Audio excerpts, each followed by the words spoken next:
If you want to learn the Python programming language specifically to build AI applications, then this video is for you. We're going from absolute beginner to writing real Python code for AI applications all in one video. And right now, Python is the language for artificial intelligence. So whether you want to build your own AI apps, get into data science, or simply become more valuable in your career, this is one of the most in-demand skills you can learn right now. And now there are already a ton of Learn Python tutorials and courses out there, right? You're probably wondering which one should I follow and why should I watch this video? Well, most of the videos out there actually waste your time on a lot of stuff that you actually don't need to know if you want to use Python specifically for AI. So this video is different. We'll start from the basics and I'll make sure to explain everything step by step so you can follow along. Then I'll teach you all the core concepts you need to understand in order to learn Python fast. We'll build up in complexity, work with data, and create reports. And as a final exercise, you're going to build your own AI chat assistant that can chat with your data. My name is Ebbelaar. I'm the founder of Datalumina, an AI development company where we build custom AI solutions for clients across many industries. Now, I've been using Python almost every single day for over a decade, and I already taught this language to more than 35,000 students worldwide.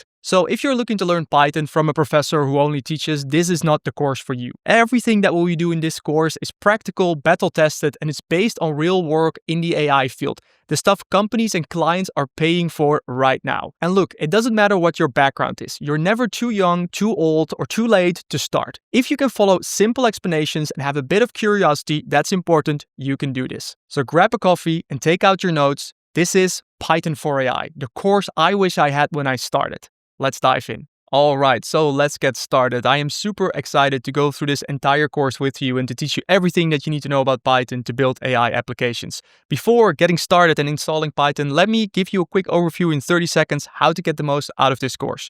What you are looking at right now is the handbook, which I will make available for you. A link in the description. It's hosted under python.datalumina.com. All of the other information, links, code blocks that you need will be in here. So use that to your advantage. Now, whenever I go too fast, you can go back here, find more information. And whenever you feel like I'm going too slow, use the chapters below this video to skip ahead or use the speed controls below this video to increase the speed of the video. And now what's going to make this course different from a lot of other Python courses out there beyond just the focus on AI? In the beginning, we're going to spend a lot of time on setting up a professional work environment for you. You see, most Python tutorials and courses go through the Python setup and then they immediately jump into writing out isolated Python code examples. But what I've found over the years teaching thousands of students this language is that in the beginning, writing the code itself isn't the hardest. And especially nowadays with AI, you can literally ask ChatGPT to come up with anything and you can plug it into your code editor. What you need to focus on in the beginning is having a solid understanding of the tools you use, how to set up your environment, how to manage package and dependencies, and how you can create projects so that whenever you go out in the real world beyond this course and you want to build something or follow a course or tutorial, you know exactly what it is that you need to do and you'll have a professional coding setup. Exactly the same as what I am using right now and what you would actually use when you get a job and work with Python in the real world. So just know that we're going to spend quite some time there in the beginning. That's the whole getting started chapter. And it's there in the beginning for a reason. You don't want to skip this if you're not familiar with these concepts. So we'll get into all of the installations, setups, and configurations that you need in order to work professionally with Python. Then in the Python basics, that's where we actually get into the programming language. And now, even if you already have some coding skills or you're coming from a different programming language, I still highly recommend to go through this entire getting started chapter with me because I will show you the exact setup that I am using right now so that if you follow through with the course, everything that you'll see will be exactly the same on my screen as well as on your screen. All right, so let's get started. The first thing that we are going to do is install Python on your machine. So following the handbook, I am here in the section installing Python to get it up and running on your computer. So I'm first going to walk through the Windows setup. If you're on Mac, you can use the timestamps below to skip ahead. So the first thing that you need to do is you can go to python.org/downloads or follow the link over here. Then you will find this page where you can simply click on download Python. And then once that's completely done, you can double click on it to start the installer. Now, here is a very important thing. When you go through the installer, you should check the following box when it asks, should you add Python to the path? You should check mark that. It will look somewhat like this. So you can see it over here. Let me add a little bit smaller for you. Now, this is an older version of Python, but the setup will look something like this, and you should add Python to your path. then you can just follow through with the installer. Do not customize anything unless you know what you're doing. All right, and that's it for the quick installation. Super easy to follow. Now, next in this video, I will show you how to do this on Mac, but you're on Windows, so make sure to skip to the next chapter where we're going to install your code editor. All right, so now I'll show you how you can install Python if you are on Mac. And the first thing that we need to check here is check whether Python is maybe already installed on your system, because for a lot of Mac systems, this is already the case. So what we are going to do is we're going to open up the terminal. And don't worry if you've never used the terminal, we just use it to type in a command and it's not that scary. So what we can do is we can open up Spotlight, and you can do that by hitting Command and spacebar. Then this will show up and you can type in terminal. So if I open that up, you'll see this console coming up over here. This is a terminal where we can run commands, and all you need to do right now is come over here to the documentation and you should type in Python 3 space -- version. So you can type it out or you can copy paste it like I do over here. Come to the terminal and then I'm going to paste that in with Command V. And what I can now do is I can hit enter. Now you can see on my Mac, it is already installed because it's showing me a Python version, meaning it's installed. If you also see a version over here, that also means Python is installed. If you get an error over here mentioning like, look, Python is not available or it's not recognized, then you still need to install Python and you can continue with the rest of the instructions in here. So in case you do need to install it, you can scroll down over here on this install Mac page and you can go to python.org/downloads, which we have open over here. You can click the big download button. It doesn't matter if it's a different version. If you watch this in the future, it will be different. So you click the download button and then over here, it will start to download. So then while you wait for that to finish, you can go to your download folders, simply double click on it and install Python like any other app. All right, congratulations on installing Python on your machine. Now the next step is to install an application that actually allows us to work with the Python programming language. So we are going to install my favorite code editor to work with the Python programming language, and that is Visual Studio Code. And that is really all you need. I've been using this application for the past 5 years already. I love it. It's completely free. It's super extensible, and it's got everything that you need to professionally work with the Python programming language. And nowadays there are of course a lot of AI assisted code editors out there, Cursor being one of the most popular ones right now. The good thing is that everything that you do and set up within Visual Studio Code can also be done exactly the same and imported within Cursor, because Cursor is built on top of VS Code. So let's get into how to set up Visual Studio Code. So I come over here to the Install VS Code tab. And again, depending on whether you're on Windows or Mac OS, it's a little bit different. But you can just go to the website and this big download button over here, it will be dynamic for the operating system that you're on. So for me, it will say Mac. For you, if you're on Windows, it will say Windows. So again, download it. It will go to your download folder. Click on it and follow the installation in there. One more time, it's important that you add it to your path on Windows, and then you just click install, finish when done. Process is exactly the same for Mac OS. You can keep it in your dock. There might be some security questions that pop up where you need to give it permission. So just follow that. It's completely safe. The application is from Microsoft. And then we can go and verify the installation. So what we can do right now is we're going to open it, and there we go. So this is the first screen that I see right now with versions updates, a welcome screen. And now since Visual Studio Code is so extensible and it can work with a lot of programming languages, out of the box, there's not much there. So what we're going to do right now is I'm going to share my exact setup with all the extensions and settings that I use to work on all of my Python projects that I've been doing for the past 5 years. This is really a professional, great environment that we're going to set up. And this is so crucial to spend a little bit of time here to understand this tool, because what you'll find on this journey of learning Python is that actually the act of writing code, writing out the line by line sentences and the characters, you will quickly get a hang of that. And AI can work really well with that. AI can help you as well, but you need to be able to know where to find it, how to set it up, how to create a new project, how to add new things to it, how to run code, how to debug code.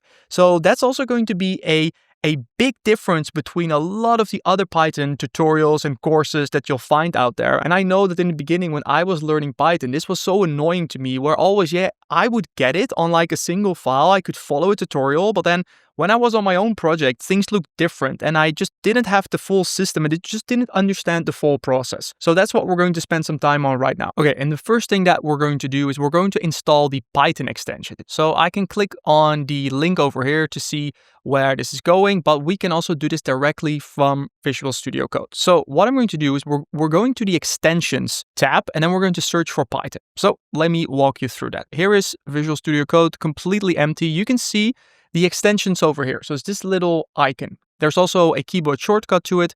And you can see it's already recommending something to me, Python over here. But in case this is not there for you, you can type in Python and then it should show you exactly what's over here. Python, it should be from Microsoft. You see the blue check mark over here. You can click on it or directly install here or over here. So what this is going to do, this is going to, behind the scenes, install the Python extension so that when we work with Python files, our editor, our code editor can recognize it. So this is an essential extension that we need. Okay, so that was the Python extension. And now we're going to change a quick setting. We're going to use this later. Don't worry about it for now. All you need to do is go to the settings of Visual Studio Code and you should copy paste this or search for this. So Python terminal execute in file directory.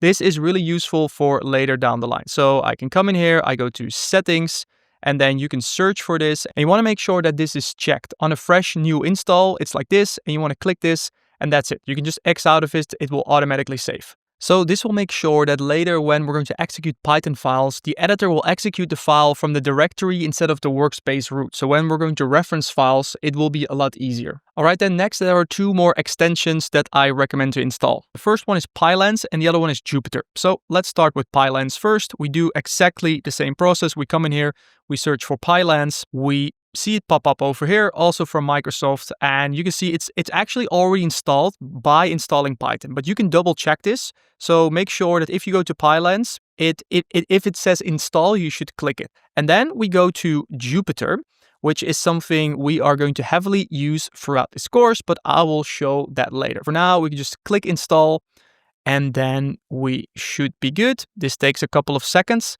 Now, coming back to the instructions over here, what we're going to do right now is we're going to customize the code editor. And this is completely optional. This is not going to change anything about how the code editor works, but I like to set up my environment in a specific way. So for the past years, I've been using this theme and I really like it, the Atom 1 Dark. So let me show you how to install that and what that looks like. And you can also search for other themes that you like. So this is really just like the coloring, the fonts. You'll see it in a bit. So I can search for Atom 1 Dark theme, hit install, trust publisher and install. There we go. And it automatically, right now, it already sets the coloring. You saw it, right? So yeah, you can see right over here, it now asks, do you want dark modern or Atom 1 Dark? So I set this over here. You can also click on set the color theme. So that's now installed. You can also at any point come all the way to the bottom over here where you see the little gear icon and you can see themes over here and there you can see the color theme and the file icon. So if I click on this, the color theme, you can see everything that is currently installed. So if you, for example, let's click on the Kimby Dark, you can see this is a very different look to what we had, right? So this is for you a way to go through it and to pick a theme that you like. All right, now there's one more setting, the 3 indentation, but we'll actually get back to that in a couple of minutes because then I can actually show you what it does. So for now, we are going to go to the next section and that is creating projects. One of the most important things in the beginning to fully understand. Because this is really the point where, look, you see examples online, you see me go through this tutorial, but now you're in the real world and you have an idea and you want to try some. Where do you start, right? We have Python installed, we have a code editor, but how does it work? Where are the projects? So let's set that up right now. So what I recommend you to do is creating a folder somewhere on your computer. Doesn't matter if it's in your documents, in your home directory, any type of place where we are going to store all of our Python projects. So for the sake of demonstration, I'm going to create one on our Data Lumina drive over here. So I'm going to call it Python projects. All right, and now what I want you to do next is inside this folder. So this will be the master folder. And in here, we can create all kinds of folders for all the projects. So first we're going to create a folder for this course and we're going to call it Python for AI. But whenever you have another idea, you want to try something else, I invite you to do that in that same folder and follow a similar structure and a similar setup so that you work very organized and you always know where all of your Python projects are. Now, for the main folder, it doesn't really matter what type of naming convention you use, whether you use capital letters or not. But for the project folders itself, I recommend to use all lowercase and dashes. And why this is the case, this is actually called kebab case. And this is going to match how projects are going to appear on GitHub. This is something we'll cover later, but this is just a best practice that I always do and I recommend you to do as well. So what it then looks like, if I come in here, Python projects, I'm going to create a new folder and I'm going to plug in Python for AI, all lowercase and dashes using the kebab case. So now we have that created. What we can do right now is now from Visual Studio Code, we can open up this folder. So let me come back over here. This is what your Visual Studio Code should look like right now if you go over here to the Explorer. So before we were installing all of the extensions, now we can go to the Explorer and you can see this is empty. You have not opened a folder yet. So we can click on that, click on open a folder, and then we go to the place where we just created our Python projects and then Python for AI. So depending whether you're on Mac, Windows, is a little bit different, but make sure to navigate through the Explorer or the Finder to this folder. And then what you can do right here is you can click on open. And now what you can see is now this folder is opening. And the first time you do this, Visual Studio Code will ask, do you trust the authors of this file? We created it, so yes, should be good. Okay, so now we have this empty screen over here.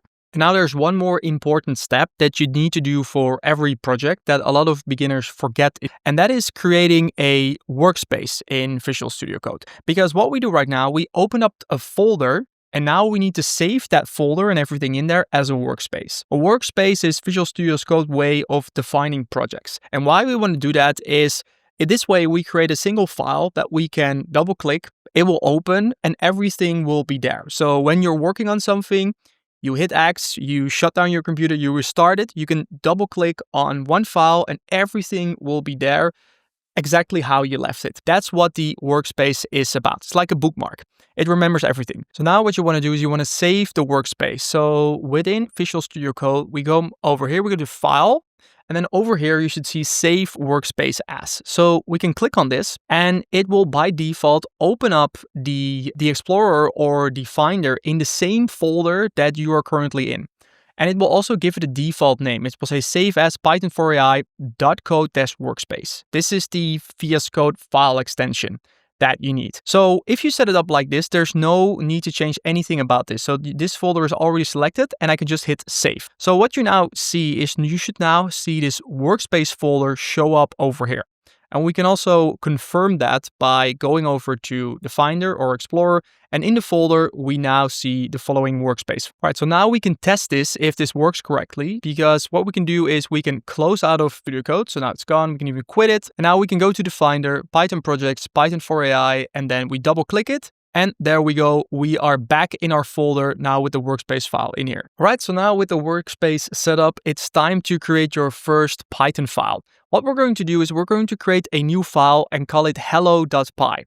So let's come back to Visual Studio Code. And what we can do over here is we can either use the buttons over here. So you can click a new file over here, but I can also right click and say new file. So let's come in here and let's type in hello.py. Now, please be mindful of the extension that you have over here. So right now you can see that here, if I type in hello.py, you will see that Visual Studio Code displays the Python logo over here. So it recognizes that this is a Python file.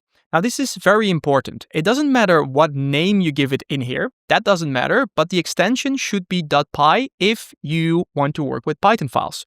Now, you can also, for example, do a txt to do a text file, or you can do a markdown file, or you could do a JavaScript file. Visual Studio Code is flexible enough to understand that based on the file extension. So for now, do hello.py and hit enter.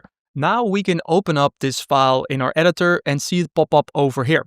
So on the left, you have your files. Now you can see the file over here, hello.py. So this is where we can now actually start to write Python code. And the first thing that I want you to do is write a simple print statement, similar to how we did that in the terminal at the beginning of this tutorial, right? Remember? So we do print, and then we do an opening bracket, And Visual Studio Code will automatically, just by hitting the opening bracket, will already create the closing bracket. You can also see how we have different colors in there. This is all possible because of the Python extension and pylons that we have installed. Then we can do double quotes and we type in hello world and an exclamation mark. So we now have pretty much the most basic Python script that you can think of, only with a simple print statement. So let's actually see how we can run this, because in the terminal, we would type this out and we would hit enter, right? But if I hit enter right now, I will simply go to the next line, similar to what you have in Word or any other text editor, and I can write more print statements. So now let's cover how we can run this file over here.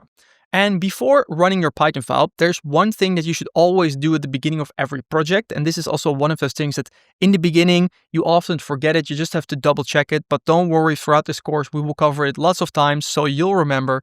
And that is setting the correct Python installation. Because we have installed Python on our machine, but we also need to tell Visual Studio Code which Python version to use. Now, out of the box, generally 9 out of 10 times, this right now automatically goes correct, because you can see right now here in the bottom screen, you can see 3.13.5. So right now you can see it is using this Python installation on my machine. If I click on this, you can see I have more Python installations over here.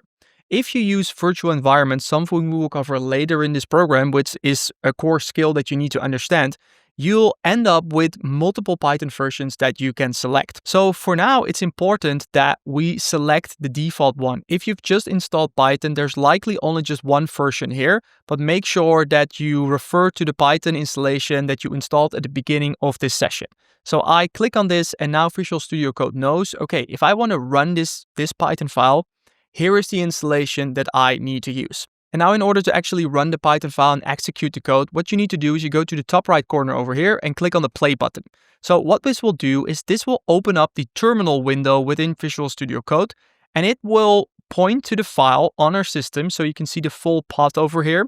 And then it will use your Python installation to run this. And you can now see that when we run this, you first see the line over here, where is the Python file located? And then you can see hello world over here. I can simply close this out. I can also click in here and I can do run Python file in dedicated terminal. You'll find that this is exactly the same. It will create a new terminal session. The easiest way for now is just to remember, when I want to run the script, I can click on this. And now what is actually going on here behind the scenes is something I want to explain, because when we click on this play button, what our editor does for us, it executes a command. But if we were to not use an editor like this and simply run this file via the terminal, how would we do it? So let's have a look at what is actually happening. So right now, we can also execute this file by saying, look, we want to use Python, and then we point to our hello.py file, and we simply run that. So you can see that right now, this is also executing this file, and it's printing this hello world in here. So if we now close this out and one more time click on this, so let's have a look at what's going on here in the terminal, because it's a lot of information, but all that there is to it is, first of all, it says, look, we're in this current folder. So we go within our terminal, we go into this folder where we are currently at. Then we point to the specific Python location. And before in the example, I just did Python, right? But in the terminal, when we do this via editor, it's explicit. So it completely says, look, we're using this version of Python. And then we point to the Python path. So here you can see, even though, let's see, it's cut off a little bit, but you can see it's pointing to this hello.py file over here.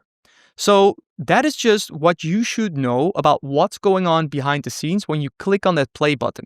Because you could also do this within the terminal without needing Visual Studio Code. And you can do it by simply checking, look, I have the Python command. This is available. I can do that, and I can quit out of that. And I can use that Python command to reference certain files. You need to write out the entire file path. And now, because we're in this folder already, we can execute it. So as you are learning the Python programming language, this is really a fundamental skill and an idea that you need to understand. But luckily, when we are using an editor, we can just hit the play button. So we don't have to do it, but we need to understand what's going on behind the scenes. There's also a default keyboard shortcut that you can use, and that's Ctrl F5 or CMD F5 on Mac. I actually like to change this, so let's do that right now to see. You can set it to anything you want. So if I come over here to the settings and then go to keyboard shortcuts and then type in run Python, you can find the Python run Python file over here. And then under the key binding column, if I click in here, I can now plug in any keyboard combination that I want. I actually like to do CMD enter and then overwrite that. There are already commands in Visual Studio Code that have that as well. But I find if that you have it like this, I can simply now hit CMD enter or control enter if you're on Windows, and I can now run this. If this is causing any issues for you or you want another shortcut, feel free to change it or just use the play button over here. One more thing that you should also know right now is that if you click on this play button or run the code, this terminal will open up over here. And this terminal that we're seeing right here is exactly the same as the terminal we used before, right? So here on Mac, you have the terminal. On Windows, you have the Windows terminal. So I can do here Python -- version, and it will show the Python version that I'm using. In a similar way, I can do that here as well. So I can do Python -- version, and I can also run that here. So that's something important to keep in mind. Whenever we're working with Python code over here, when we send it to the terminal, all the things that we can do in a regular terminal, we can also do that in here right from Visual Studio Code, so we don't have to leave it when later we have to install certain things. So generally, especially in the beginning, you actually don't have to deal a lot with the terminal. You just close it, delete it, and then whenever we need to run something, it will open. And then occasionally we need to install some things or tweak some settings, and that's where the terminal will come into play. And whenever the terminal is gone, so for example, you X out of it or you lose it, you can also always go to the top menu bar, click on terminal, and then, for example, do new terminal. Now it will show up again. There's also a default command. It's either CMD or Control J. So I can hit that and that will just it will not close it, but it will hide it. So now if I come in here and I do Python -- version one more time, I show it, I do Command J, I can hide it. And then here you see I have the exact same terminal session still open. All right, so now as an exercise, you can give this a try and experiment with some different print statements just to get a feel for what it's like writing code, hitting Command or Control Enter and sending it to the terminal. So coming back over here, every print line that we have in here will be a new print. So I can come in here and I say print, and then I say, I am learning AI. And now when I run this, you'll find that first you see hello world, and then you see I am learning AI. So whenever you are writing Python scripts, you should remember that code gets executed from top to bottom and from left to right. It's pretty much exactly the same to how you read a book, right? So you can play with it, get a feel for it, and just know that a simple print statement like this isn't really programming, but it's the first time that you executed a Python file, send it to the terminal, and everything is running. So if you made it to this point in the course already, that is already a huge milestone. Because if we actually come back to the handbook and see what we've learned, and always save your work, this is important as well. So come in here, I can hit Command Control S, or you can go to File, Save. What this will do, it will save everything, all the files, all your work. We have the workspace in here. So now I can simply close this out. And then remember, right, I can come to my Python projects, Python for AI, and now I can open up the workspace over here. So this is already such a big milestone because by now we have installed Python on your system, you created your first Python file, selected the interpreter, so we know we have the installation, we have the app, we know how to sync them and how to point them into the right direction. We created a Python program. Remember, we do hello.py. The py extension tells us that it's a Python file, and now we understand how to run it and send it to the terminal as well. All right, and now there's one more quick setting that I want to do with you, and that is the following. If we go to settings over here, and then search for tree indent. So you'll find this setting over here. The default is 8. I personally recommend, I like to set this to 20. So look at what's happening over here in the Explorer over here. If I set this to 20, you'll find that you have a little bit more indentation in here. Now you might be wondering, Dave, what is this about? But this is primarily if we're going to work with different folders. So let me actually, if we have a folder in here, and let's say I put this in here and I move it, and now I want to see what's in this folder. Look, you can see there's a tree structure in here where you can clearly see the hierarchy. All right, so that was a lot of setup, right? And you are doing awesome. And the good thing is that this is just stuff that we have to do once. But I fully understand that as you are going through this with me, you might be wondering like, Dave, I get all of this, but how does it all fit together? Trust me, I felt exactly the same way when I was learning all these new things in the beginning. But trust me, it will get better. We just need to set up a few more things, cover some core concepts, and then you are actually fully prepared to actually start writing code, which from there will actually become a lot easier. All right, so we're making great progress. Now, the next step, what I have for you, this is really cool. I have some resources on a resource hub that I created for this course that I want you to download right now because we will use most of them later. So if you follow the handbook, you have the resources and the course resources. And now then, if you click on here, you will go to this page. You'll see Python for AI, Resource Hub, and Community Access. Now, this is important because this is where you can access all the resources, so the templates, files, and cheat sheets that you will need for this course. And don't worry, this is all completely for free. And on top of that, you'll also get exclusive community access to the Data Lumina Academy, where you'll find bonus lessons, advanced tutorials, and also free follow-up courses to continue your AI learning journey. Now, I am hosting this on Gumroad, which made it really easy for me to host these resources, and I can also update them, and then you will get a notification. Now, the only thing is I couldn't select free, I could just do 0. So don't worry, you don't have to pay anything. You can just put in 0 or any tip you want. If you want to give me a tip or a coffee, that's totally welcome. But also, if you want to do 0, that's totally fine. You click on I want this, and then here you see the Python for AI Resource Hub and Community. You'll see an overview, and then you just need to plug in your email address and you can get access. So throughout this course, I will sometimes refer to files from the Resource Hub, so make sure you download that right now. And then the first thing you can check out is this Visual Studio Code cheat sheet with all of the keyboard shortcuts. There's one for macOS and for Windows.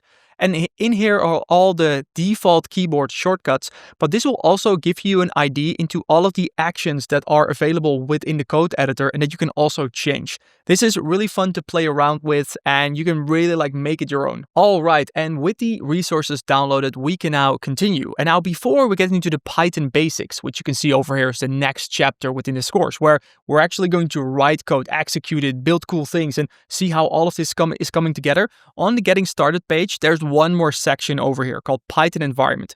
And I want to go through this first because it's so important and it will really help you to better understand what's to come and how it would also translate to other videos and tutorials you see.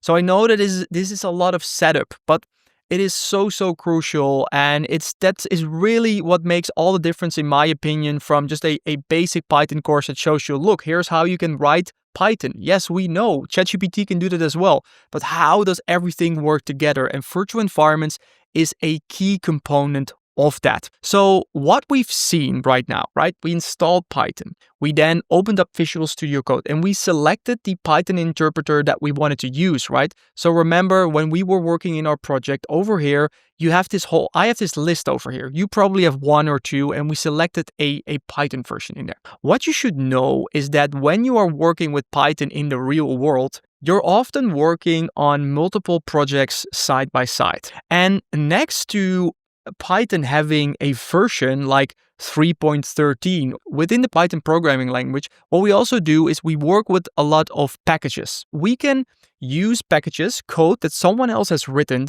and we take that and we import it into our project, and then we can use that. These packages also have version. So now we have our Python installation and we have our packages. Now, what happens if you're working on project A and it needs version 1.0 of a tool, and you're working in project B and that needs version 2.0 of a certain package? If you now install version 2 for project B, you just broke project A. So now you might be working on something, you run your code, everything works, then you, end of the day, the next day, you open up another project, you try to run it, and now you get an error. We don't want that, of course. So that's where virtual environments come in. So these are separated private copies for each project. Now, before getting into that, you need to understand packages and what they are about. So I already gave a little bit of an introduction, right? These are literally pieces of code snippets and files that other people created, where we now don't have to start from scratch. And that is one of the most amazing things about Python is its developer ecosystem and all the packages that we can already use out of the box, where now with typically just a few lines of Python, we can do incredibly powerful things and we can create incredibly powerful automations. So a very common one is the request library, which we'll be using in this course, the Pandas library for working with data, or the OpenAI library to work with the models from OpenAI.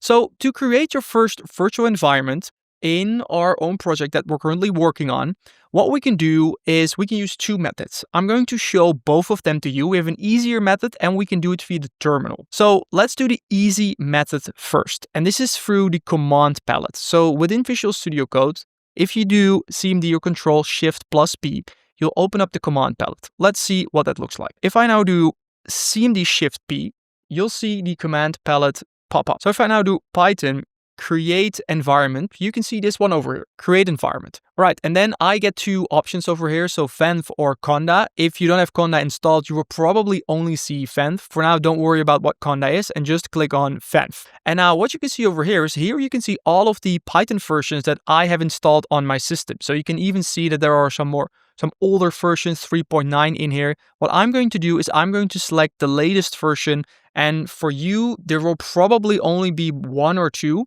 I recommend just picking the highest version. So we click on that. And now what's going to happen is Visual Studio Code is going to create a virtual environment for us. So you can see it happening over here. We now have this folder. It's called .venv. And if I open this up, you can see files and folders in here. And what we've now done is we created a local copy of the Python installation. And if I now come back to hello.py, what I can now do, you can see it's already selected over here. Visual Studio Code does an excellent job at auto-detecting the environment when it's within your project. But you can see that we now have the venv over here, and which stands for virtual environment. And you can select that. And what we can do right now, if we now click on the play button one more time, we will execute the code and we will execute it using our own environment. So I get it. This is abstract, right, at this point. But think of it like this. When you're working on different projects, you really want to isolate everything. And this is a way to get Python within our project in that folder that we could just created, the venv, and we can make all the changes and all the updates just there. And this is also one of those things, that's the nice things. This is like set it, forget it once on a new project. And because we save it in the workspace, right now the virtual environment is there, we've selected it. Now if I come back to the project over here, I save this and I just close out of this. I can come to the folder over here, open up the project, and then you can see that it correctly selected the virtual environment, and I can just come in here and run it without a problem. It is now using our virtual environment that we just created. All right, so that was method number one to create a virtual environment, the easy method. Now I'm going to show you the second method, which is through the terminal. And I'm going to show you this so you understand it, that whenever you see a tutorial, you understand, oh, they're creating a virtual environment using the terminal, but I never use this. So I'm just going to come over here and I'm going to copy this line. So python-m venv and then the name of the folder. And let's close all of this out. I'm going to completely remove the folder again. Now I'm going to open up a new terminal and I'm going to paste the command in here and run it. And what you'll find is that right now you can see we have created a similar folder. So this is what's happening behind the scenes when you do the command palette, Python, create environment. And now because we have created the new folder in here, we should select it one more time just to make sure that we refresh it and we should be good to go again. So that's another way to set up a virtual environment. All right, now then a quick note about Anaconda, because I want this to be a complete course and whenever you encounter it maybe in another tutorial, I want you to be aware of it. So Anaconda is another way of managing Python distributions and virtual environments on your machine. It's very popular in the data science world, and right now, I would say I actually don't recommend using it. So I used this earlier on in my career, but now when you want to focus on AI, there's actually a much better way to manage Python environments and packages. So later on, I'm going to introduce you to UV. Don't worry about that for now, but that's now my go-to. So Anaconda is a whole other application that you need to download and install on your system. It's free, but for now, you just need to be aware of it. So whenever you encounter it and someone mentions using Anaconda, you can literally just replace that with using a virtual environment and just install the packages in there. It's exactly the same. You can still follow along with that tutorial or course wherever they're using Anaconda. All right, and with virtual environments covered, let's get into Python packages. Another very important concept to understand, because out in the world, whatever tutorial or course you'll follow, there is a high chance that at the beginning of the file, they will do some kind of imports and use some kind of packages. And I can explain you everything about Python and how it works and how to write and what it means. If you don't understand this, you will run your code and you will still get an error. That's why I want to start here. So I already gave the introduction, right? Packages are collections of Python code that solve specific problems that other people created and that we can now very easily download and use for free. It's really awesome. And in order to get those packages and get them into our project, we can use pip. And pip installs these Python packages. It can manage all of that. So we don't have to go to a website. We don't need to go through an install menu. We can simply run commands from the terminal and it will pull it straight into our project and specifically into our virtual environment. So pip is a command that you need to be familiar with. So now let's install your first Python package. And to do that, we're going to go through the terminal again. So open up the project and let's see, you can open up a new terminal, or I can also do Command J to pull up the one that I have active over here. So you can see I have previous sessions. You can close and manage them over here. And if I want to clear it out, I can do clear on Mac or CLS on Windows, which is not recognized over here. This is the starting point. This is now going to be the input for which we're going to use pip in order to pull those packages from the internet. So let's continue. So we understand the terminal right now, and we want to make sure, this is important, that we are in our virtual environment. So let me actually check if I did that correctly as I am walking you through this. And no, I did not, because I used a terminal session that was already open, and later we installed the environment. So let me show you what I mean with this, because this is a very common mistake. I just click on the trash bin item, and now I go to new terminal. I open it up. This will activate it. Look, what you can see right now, venv over here. This means that we have a terminal open and it signals that it's using this virtual environment. Because remember, right, we have all of the different isolations. Whenever we want to install something, we need to tell our terminal it needs to be in this particular folder. So Visual Studio Code will handle all of that automatically for us. So right now, whenever this is available, this is active, it will show up using the virtual environment. One of the most common errors that you run into if you install packages and if it doesn't work, if this wasn't correctly configured. So then you just need to go to, okay, which is the environment, make sure to close it out and then create a new terminal. I'm being a little bit redundant over here, but these are the things that will actually give you a lot of headaches when you are working in the real world. So make sure to take notes and refer back to this video, and then you can say, Dave already told me this is exactly, because you will make these mistakes, trust me. Now let's install your first package, and we're going to install the requests library. And how to do that is really simple. It's pip install and then the name of the package. And in this case, we're going to install the requests library. Let's come over here. Let's clear this out. We do pip install requests, and then we hit enter. It doesn't take that long. Now we have downloaded the package. What just happened? Well, through the terminal and through the pip command, we connected to the Python package index, which is a huge website where developers share their code. Then we downloaded the package, which are really just a bunch of Python files that someone else wrote, and we saved it to your virtual environment. So let me also show you what's going on behind the scenes, because now if we go into our virtual environment folder over here, we can come in here and we go to library, and then we scroll down, you can see requests. So this is the folder, this is the package that we installed. And now you can see this is what we just pulled in here. Really just a bunch of Python files that someone else wrote that we can now use. You never have to look in here. You rarely touch this.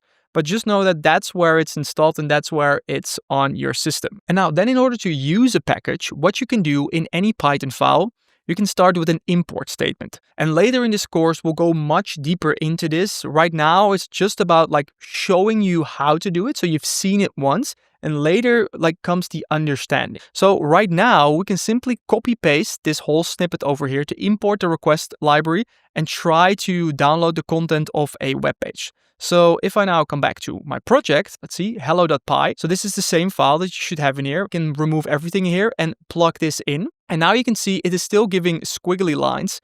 And that can sometimes happen in the beginning if you selected the right environment.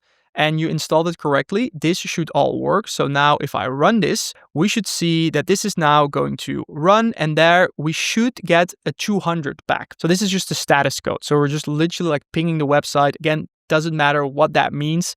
You can now see we have imported the request library and it works. So the squiggly lines tells you that there is potentially an import error, and how to usually fix this is if I now close out this project and I open it up one more time. So come in here and let's open up the workspace.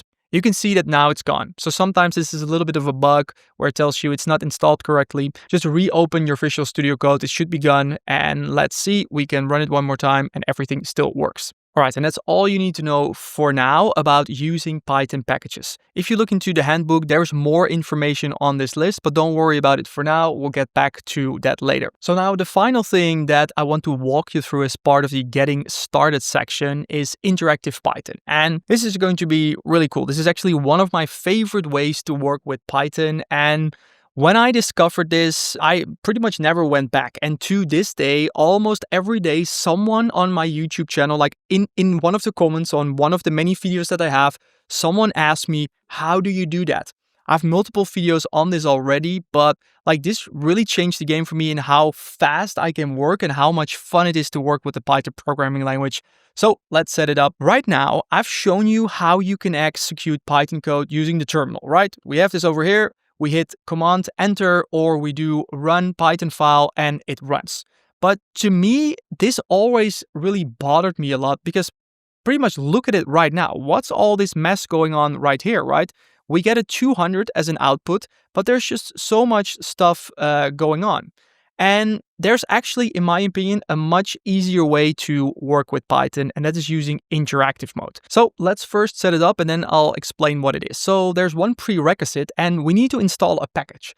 And that's why I wanted to share how you can install packages, because you need this one. So what you can do is right now you can simply click on copy or like follow the command pip install ipykernel. That's the one we need. So coming back to our editor to a terminal session.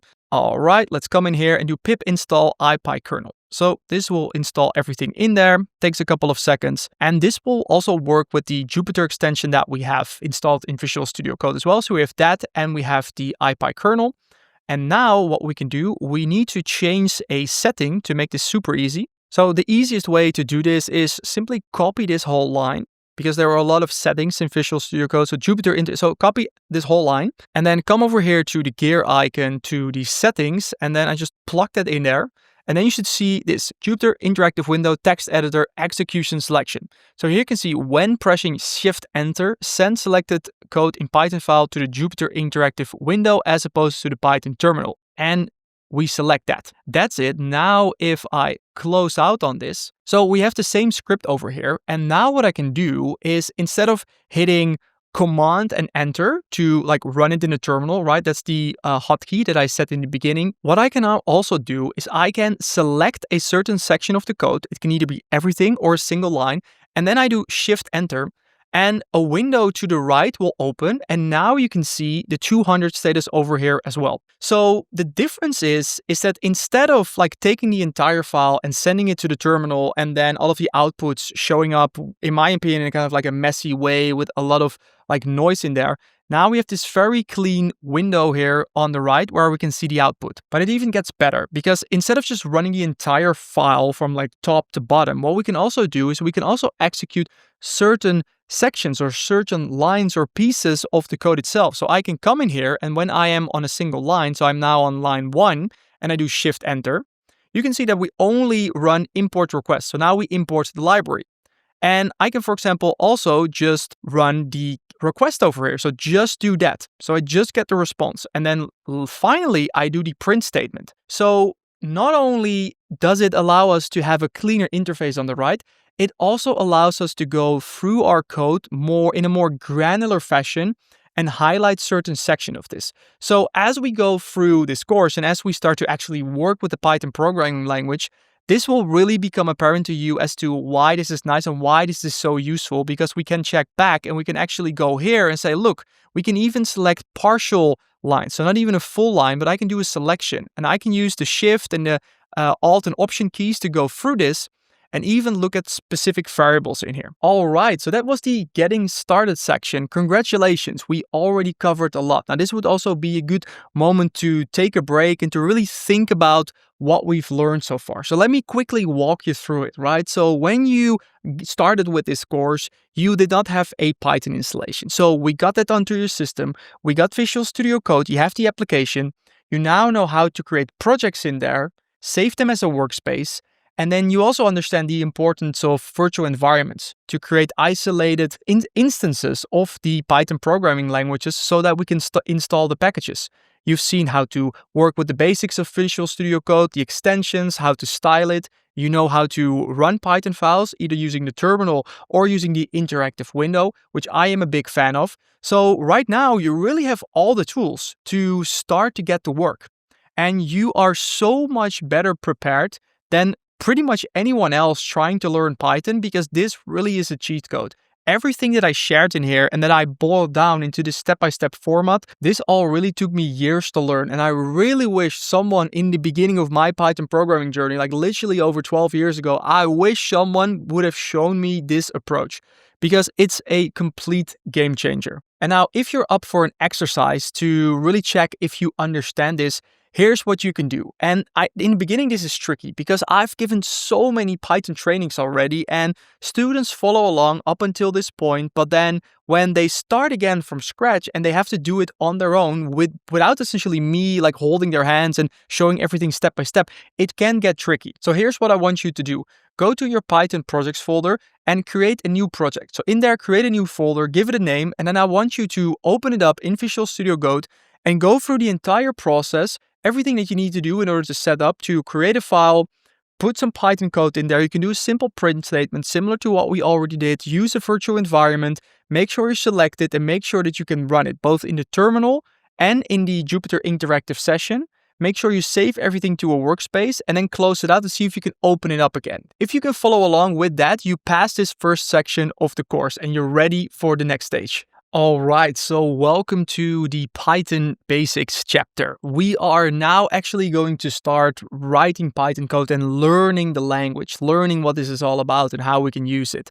So now with our environment set up, VS Code ready, everything installed, we can use our hello.py file, and this is going to be the file that I'm going to continuously to work in. You can use this as a scratchpad, right? So you can be sloppy in here, you can put some code in there, we can run it, and then in the next example, we can get back to this and we can keep using this so we don't have to worry about managing all of the files. So what I'm going to do for now is I'm also going to close the sidebar over here to create a little bit more real estate on the screen here. And the command for that is Command or Control D to show the Explorer. But for now, this is what we need to do.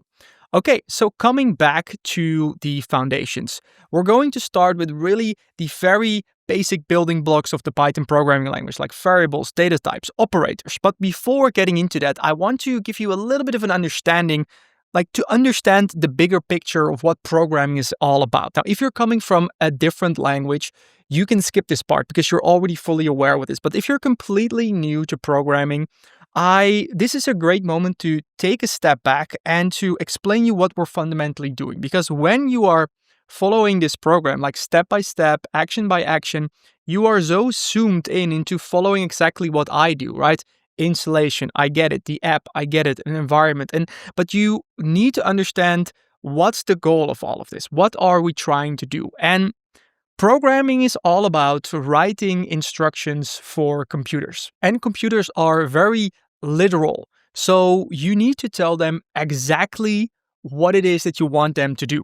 So if you, for example, tell a friend of yours, like, hey, go make a coffee, like internally, they understand that they need to get a cup, add coffee grounds, pour hot water, wait a couple of minutes, the whole process, right? A computer doesn't understand this. So when we want to try and accomplish something, when we are trying to automate something, when we try to create an AI agent or build a model, we need to be very specific and we need to instruct the computer in such a way to follow the exact order of operations in order to accomplish our goal. And there are many ways to do that and many ways and many programming languages to accomplish that. And Python is one of them. So that's the first thing that you keep in mind. We are working on all of these isolated bits and pieces that in isolation don't mean a thing and are pretty useless. But once we start to understand all of these building blocks and we start to combine them in different ways, like Lego blocks, we can now all of a sudden create an AI chatbot. We create an AI agent. We can create a simple script that can take a document, extract information, give a summary, and put it into a CRM. It opens up a whole world of possibilities, which we can all do through the Python programming language. So that's what I want you to keep in mind as we start with these really, really fundamental concepts. They're isolated, they're small. On their own, they mean nothing. And you're probably wondering, like, what can I automate this? What does this have to do with AI? But once we start to layer them, that's where everything starts to click. And with all programming languages, there are only a handful of basic operations that we do over and over again. So here the first one, a very common one, is storing information. We want to get some type of data and we want to store that information so that we can process it. Let's say we have an age, 25, a name is Sarah. Now later we can use that. We can reference Sarah by using the name variable. We can also make decisions. We can use if and else statements. So if this happens, we do that. But if that is the case, we do that. This allows us to make smart programs that don't only do just one thing, but based on the data and the information that is coming in, we can make decisions. Programs can also repeat actions. So they can repeat things 10 times. So when a document is coming in, maybe it has like 10 pages. And for every page, we want to do something. Maybe scrape the data, extract it, and then calculate things. So what's the total price? We have numbers. We want to add them, subtract them, apply any kind of math. And through this, storing information, making the decisions, repeating the action, and calculating things, we can solve a lot of problems actually using a programming language. All right, and then now let's get to the next section, which is called Python syntax. This is all about how we properly write Python code. And similar to the English language where we have grammar, Python, and every other programming language for that matter, also follows certain rules. And instead of grammar, we call it syntax. So this is an important topic to understand. Even though Python is known for being very clean and readable, right? We saw that in the beginning. It pretty much just reads like plain English. There are still rules that we need to follow. And this is good, of course, because otherwise all the code from everyone would look different and it would all be messy. So throughout all of the following examples, I will refer to the specific syntax. And just know that if you ever run into an error, there is a high chance that you will have some type of syntax error. Maybe it's a bracket that didn't close, maybe there is a quote missing, maybe the indentation and the spaces are off. It's literally that tricky. So remember that for now. Syntax is all about how you write Python code and the rules you need to follow. And now as you go through this course, syntax is something I will bring up all the time, because whenever I introduce a new concept, we will start with the syntax first, how to write it and what are the rules. And one of the most important things there, which is also unique to Python, is the indentation, which is the spacing that we use to separate blocks of code and to bundle pieces of code together. So if you, for example, look at a JavaScript language, you can, for example, use curly brackets, and that signals, look, everything between these curly brackets belongs together. With Python, we solely do that through indentation.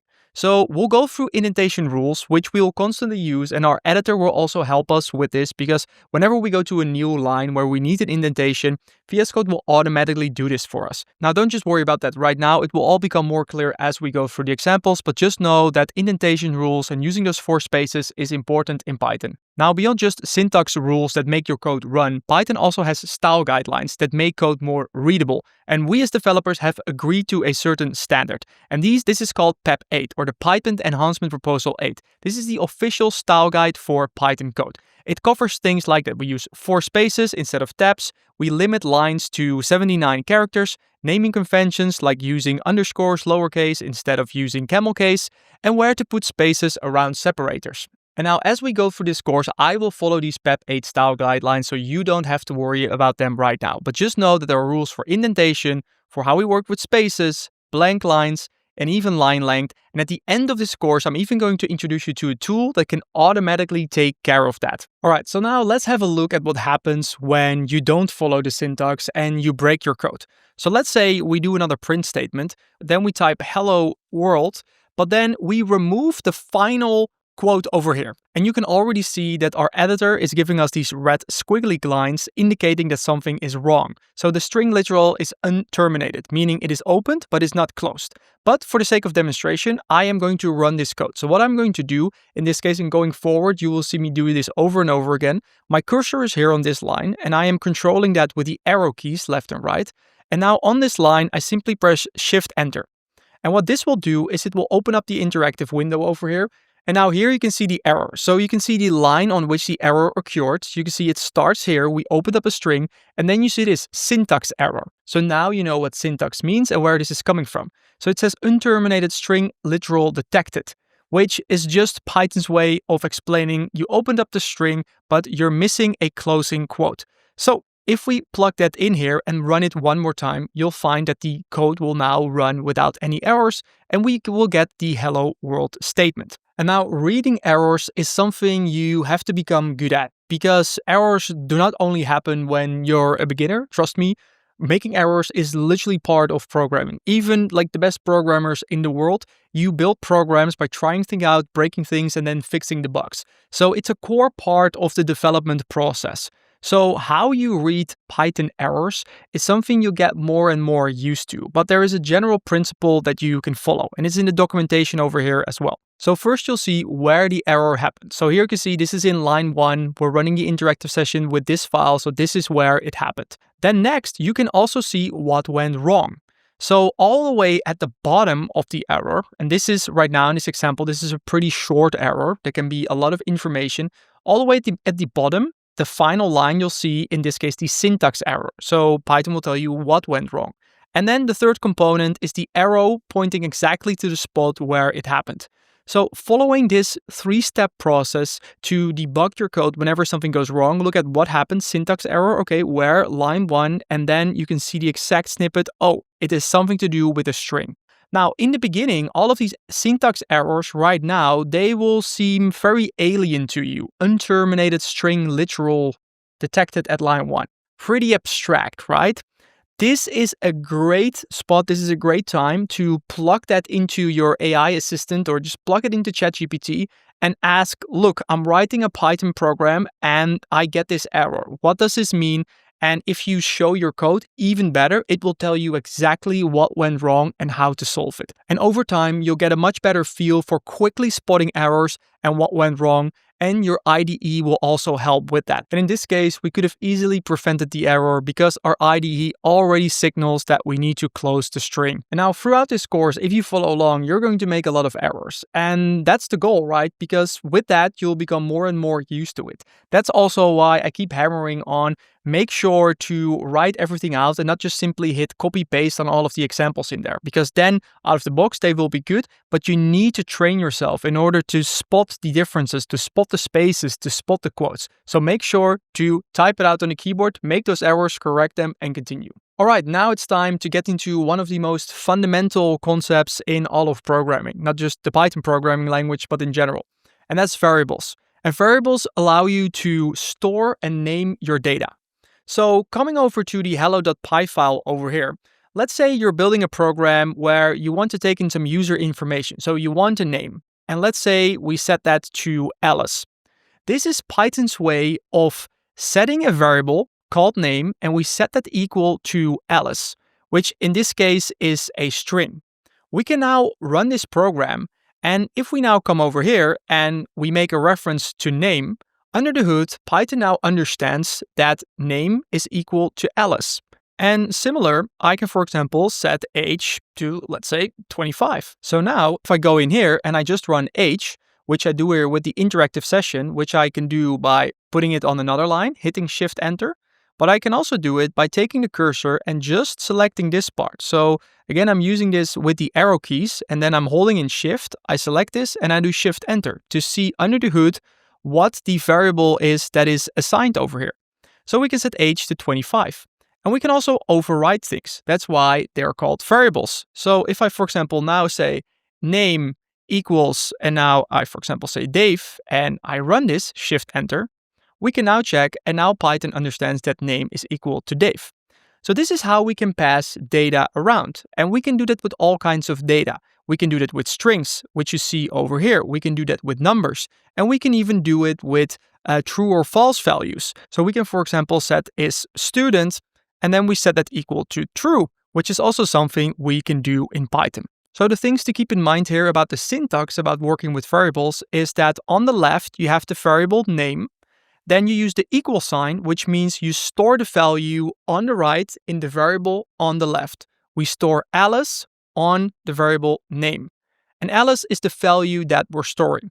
Now, there are also some rules that you should keep in mind when working with variables. So here you see all kinds of variable and variable names that are allowed. So we can use an underscore, we can use a capital letter, we can use a number in here, we can even use an underscore over here, but there are also some things that are not allowed. So for example, a variable name can start with a number, it cannot use a hyphen, or it cannot use a space, and you can also not use certain Python keywords. And we can validate that by coming over here, getting rid of this, and then say 2h is 30. When I run this, you'll get a syntax error. So we get an invalid decimal literal. This is not possible. We can also do new age is 30. This will also not work. So here's an example, things that are allowed, things that are not allowed. And to make that even simpler for you, in the Python naming conventions, we use lowercase letters with underscores between words. This is also called snake case. So when we, for example, want to spell out a first name is Alice or a user age, you can see that instead of doing a space or a hyphen, we use an underscore. So if I do first underscore name and then I set that to Alice, I can run this and it will be no problem. We can just store this.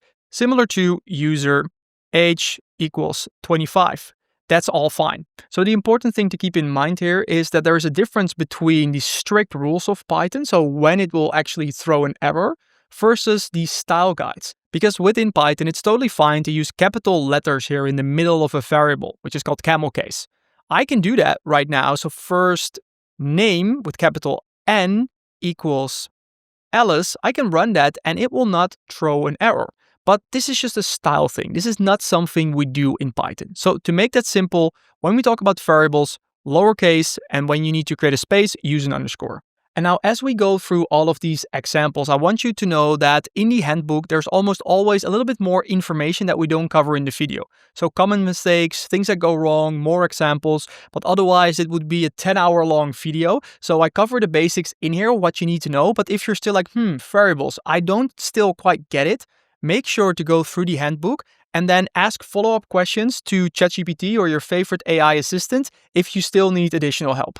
Next, let's get into comments. So what are they and how do we use them? So if we come back to our script over here, you can see that in here we have the first name, we have the username. This is code that we execute. But Python also allows us to put human readable comments in our scripts that Python will simply ignore.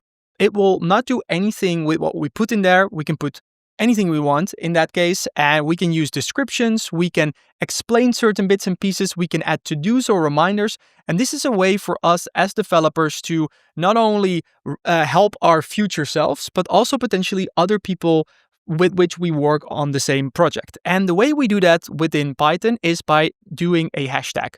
So if you type a hashtag, you'll see that on that whole line, starting with the hashtag, it will be grayed out. So I can start typing in here, and I can say this is a comment in Python.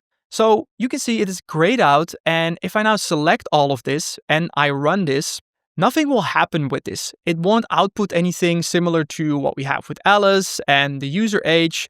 I can, for example, put a print statement over here to actually show you if we do the user age and add that to it as well. I can execute this whole line and it will print 25 because we have instructed Python to print this. Similar to this, we can also run this in the terminal and you'll find that the output of this script will just be 25. So there will be no trace of this comment whatsoever.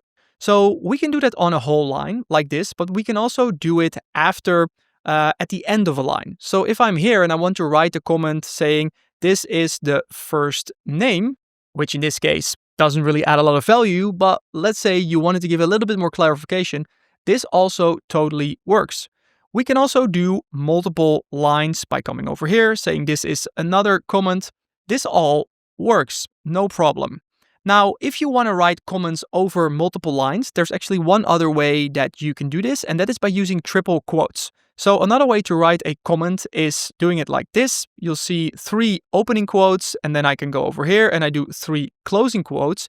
And anything that I write in between here, for example, this is a multi-line quote that can go on and on and on. And in this case, you don't have to start every line with a hashtag, and this helps for readability. You'll also find that this is green instead of the grayed out version in here. So typically, if you want to do short and snappy comments to just give a little bit of an instruction or clarification, you use the hashtags. If you want to have more explanatory paragraphs to later also describe functions and classes and what they do and what kind of data you need to put in there, then you'll use multi-line comments with the triple quotes. And as a rule of thumb, you want to use comments to explain the why, not the what. Because since Python is relatively easy to read and it usually reads like plain English, for example, here's a bad example. So let's say you want to calculate a total, and you take the subtotal and you multiply it to calculate the text. And then a comment here is multiply subtotal by 1.6. Like, we can already tell that by reading this line. But over here in the top example, we, for example, have a tax calculation. And then if people are from California, I think this is off, but let's assume this was correct. You explain the calculation, why you're doing this. So someone looking into this code might be like, okay, what's this number? Oh, it's to calculate the sales tax. So that's a good reason why, instead of explaining what. Okay, and up next, we're going to talk about data types. So these are the different kinds of information that we can store in Python. And when we were experimenting with the variables, right, I already briefly mentioned, like, look, it can be a string, which is text, it can be a number, it can be a true or false. So let's cover all of the options that are there, because that's also a fundamental concept that you need to understand. And let's start with numbers. So under the hood, there are actually 2 types of numbers when you are working with Python and with most programming languages. If you're new to programming, this is always a little bit weird, like why is it different? There is a difference between what we call integers and floats. And integers are simply whole numbers without decimals, so 25. And we could set age equals 25, and this would be considered an integer. Or floats, which have decimal points, so 19.99. That's a float. Now, in the real world, in practice, Python is so flexible that you often don't really have to think about this. And you can just write your programs as is, and Python will seamlessly convert one into the other. But under the hood, there is a difference in how they are stored in memory. Why is this? It simply has to do with efficiency, about how the computer can process it. But that's all you need to know for now. So what can we do with numbers, right? Well, we can apply basic math operation. It works similar to how you would use a calculator. So let's run through all of the examples and show you how that works. So if we come in here, and we can literally use this as a calculator. So we can do 5 plus 5, and we can run this, Shift Enter, you'll see it is 10. We can do a minus, it will be 0. We can do multiplication with an asterisk. We can do a division. Everything works like this. And we can also store that into variables, right? So let's say we have our total and we want to calculate, we have 10 and we do it minus 7, and we come in here, we store that. So now we perform the calculation and we store it in the total. I come in here and I run that, we can see 3. Now, again, as I go through this, just remember, because we're using the interactive session, instead of having to write out print all the time and print what the total is, I can come in here and just select total and run it. And we can also do powers. So power equals, we can do 10, and then we use double asterisks, let's say to the power of 2, and then this should be 100. So give it a couple of tries. Make sure to play with this and also to get used to typing, to selecting the pieces that you want to see, and just get comfortable with this interactive window over here, knowing at all times that this is quite a unique way of working with Python. And if I run this script like this, you'll see nothing is happening. There's no output because there are no print statements. So if I were to print the power in here, I would need to explicitly write that out, say print, and then run it in the terminal session, like a lot of other examples you'll find online do. Then you see the 100 over here.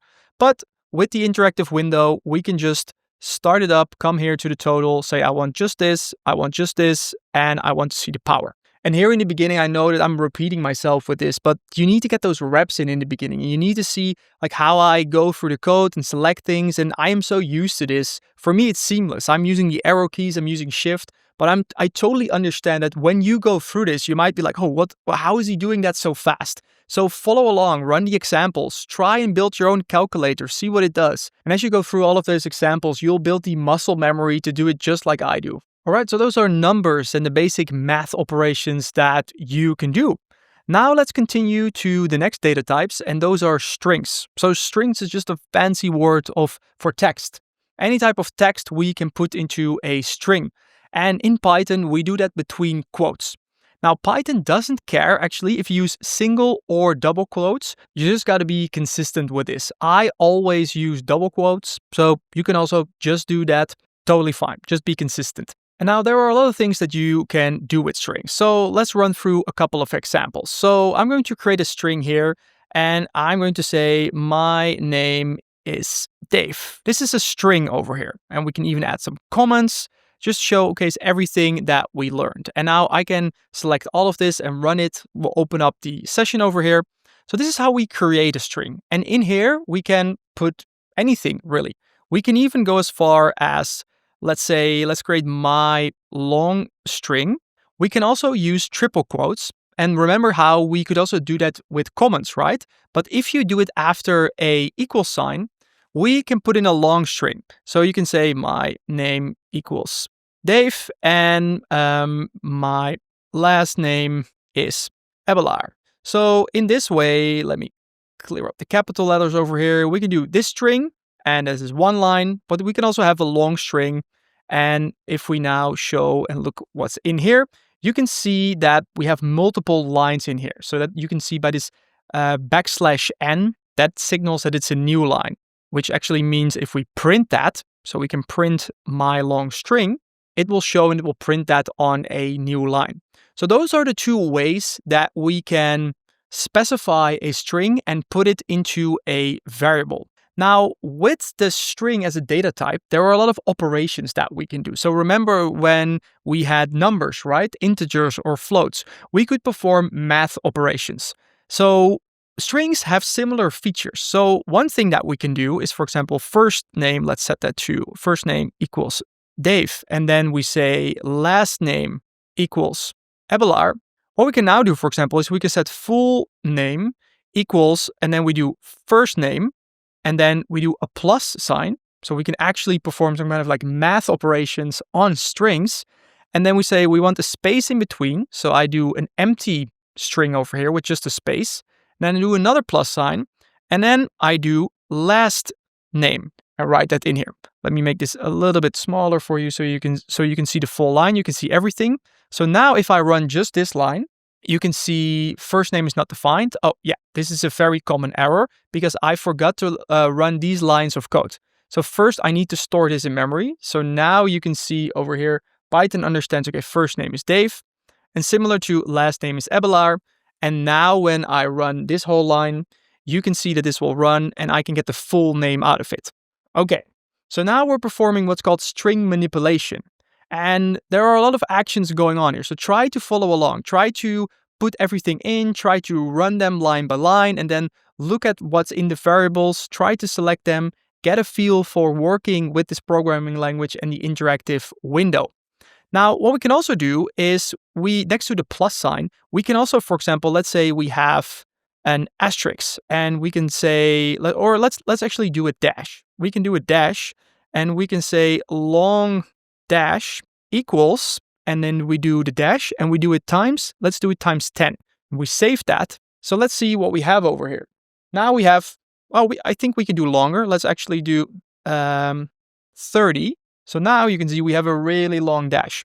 So now if you, for example, wanted to create a program and you want to display some information. So first, let's say you print and then we do the full name. So we can print the full name and then afterwards we print the long dash. You can see if we do it like this, there we go. And now we can tailor it to kind of like the length. I think it will be around 12. So now you can see we have our name and a dash underneath that. So if you want to do some print statements or logging, this can be helpful. So there are things that we can do with strings as well. Another operation is we can also check the length of a string.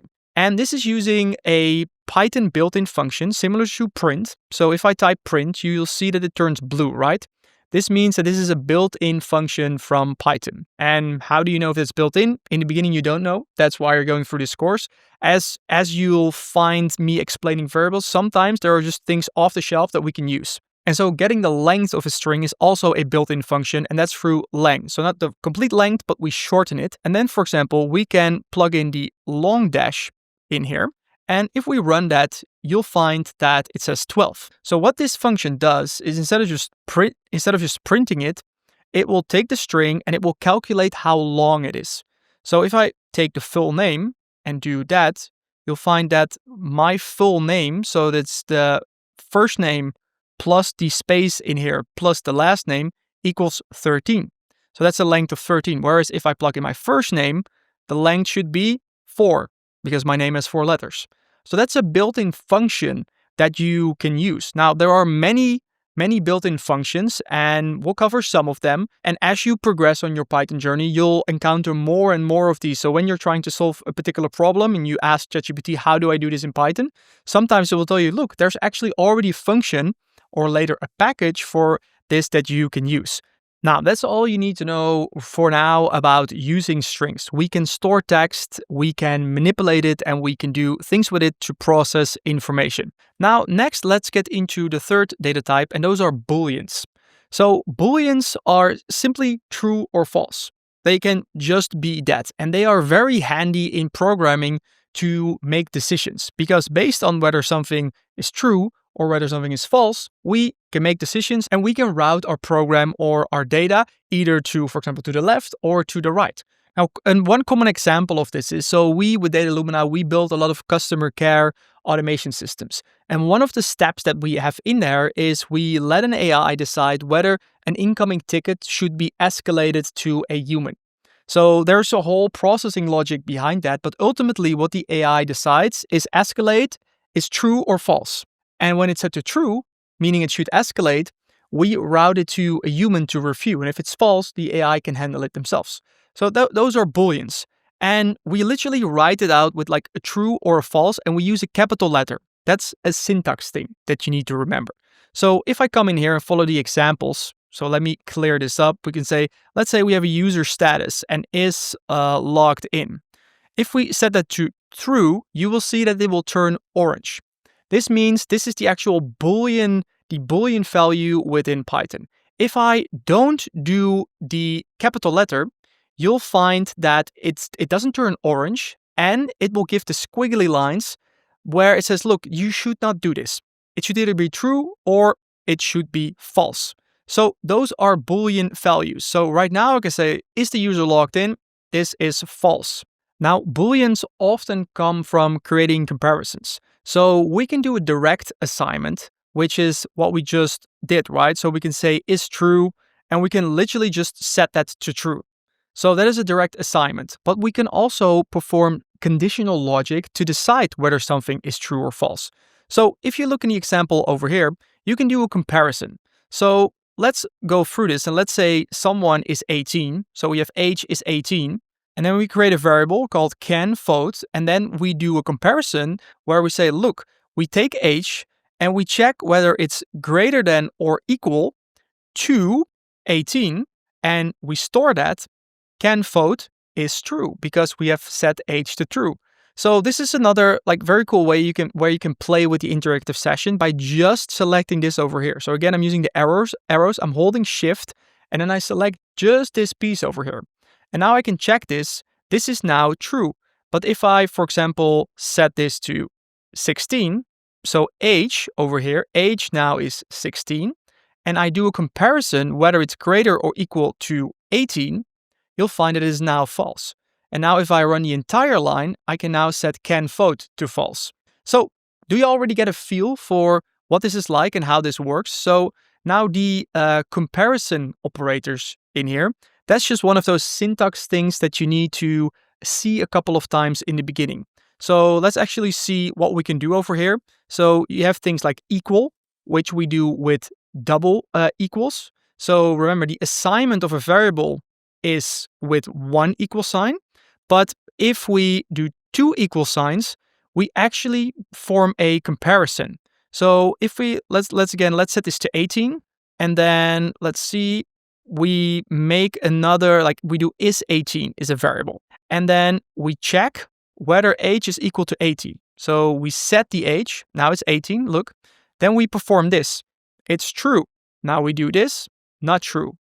So these are ways that we can perform really any type of comparison that you want to make. So coming back over here, is it equal to? We can also, is it not equal to? So we invert it. We do that using an exclamation mark. Then we have greater and less than. So we can use greater than 20, less than 30, or greater than or equal, or less or equal.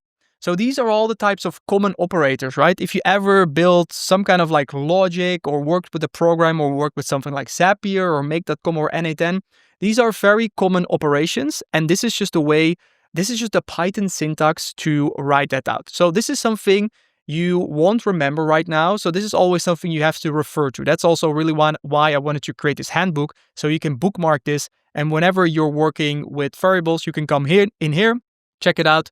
Or of course, simply ask AI and it will also tell you what to do. Okay, so those are Booleans. And again, as with any section, if you're running into errors, make sure you check out the common mistakes. All right, and up next, we are going to the section working with data. So we already covered the math, right? The arithmetic operators to do simple math and to perform calculations. And one thing you should know about Python is that it follows the same rules really when it comes to arithmetics that you would use and on your math exams in high school, right? Or when you're using a calculator. So for example, the multiplication becomes 4 in addition. So this will be 14 and not 20. And if you use parentheses, that's how you can prioritize certain operations to do them before. So similar to what it was like with math, in Python, it works the same way. Then we have the comparison operators, which I just shown you. And feel free to stop here and take some time to play with these. I'm quickly going over this because I want to get to the logical operators. Because we can also combine Boolean values and conditions. And we can even include the words and or. So let's have a look at what that looks like. So let me actually take this snippet over here. And we're going to play with that. So let's see. Over here, we have age equals 25. And I can zoom out and I can clear all of this for you. And then let's zoom in a little bit. So we have age is 25. We have a license, which is true. And now we perform a check. And we want to perform a check and both must be true. So to determine whether someone can drive, both the age needs to be, like in the US, needs to be greater or equal than 16 and also has a license should be true. And this is also one of the cool things about Python, right? Because look at how easily we can read this. It's almost pure English. So let's go through this. Can drive, we set that equal to, and then we perform the first operation. So age is greater than or equal to 16. Is that the case? It's 25. So let's check that. Let's just run this line. That is true. Okay, now we see and over here. And we have has license. So has license is set to true. So what now will happen if we use the and? This line over here, this will output true if both of the clauses in here are true, which is the case. So if I now run this, you'll find that this is true. And if we then print can drive, it will be set to true. But if we now set this to false, so someone is 25, so they are still over 16, true, but has a license is false. And now we run this and print can drive is false. So you can see how we can now start to build this logic, right? And similar, we can also do or. And this means it's either one of the two should be true. So if we do it like this, they can still drive because they're 16. This is maybe in like some weird country or state where you can either have a license or 16 and you're good to go. So coming back to the examples over here, you'll find that you can combine these in all kinds of ways. So whenever you're trying to solve a problem, even if you want to stack 10 conditions and very complex combinations of all kinds of variables that you can think about, using all of these operators equal to, greater than, and, or, And using these truth tables and understanding how they work, you can see that you can almost like create any kind of decision-making logic. So go through this, and here you see understanding the truth tables. So this is what I was going for. True and true will be true, and this is using the and, this is using the or, and not is another one. So this is how you can flip it. So let me actually show you what that looks like. So let's see if has a license is set to true. Let's do that. I can also now, for example, do not has license. And now if I run this will say false because has a license is true. And when I invert that, it turns into false. So let's do another example here. Let's do drunk. Let's say drunk is equal to true.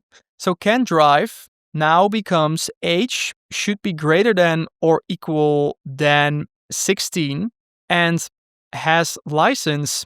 And here's the thing, you can also do equals true, but you don't need to do this. So this is like as you type it out, you might want to do this, but since has license is already a Boolean value, you don't have to make a direct comparison with this, but both will work. But let's, for the sake of simplicity, leave it out. And then also we do the third clause in there. We literally say and not drunk. Okay, so now what you can see over here, let me actually zoom out a little bit so you can see everything. Now if I run this, can drive, like make sure we have everything in here in memory. Now you can see we run this and then we do can drive is false because they're drunk. They're 25, they have a license, but they're drunk and they cannot drive. If we do it in false, they can drive. Now here's one more Python trick that you'll often encounter. There are also shortcut assignments. So when you have a score, let's say score is 10. So I come in here, let's clear everything out. Let's say score equals 10 and you want to add something to that.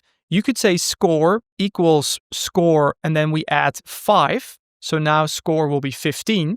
You can also directly do score plus equals 5. And then we add another 5 to the score and now it's 20. And we can do this over and over and over again. So if I run this a couple of times, you can now see score is 90.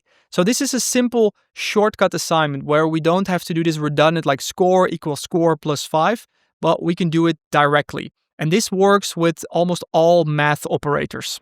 All right, so those were some common operators. Now let's get into the string manipulation. And I want to show you two more things when it comes to working with strings that are very useful, especially when you're working with AI and when you're working with prompts. So we already saw that you can use the plus sign, right? But now I want to show you F strings. So let's see what they are and why they are so common in when you're working with AI and language models. So let's say we have our string, and let's say we have, let's say we do hi there, my name is Dave. We can run this, we have the string, and we have their hi there, my name is Dave. But let's say you have a program and you don't want to hard code this name, but you want to do it based on the username, right? So let's say name equals Dave. And then, I should put that in quotes, right, to make it a string. How can we now make this in such a way where we make this dynamic and we replace this with the variable over here? So now depending on who is interacting with the system, it will give them a different greeting. And this is used all the times when you are working with AI models and prompts. You want to dynamically inject information that you retrieve from another system, store that in a variable, and then put it in a string. So the way we do that in Python is through what they call F strings. And this is, again, this is now a syntax thing because this is just something you need to remember. There's not really any logic behind it, but it's called F strings, and we literally put an F before it. So you have the string, you have the quotes, and you just put an F in here. And when we plug that F in here, what we can now do is we can come in here and we can use curly brackets and we can now plug in any variable.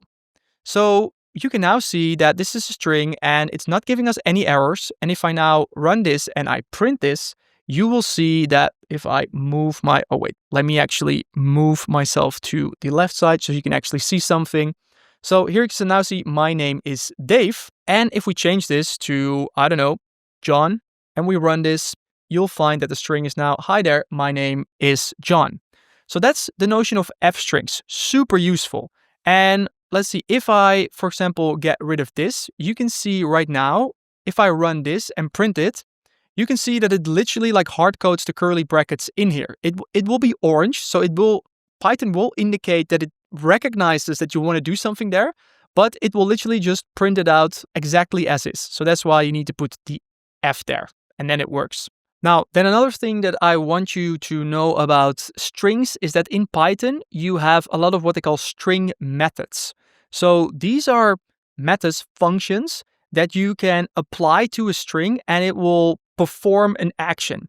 And the way you do this is, so here's an example. So you have text, you have the string in here, and instead of putting it before it, so print and then using the brackets, you directly take the string variable, you do a dot, and then you apply the string method by typing out the method and then using the brackets in here.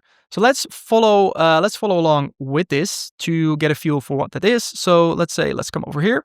We have Dave, and we can do name, we can do dot lower, and then we do the parentheses. And now you can see this is my name in lowercase, but I can also do my name in uppercase. Let's see, in uppercase. And I can even do, let's say if we have a sentence, so you could, for example, do sentence equals, hi, my name is Dave. You can even do a title. So you can do sentence dot title, and then it will apply title case if I store it in memory, and there we go. So you can see it will capitalize all of the first letters. So these are called string methods. And I'm going to show you one more example over here. I'm not going to walk through everything, but you can even see if you have this message over here. So I love the Python programming language. We can also, for example, create some Boolean logic around this where we can say starts with, ends with, and that gives us true or false values. We can find certain phrases within a sentence. We can count the occurrence or number of times Python is occurring in this message. And we can even replace certain parts. So here we say if we have the message and we replace Python with JavaScript, it will now print, I love JavaScript programming with JavaScript. Now, and I totally understand that that is a lot of information, right? And you definitely don't need to remember all of that. Like even I often have to look up these things like, oh, what was it again? Like there's something in Python with starts with and ends with. These are such niche use cases that when you need them, all you need to know is that Python has a lot of functionality out of the box to solve common problems. So whenever you're dealing with something, there is a high chance that you don't need to come up with the entire logic yourself or create a really complex function. You can first just ask ChatGPT and say, look, I'm trying to solve this problem. I have this sentence and I need to understand if it starts with this and then I want to replace a certain part. And ChatGPT will literally give you the most effective way to do it through a combination of all of these methods that I just shared. So the goal really is to get you familiar with what you can do with data. What are string methods? What is the notation? Seeing them, walking through them, and just getting a feel for how this programming language works is really the goal at this point, not to fully understand and remember everything. That's important to keep in mind. All right, and now we get into the section control flow. So how can we actually make decisions within our program, right? We already saw that we can use true and false and we can do calculations, but now whenever we're building programs, we need to do something like, look, if at an ATM a password is correct, then we allow access. If not, we give an error. If a user clicks on a button, only then we perform an action. In a game, if the health is equal to 0, it's game over. Otherwise, we can continue.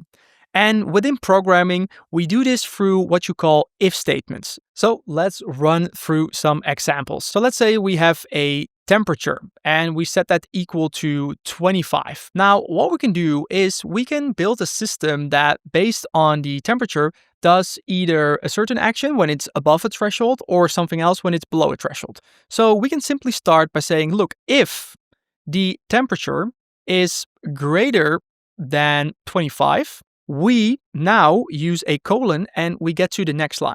This is something new. We haven't done this. So we introduced the if statement, which is an operator that we can use. An if statement always just starts with the if. Then we have the conditional logic over here. And then when we end that logic, we do a colon, we do an enter, and then we get to the next line. And here we use an indentation. This is very specific to Python. So it goes to the next line, and what it's doing behind the scenes, you can see in the highlight over here, it's adding 4 spaces. Now, our code editor is doing this automatically for us because it understands the Python programming language and it understands what it does. So just so you know, that's what's going on behind the scenes. And now what we can do is we can, for example, write a print statement over here where we say it's hot. If we run this, nothing will happen. And that is because the temperature is equal to 25. If we set it to 26 and we run this, it will say it's hot. Remember, right? Similar to the example I gave about the customer care. Do we need to escalate it to a human? Yes or no? It's a similar type of logic. So let's set it back to 25. Nothing will happen. Now let's create another case. So what we can now do is we can now go back. So we exit out of this if statement and we continue with an else statement. And now here, we don't have to specify any logic because this will simply execute in all other cases. And then we say print, it's nice weather. Now if I run this, it will say it's nice weather because if we follow the order of operations, which in Python will be from top to bottom and from left to right, it will first check if the temperature is greater. If the temperature is greater than 25, it will print it. This is not the case. Okay, now we go into the else condition. This will always run. If this is not true, this will run. That is how it is currently set up. It's a Boolean decision-making logic. And now the syntax here with if and then the colon and an else and then nothing there and another colon is just one of those things. You just have to see it and do it a couple of times before it clicks. But let's say you want to add more conditions to the mix. So actually what we want to do is say, look, if the temperature is greater than 25, we say it's hot. But we can also say if the temperature is greater than 30, we say it's very hot. And now what we do in here, if we set it up like this, we have an if statement and then another if statement. And let's see, let's actually put this at 24. What will happen right now? You'll find that currently it will say it's nice weather. But then if we put this to 31 and we run this, you'll find that it's both running it's very hot and it's hot. But in this case, we don't want that because we want it to be either one of the decision-making points. So for that, Python has something else, and that's called an elif. So here we can chain things together. So it will first check if the temperature is greater than 30. And if that is the case, it will print it's very hot. And then it knows that it can end the loop. So it will not check for this. So what this looks like is now it will say it's very hot. Even though this condition is also true, it will not get to that because of how we structured it. So another example over here is here another chain. And you can also use multiple elifs. You can actually chain them together. So let's say we have a score. And if we say if it's greater or equal to 90, we say A, excellent. Here we get a B, here we get a C, here it needs improvement. So let me actually copy paste this to see what this looks like. So now with 85, you get a B. And if you have a 90, you get excellent. So remember the order of operations, right? From top to bottom, from left to right. And if we use an if-elif chain, the script will stop once one of the conditions is true. And if it gets through everything and there is none of these conditions is true, it will always execute the else statement. This is something you have to get used to, but this is really the bread and butter of building programs. You take in the data, whatever type of data type it is, whether it's a number, a Boolean, or a number, you combine that into some kind of like variables and you apply some operations and then you want to do stuff with it. If it's this, we do that. If we get to here, then we execute this function. If the escalation is true, we make sure we get a real human in the loop. Really the fundamental building blocks of how you build systems and how you put something together in a programming language. Now, the nice thing is that everything we've learned up until this point can also be reapplied and combined, right? So here, when you're using if-else statements, we can also use the and, or, and not operators to determine the Boolean logic. So similar to how we were first looking at age and license and we're just printing what it was, we can also create if-else statements around this and combine them in those two. So just to showcase that to you, you can come in here and here, this will print you can drive. And if we put it to 12, so this is a 12-year-old, we cannot drive. If we want to let the program know that this is not possible, we can print this and we will say you cannot drive. Now we run this and it will go. And we can put any type of elif statements in between. And now with if-else statements, we can even do nested conditions. So we can, for example, say if has ticket, and then we go to the next line, but we also say if age greater or equal to 18, we print enjoy the movie. And then we do an else statement in here. So they have a ticket, but they're not 18. We print needs supervision. And then we can come in here all the way to the end and then add another print statement and say, please buy a ticket. So now you can see someone's 15, has a ticket, they need supervision. Whenever they're 18, they can enjoy the movie. When they don't have a ticket, they need to buy a ticket. Now, the next concept that we will cover in the control flow section is the notion of loops, where we can repeat code multiple times. So this is often something that you need to do when you're building programs. And for example, let's say you want to do something like this. You want to perform an operation 5 times. Instead of writing this out in your program, which is really verbose, we can create a loop around this, which is much cleaner and much shorter. The most common way to do this is using a for loop. So let's give an example of this. And again, there is a specific syntax that we need to understand in here.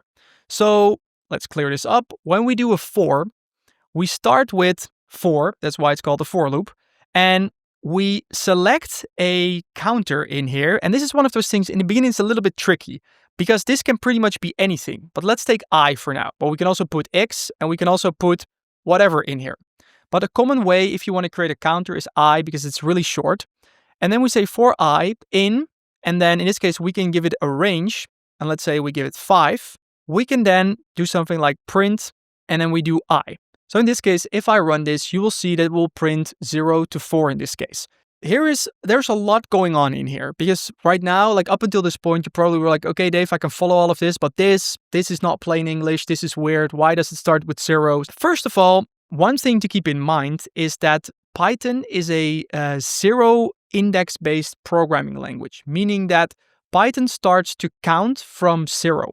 This is something that we will also encounter later when we're working with lists and indexes. If you want to get the first element, we say we want element 0 instead of element 1. That's why you see 0 over here. And what we are essentially doing here is we're creating an iteration where we say, look, for I in range 5, and range 5 is a range where we say, look, we start with 0, and then we go to 1, to 2, to 3, to 4, and then we stop. It's syntax, it's a notation. It's something you have to get used to. And then we perform an operation. And in this case, we use I. So we use the counter variable here as well. But we can also, for example, print hello world. And then if we run this, it will just simply 5 times print hello world. But the I refers to the counter in here. But let's get back to the docs over here and see what's going on over here. So again, Python starts counting at 0, not at 1. It's called zero indexing. And you can also count from different starting points. So this is just a way of repeating things over and over again. We can do it through numbers by giving a range, let's say 1 to 6. We can even count with steps of 2. All things that are possible. So let me actually run this over here to give you an example for what that means. So before we had 5, right? So we said range 5, and then we print everything. But we can also say, look, we want to go from 1 to 6. And then you'll find that it will print 1 to 5 because it will stop before 6. That's just the way it works. And that's one thing, right now you're probably wondering oh, it's a little bit tricky. So you start at 0 and you put in 6, but you actually go to 5.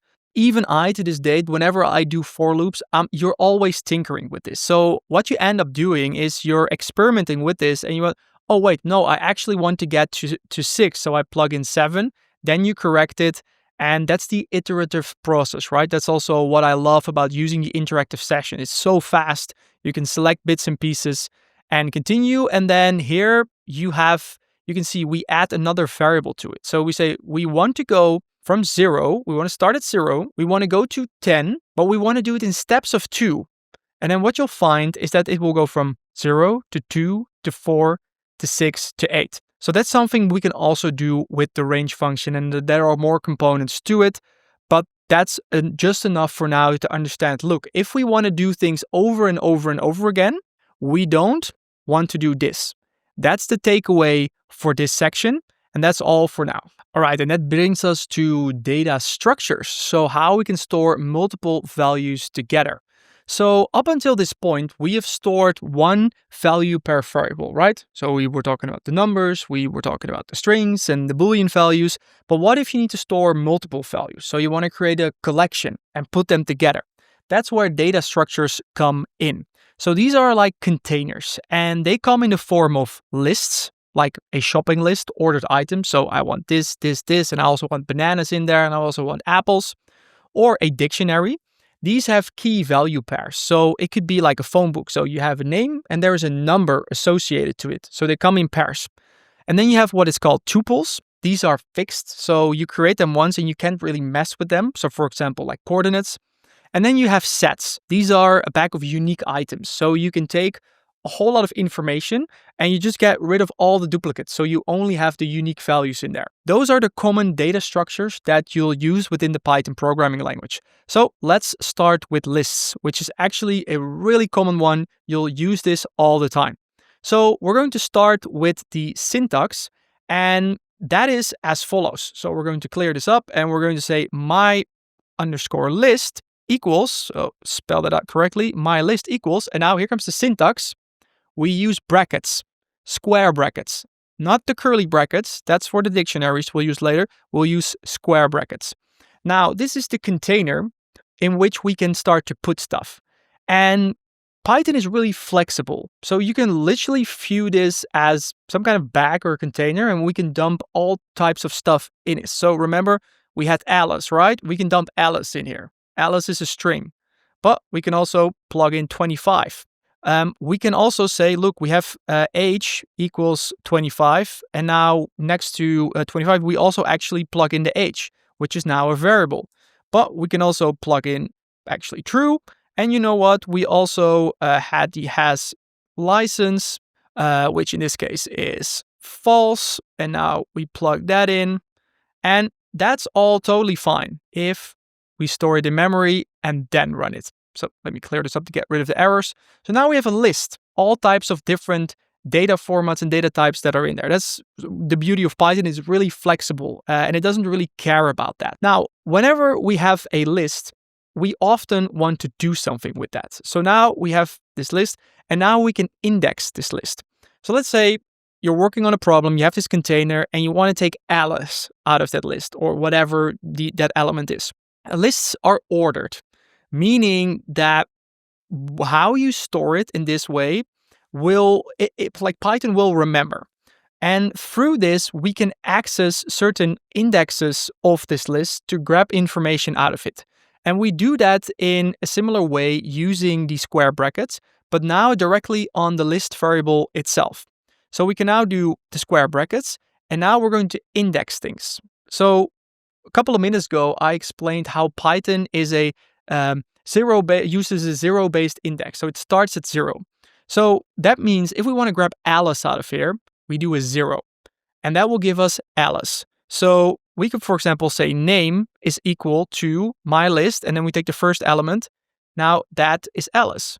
Now we can set age equals my list. And then we take the second element, but we index it with 1. And now we get 25. And so on. We can go on and on and on. And also what you can also do is you can also say, look, what if we want the last item, but like, what is it? Is it like 3, 4, 5? Python has a way to do this. So this is actually like has license. So we can say, let's say the license equals, oh, look, and here actually, this is interesting. We get a blue highlight over here, meaning that there could be a problem where this is an internal variable that Python is using. Now, in this case, we should be fine, but let's actually like override it with has license. So sometimes you have that, for example, when you write print, that's something that we can use inside Python internally, and that's often not how you want to name your variables. So that's just a quick side note. So we can now say my list, and I was explaining that how we can get the last element.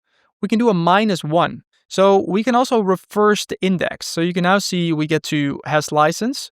We can also do -2, and that will give us the true, which should be true. And then we can even get -3. So there are multiple ways, like forward or backward, to work with the list and to get elements out of it. Now, next to grabbing single items that we just saw, we can also take slices. So we can also specify a range using the colon. Now, next to storing information in a list and then grabbing something from it, we can also overwrite data in that list. We can add to it, we can grab from it, we can remove things. So let's walk through some common operators in here. So let's say we have the list and we say my list, and now we say, look, we have my list, and we take the first element in there, we say Alice, and we say, look, now this is Dave. Now, if we look at our list, you can see Alice has now been updated with Dave. We can also use a list method, in this case is append, and we can just add something to it. So let's actually add Alice back to the list. And what this will do is it will append it.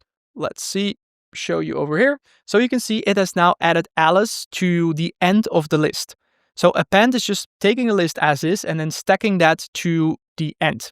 And we can also remove stuff. So if we come in here and at least say, hey, we have my list, and we now do remove, and again, we want to remove Alice from the list. So Alice is having a hard time with this list. We're not sure if we want her on or off or whether it's Dave. Alice is gone again. So all operations that we can follow. Often in Python, there are also multiple ways to accomplish the same goal. With append, there is also an insert. So instead of just saying, look, we want this at the end, we can also insert it into a specific index. So coming here again, let's see. So Alice is from the list again. And then we can say, look, we want to insert. And then we say, look, we want it on index 1. And we bring Alice back in there. And let's run this. So you can see Alice is back in there. Lots of different ways to think about, look, what do I want to accomplish? What do I want to do? How do I want to store the data? And then Python likely has something for that for you to accomplish that goal. And similar to strings, lists also have methods to do even more with it. So we can check how long a list is. We can count, we can index, we can sort, we can reverse, all stuff that you may need to do at some point where you run into an issue and then you'll find, oh, look, Python can actually reverse this list for me. Easy. But again, these are not so common, I would say, in the real world, especially when you're working on AI cases. Every now and then they pop up, but for now, it's totally fine. Just high level, be aware of them. Know that you can do stuff with lists, but it's much more important to understand the fundamentals, right? What is the list? We can store data into it and we use brackets to do that. That's important. And we index them. That's the most important thing for now. So let's get into dictionaries. So remember, right, these are key value pairs. So within a list, we simply have a grocery list, whatever. Alice doesn't have to be related to 25. They're just in the same list, but could be entirely different concepts. A dictionary changes that. A dictionary uses key value pairs, and we do that using the curly brackets. So here we can start to store information in a way where I can say, look, we have a person. And now I'm going to open up I'm going to create the curly brackets in here. I'm going to do an enter. And I'm going to say, hey, let's say a person has a name. And there comes Alice again. And I should put that in quotes over here. So this is the key. So the name is Alice and Alice has an age. And now that is a number. So let's say Alice is 25. And we separate all of the new elements in the dictionary similar to how we did that in the list with a comma. So whenever we go to the next line, we do a comma and then we can say, look, Alice also has a city and we set that equal to New York. So Alice is 25, lives in New York. Now this becomes a dictionary. And what we can do with dictionaries is we can look up certain elements in there. So if we have this and we look at the entire dictionary, we get everything. But now if we want to, for example, we want to know how old Alice is in this case, what we do is instead of using indexing with numbers, we use the keys to look up the value. So we do that also with square brackets. Again, this is a syntax thing. So we define the dictionary with curly brackets, but when we want to retrieve information from it, we use the square brackets, something we need to remember. And now I can plug in the key. So I can say age, and now that will pull the information from the dictionary. It will perform a lookup, and we'll say, look, we got 25. If we do the name, we'll get Alice. If we do the city, we'll get New York, and so on. And similar to lists, we can also update or overwrite information in the dictionary. So we can also say, look, person name, we can just overwrite that and say Dave.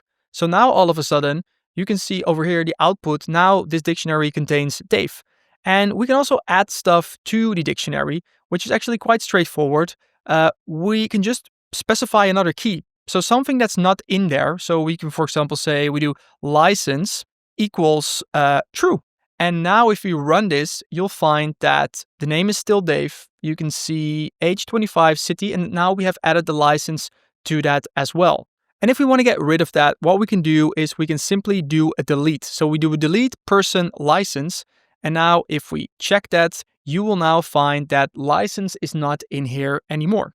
So those are the same type of operations that you can do with a list and within a dictionary, and when to use which one is something you have to get a feel for. When you're working with Python, when you're programming in general, there are often infinite ways to solve the same problem.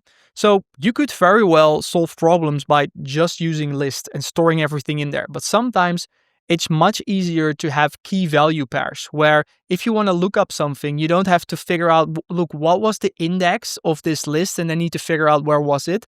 You simply know, oh, I stored it at the age. I stored it at the age key. So if I want to know the age, we just need to plug in that. This is all something you'll get a feel for as you get more experienced and more exposure to working with the Python programming language. All right, and lastly, dictionary also have methods. So we can use the keys, we can get the values, we can get the items. So all different ways of accessing the information that's available within the dictionary. This is a nice exercise to try for yourself and see how they work. Okay, then let's get into tuples and then finally in sets. So these are data structures that actually in the wild you don't really use a lot, but it's good to know how they work just so when you encounter them. So a tuple is immutable. So remember, right, with the lists and the dictionary, I saw, look, we can create it, and then look, we can just overwrite the name. We can remove Alice, all of that. Tuples are immutable. So the idea of a tuple is you want to create it and the program should never touch that. So for example, when you have a coordinate or an RGB color, and just when you want to adjust it, you just create a new one, because the coordinate is not going to change. And tuples are specified with parentheses. So remember, we had lists, square brackets, we had dictionaries, curly brackets. Now we have tuples, parentheses. Okay, so tuples go either in pairs, or you can add more to it. So we can have a point, and we could have 3 and 5, and we have colors. So let's actually plug this in and get a feel for what this is like. So we have an empty tuple, there's nothing in there. We have a point, which is 3 and 5, and then we have the colors in here. So what I can now do is, let's say colors, and I want to get the first element in there. So this works similar to how we're working with the list, right? It's very similar, but it's just in a way where, look, if we now say, look, this is now blue, this will get an error. Because if this were a list, this would be totally acceptable, but now tuple object does not support item assignment. That's what the error says, because that's one of the properties of why you want to use a tuple. So other than that, it's very similar to a list, and we can do all the same things, right? We can do get items, we can use 0, we can do -1, we can do slicing. That's all you need to know for now. So let's get into sets, the final data structure of really the Python basics, all the really most fundamental Lego blocks. And a set is a way to create unique values, to make sure that whenever we're working with a collection, there are no duplicates in there. There are 2 ways to create sets. We can use the set notation over here, or we can use curly brackets, but then not assigning the key value pairs, because otherwise it would be a dictionary. So let's quickly go through this, because you just need to see it at this point rather than fully understanding everything that's going on. So we can create an empty set. So there's nothing in here, and then we could later add things to it. But we can also set it with values. Both ways work. So here, let's say we have a set of numbers, 1, 2, 3, 4, 5. So these are the numbers. So this is now a set, even though we use curly braces, because we don't do the assignment with the colon and using strings in there. It's a set. Now, we can also do it like this. So again, in a similar way, we use set, parentheses, and then we plug the list in there. That also works. Now, we can use it to deduplicate items, Because if you don't do that, like if you don't have or don't intend to do that, like you could just as well use a list. There's no point for that. So let's say we have the scores over here. So notice how 90 appears in here 2 times. So first, this is a list. See, we're using square brackets. So if I store this in memory, and let me actually switch this over here so you can see it. If I store this in memory and print it, you can see this is the list. But now we can create unique scores by using the set notation, and we plug that in here. And you can see, oh, it's actually like it was 90 and 85. It's also twice in there. I didn't even notice that. So now you can see it gets rid of the duplicate values. And now we can store that, and now our unique scores become just that. And we can do that exactly the same over here. Apple, banana, orange. These are the fruits. But now if we add banana one more time, it works in exactly the same way. Oh, I missed a quote over here. So now fruits is still apple, banana, orange, even though banana is in there 2 times. So that's really what you should know about sets and the basic operations. We can remove, we can discard, we can check things, but it's to deduplicate collections. All right, and that brings you to the end of the Python basics section. So we covered almost all of the very fundamental building blocks that you need to understand about the Python programming language. Data types, data structures, operators, how you can combine them. And you should now get a feel for what it's like to write simple Python functions, right? You should be getting comfortable with either executing code through the terminal or see why the Jupyter interactive session is so nice to work with and how you can quickly explore what the data is, check if you made any errors, and course correct. So with this fundamental understanding out of the way right now, the next section, building programs, is all about how we can actually use all of these building blocks and create longer scripts instead of just isolated lines that we've been doing, and how to piece things together so it starts to look more and more and more like we're actually building something and automating something. We're getting there, you're crushing it, and right now I still understand this is new. These concepts are very abstract. They're isolated. You don't have to remember all of this. This is just the first exposure, and it will get better over time. And now this would be another great time to take a quick break, maybe grab another fresh cup of coffee or your favorite beverage, and then we'll get into the building programs section. All right, so let's dive into building programs. I also took a fresh cup of coffee here.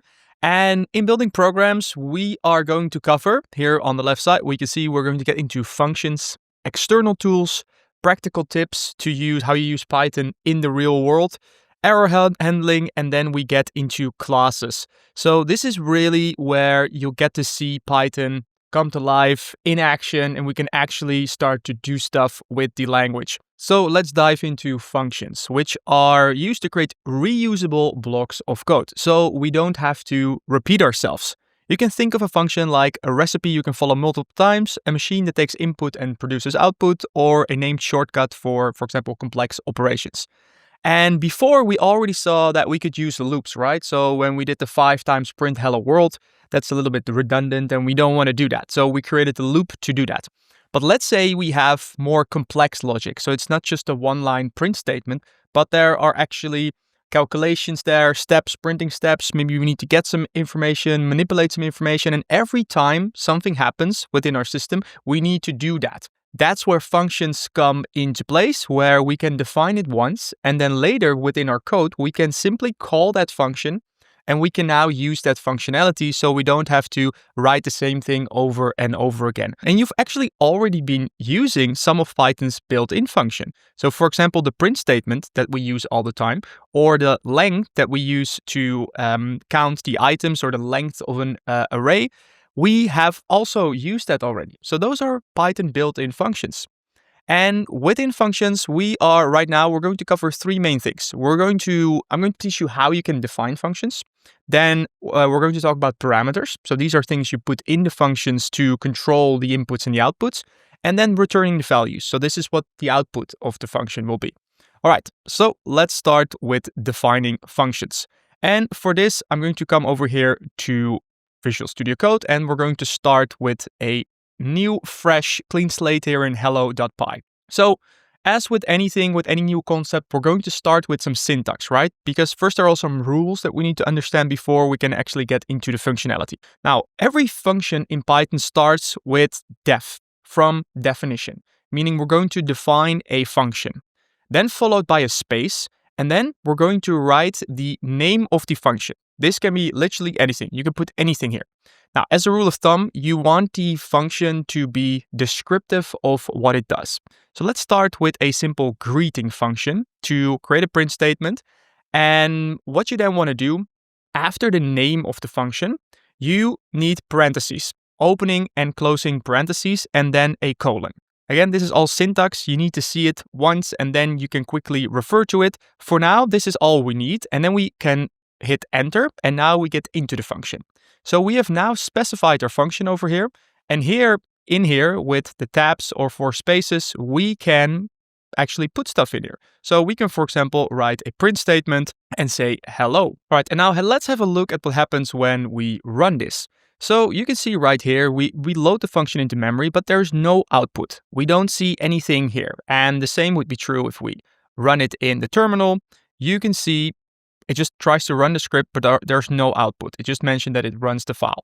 So that is the case because when you define a function, it is simply a placeholder for that logic.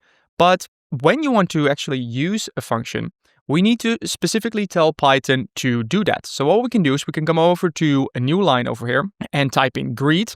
And then we do opening and closing parentheses. And now this is actually where we would call the function. So now if I one more time open this up, now if I do greet, you can see that it executes the function and that it outputs the print statement over here.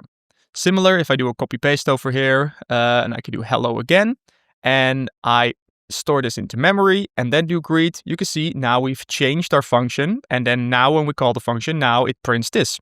So that was your first function. So the important thing to remember is the syntax. We start with def, function name, opening and closing parentheses, and then we do the colon. Then you can add your code here, make sure it's indented. And then if you don't want to return something, you don't have to put in this pass over here, but you can also do it for clarity. So normally functions will often return something, and this pass, putting this pass over here, is simply a kind of like a readable way for humans to say, look, this function doesn't return anything. In the next sections, I'll show you how we can return stuff, but you can see it doesn't change anything. So you can also just get rid of this and it will be exactly the same, but Python accepts it. So those are the key parts. And then some tips on naming functions. So like I've said, you want functions to be descriptive of what they're doing, right? And there are also some style rules to this. Similar to how we talked about, there are style rules to variables, right? We use a similar setup over here. So we use lowercase letters, and whenever there's a space, we use an underscore. So if we want to calculate some kind of total, we do calculate underscore total. We want to send an email, send underscore email. No capital letters. So we don't want to use capital letters in here. Those are reserved for classes, which we will cover later. But remember, these are styling guidelines. So it will work perfectly fine. You won't get an error, but other developers will look at you and they will see that you're a beginner. And we don't want that, right? So then calling the functions. This is what I already showed you, right? So let me actually copy paste this example over here to see we can also call functions multiple times.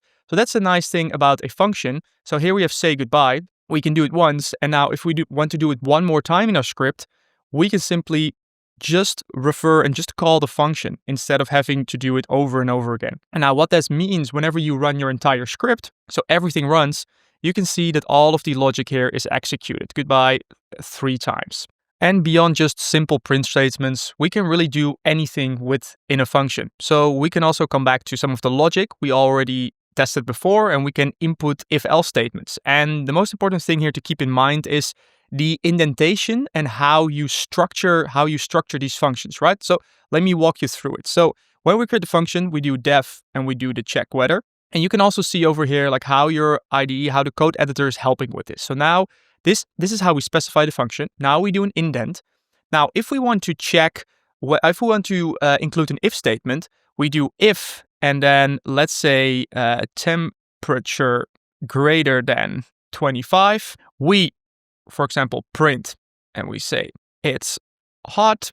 And now you can see these squiggly lines under here under temperature. And that is because right now Python doesn't know what temperature is. And that's because we haven't specified it yet. So you want to store that over here and say, look, temperature is 16. If temperature is greater than 25, print it's hot. Then we go in here and then I do a shift tab to go back to this line. I do an else, I do another enter. Our IDE will cover the indentation and otherwise print it's nice weather.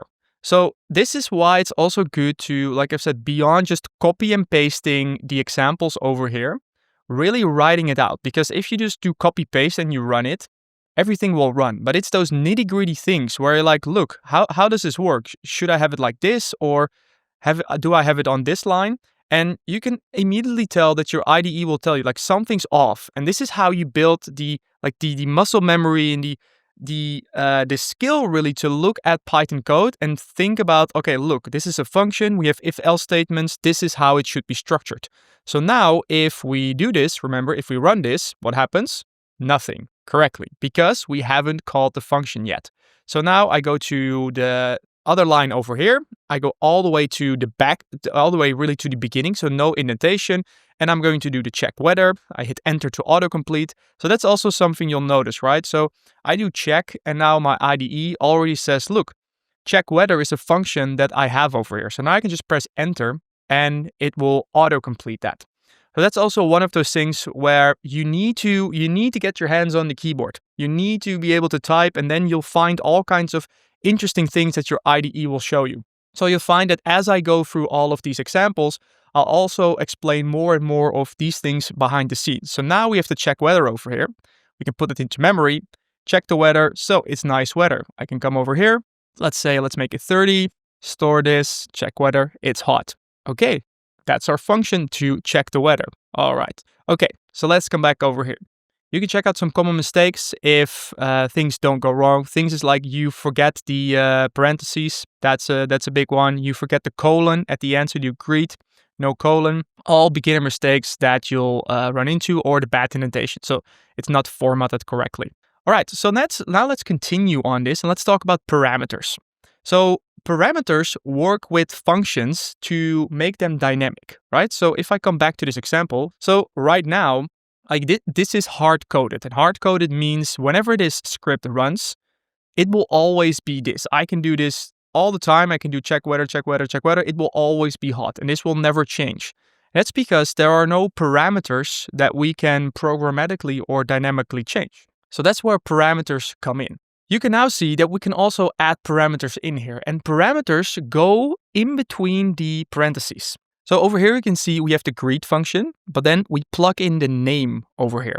Now we can use that variable name in the function itself. And then when we call the function, we can plug in that parameter and it will use that data within the function. Okay, so let's have a look at how this works. Again, we have our simple function over here. So let's do another one. So we do greet. So dev greet, this is all the same. And then we do the parentheses. And now what we do is we do name. And then we do a colon. So now this function takes name as a parameter. And what we can now do is we can do print and we create a string. We say hello. And then remember, if we wanted to use variables within strings, do you remember what it was?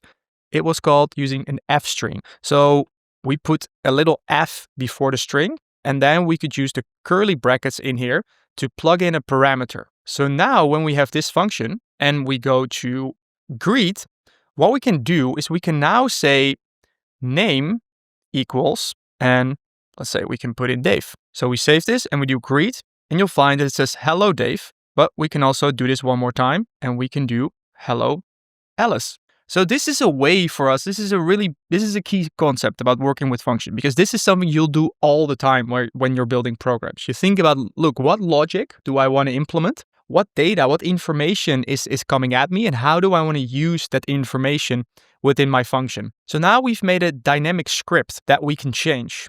And one thing to remember here is that for Python, it doesn't matter in this case if I specifically say name equals Dave or I just do greet Dave. Because how this works is You can also have multiple parameters, and it will just follow the order of operations. So let me show you what I mean with that. So I can also, for example, let's do last name, first name, last name, and then we say, look, we have a first name in here, and then I just do, let's see, I do a space in here, and then we do last name. And so now we have 2 parameters in here that we can insert. And now what you'll find is if I do this and if I run this function, we'll get an error because it says, look, greet.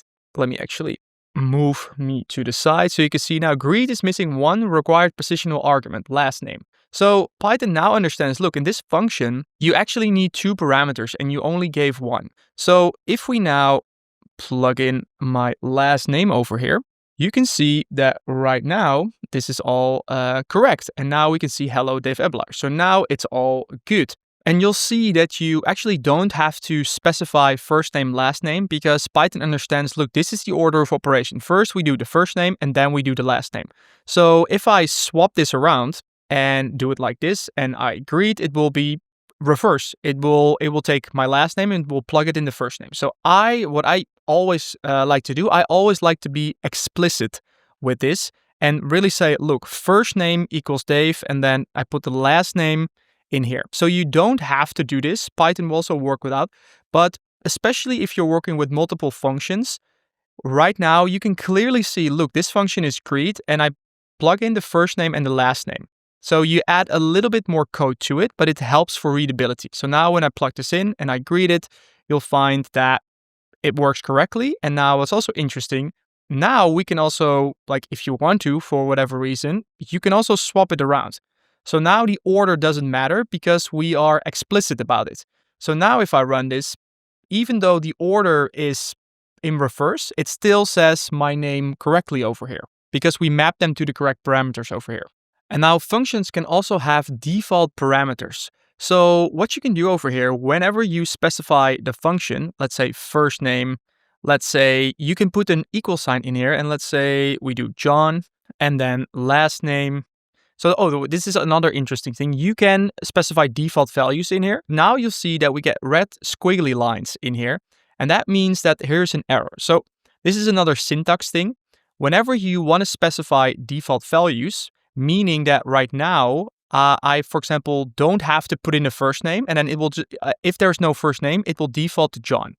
But there's an order to things. So you need to set the parameters that don't have a default value first, and then you set the ones that have default values. So now it's just like swapping things around in different order. The functionality is still the same, but this is just like what Python expects. So now if I store this function, now let's see, I can come in here and look, now I can actually run this function and I only need to plug in the last name, and it won't give me an error because now it will simply say, look, okay, first name is not there. In that case, I always take John. And let's see, we can do something similar for the last name. And now, because this is now also has a default value, we can swap it around again just for the order of things.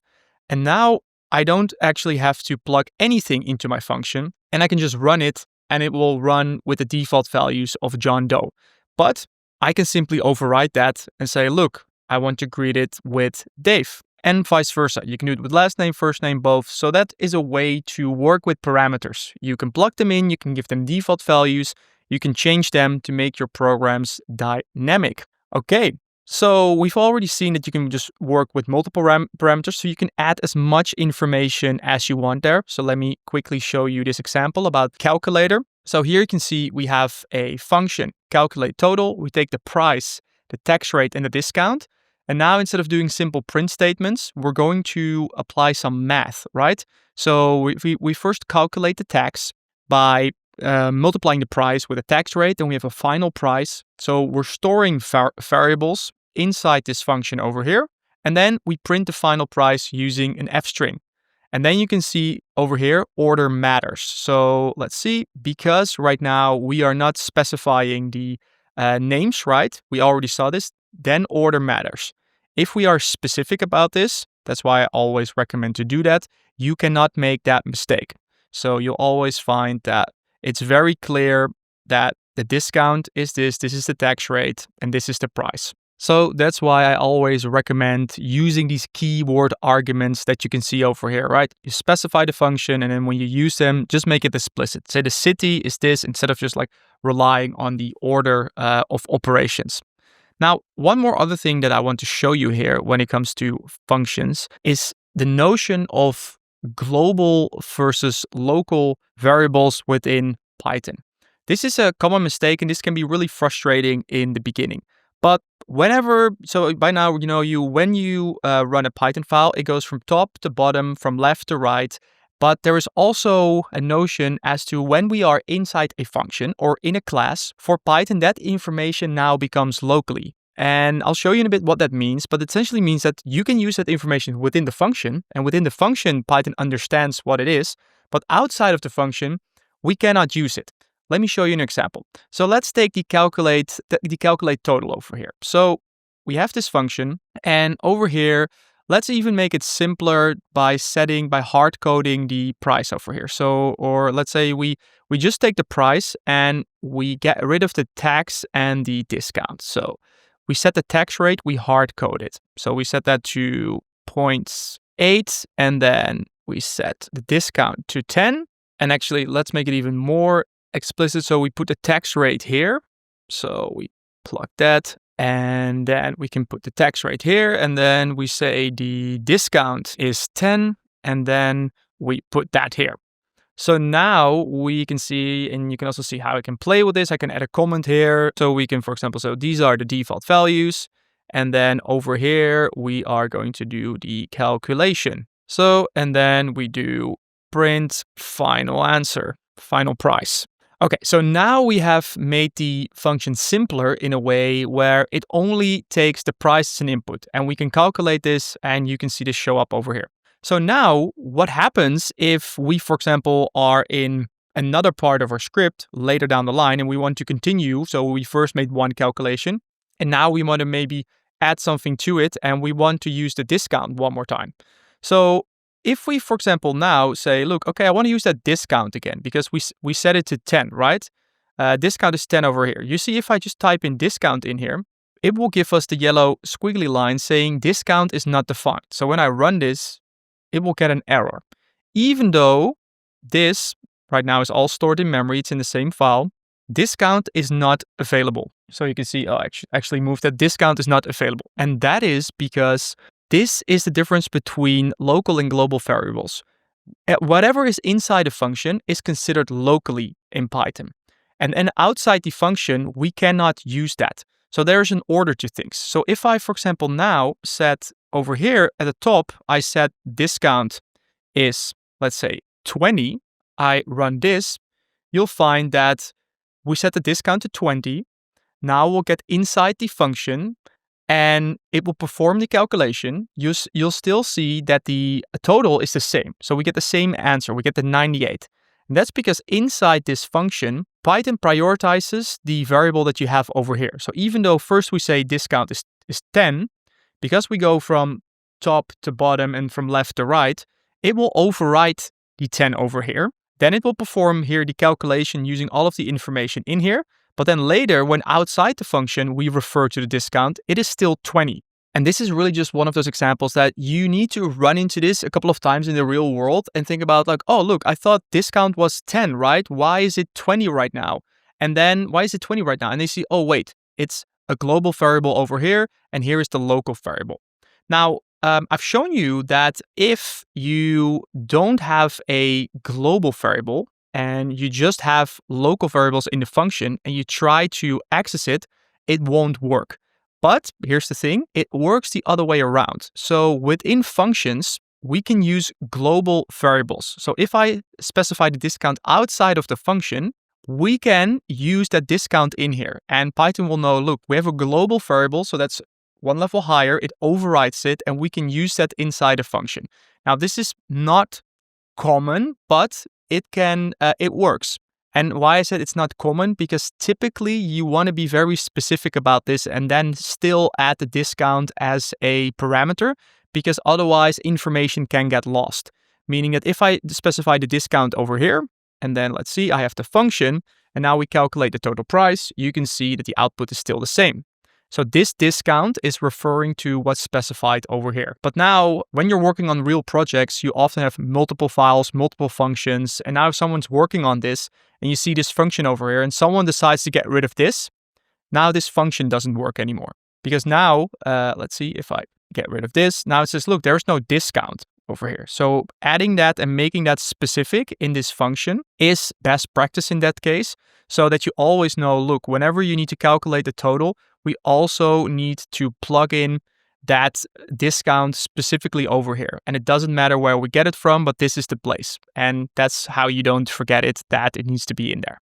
So that was a little bit of playing with global, local variables. You get some exposure to what it's like to work with the function, to input the parameters, and then how to call the function. And really, it's about practice here. You need to see multiple examples. So later on, when we're going to the practical Python in this session, we're going to actually do some stuff. Because I'm fully aware, and this is some of the things that like really bothered me when I was learning Python. In the beginning, you always see these like cookie cutter examples where you're like, look, I can print someone's name, but what is actually the point of that, right?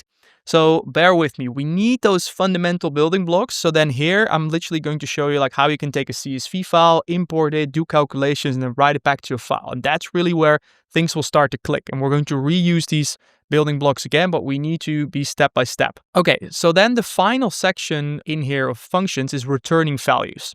So up until this point, we created functions that just do something and then either just print something or do nothing. Functions can also return something. And we do that with the return syntax over here. So let's dive into some examples. Okay, so let's say we have the simple function and we do a print and we take A and B as parameters and we just, in this case, we just print A and B.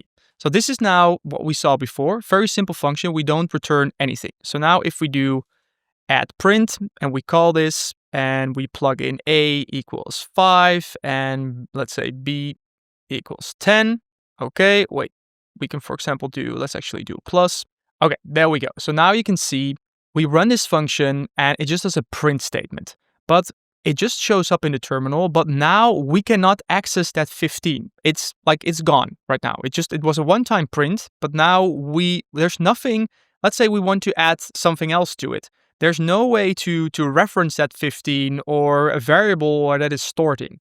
So that's where return comes in. So when we want to perform an operation and we also want to store that and do something with it. So then what do? You add a return. So we do a return, we do add, and we do a return.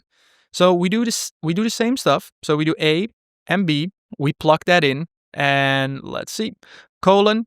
And now what we can do is instead of a print, we do a return, and then we say A, and then we do plus B. If we now run this, and we say add return, and we call that function, the thing is in the terminal, if I run this over here, let's see, I should plug in the variables over here. Let's see. We will also see 15, but there is a difference. And that is when we do the add print, so we just print it, it will, printing is just showing it, but we cannot do anything with that later. Whereas returning it is actually returning it and we can capture and we can store that information. And the way we do that is simply by saying, look, we have our function and it outputs something and we store that into a variable. So now what we can do now, if we run this, now you'll see, we'll just run this line and you won't see the 15 show up here because it's stored in result. And now result is something that we can use and we can do whatever with that. So now we can do plus 15, we can do plus 20, and that information is stored. And here it's also important to, to give a quick distinction between the interactive session that we use all the time and running it in the terminal when programs run in the background, for example. Because when I, for example, comment this out, I select something and I do command / or on Windows control /, you can comment out entire blocks, very easy. This helps if you want to run your program without running this, for example. If I now run it in the terminal, let's see, so we do run in dedicated terminal, you can see this show up. Now you can see that it will print the 15 out over here. So you'll see that if we close this out and now this, and I encourage you to follow along with this and also play with commenting these blocks out and then moving quickly between them. Now, if we run this, you'll see that we run it. There's no 15. So this is a difference between the interactive session and the terminal. If you do it in the interactive session, even though it's not like printing it, we can still see the output. But that's just something that you have to keep in mind. But there is under the hood, there's a difference, because this 15 is something that we can use. And this is print statement that just shows up. Because let me show you. If I now do, so we have the result. You saw we can store that, right? We have that 15. But if we do that over here, so we save the add print, so we do print results equals, we can save the output. We will see the 15, but now when we do print result, it's empty. There's nothing here. So little tiny difference, but something in the beginning that you need to get used to. Okay, and so with that, we can perform all kinds of calculations. So let's take the following example over here. Let's copy paste it. So here we have a function to calculate the area. So it takes as an argument the width and the height, and then we calculate the area by multiplying it, and then we return the area. So we can also store in between variables. We can expand on them, do calculations, and then return the variable. So we don't specifically have to do the return statement here. Whereas this would also work. It would be exactly the same, but this is a little bit easier to also help you as a programmer think through your program, right? What's the goal? First, we want to calculate the area. How do we do that? Width times height. Okay, and the area is the stuff that we want to return. So if I run this and I calculate the area, we can print the room size, and it's 120 square feet. And we can simply, for example, come in here and let's say, we want to add a margin of error. So we want to say, look, area is area, and then we do it times 1 point. Let's add a 5% margin. And then you'll find that it's bigger. And these returned values, we can use them later. So if I take this example over here, so let's say we have a very simple function to double a number. We can have a result, which is now 10, because we input 5, and the function doubles it, number times 2. We get that result, and then we can use it in another expression. So let's say we have the total. We do double 5, double 3, and then we get 16. So you can see how we can now start to combine things, right? We take this function, and we use it just in an expression. So instead of just first storing the results, we look double 5, that will output 10, and double 3 will output 6, and we can simply combine that, right? Like this will be 10, we store it in total, and now we have total, and we can print this over here, and we can also use it in a condition. So we can say, look, if double 7 is bigger than 10, we say it's a big number. So this can get a little bit tricky to work with, but that's why I love the interactive session, because you can literally look at, okay, what does double 7 do? By selecting this using the arrow commands, arrow on your keyboard and shift, and I can look, this is 14. So now I do if double 7, which is 14, is greater than 10, it's a big number. So now if I run this, it will say big number, but if I say, let's say we do 3, and I run this, it will not do anything. And within functions, we can also return multiple values, similar to how we could also input multiple parameters, right? So let's do just a simple function, just as an example. We define it and then say, look, we have our numbers. Let's say we have our numbers, which is a list. We do 1, 2, 3, 4, 5. You should actually do some spaces in here for clarity. So we have the numbers in here, and then what we want to return, or let's say first we do the first number, and that is going to be we have our numbers, and then remember this is a list, right? And we can index that by using the square brackets, and then we do index 0. This refers to the 1, so this is the first number, and then let's say we do the last number, and that is going to be, we take that same thing, numbers, and then we do -1. And then what we can do is we can return first number, and then we do a comma. So this is syntax again. So it's not and or and. We do a comma to say, look, we want to return the first number, and we want to return the last number. And then what we can do is we can, for example, let's say if we have this here in memory, we can call our simple function, which doesn't take any input parameters right now. And then if we want to store that, we could, for example, say first number and then comma again, last number, and we can capture that. So now if we run this, you'll find that we have first number 1, last number is 5. And the thing to keep in mind here is that the variables over here do not have to be the same as what we put over here. So we could, for example, just as well do F and L, and it would also work. So now we have, if we do it via print statement, we could print our F, which is 1, or we could just look at F over here is 1, and in a similar fashion, our L is 5. So that's how you return multiple values from a function. And that also wraps up the section here on functions, where the most important thing to keep in mind here is that when you're using functions, if you use a print statement, it just displays it. When you want to return something, which is what you often want to do in the real world, use the return.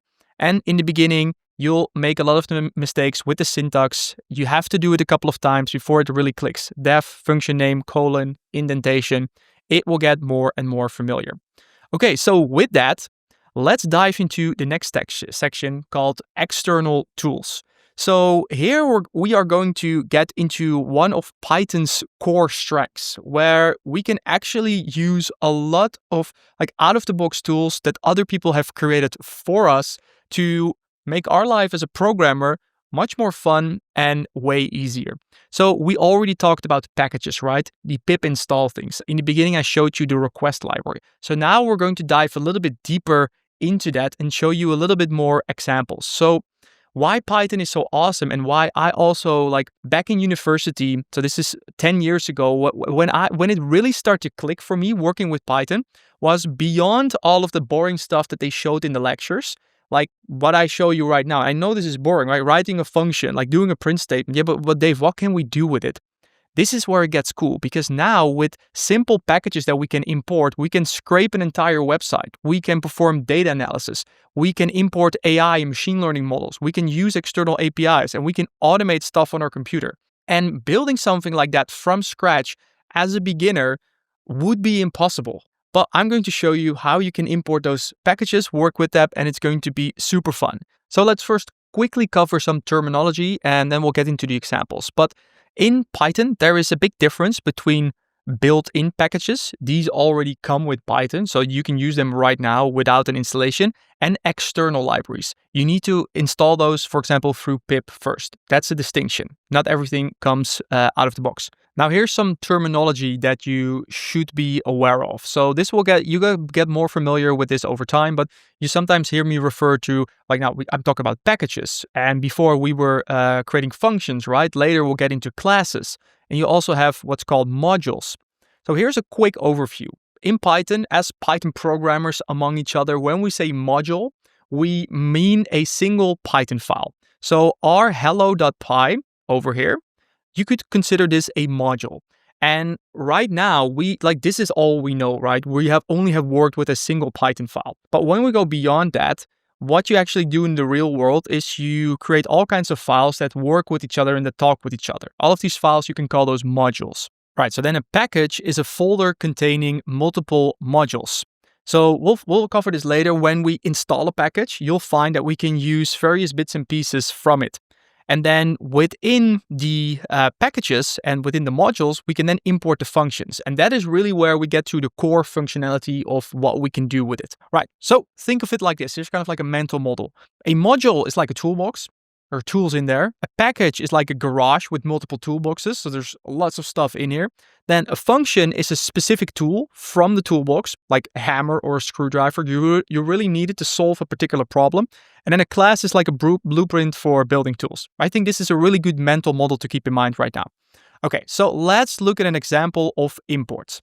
And when you are importing packages or modules, you'll start at the very top of the script. So we do that at the top. That is just how we do that in Python. And we also need it before we can use it, really. So if I come in here and I show you this step by step. There are comments in here. We don't need those, but this is just to explain how it works. We can do an import statement. So this is the syntax, import. And then, for example, we do math. So this is a built-in module that is available within Python. We don't have to install it. I can simply run this and it will say, look, import math, and it will say, okay, this is fine.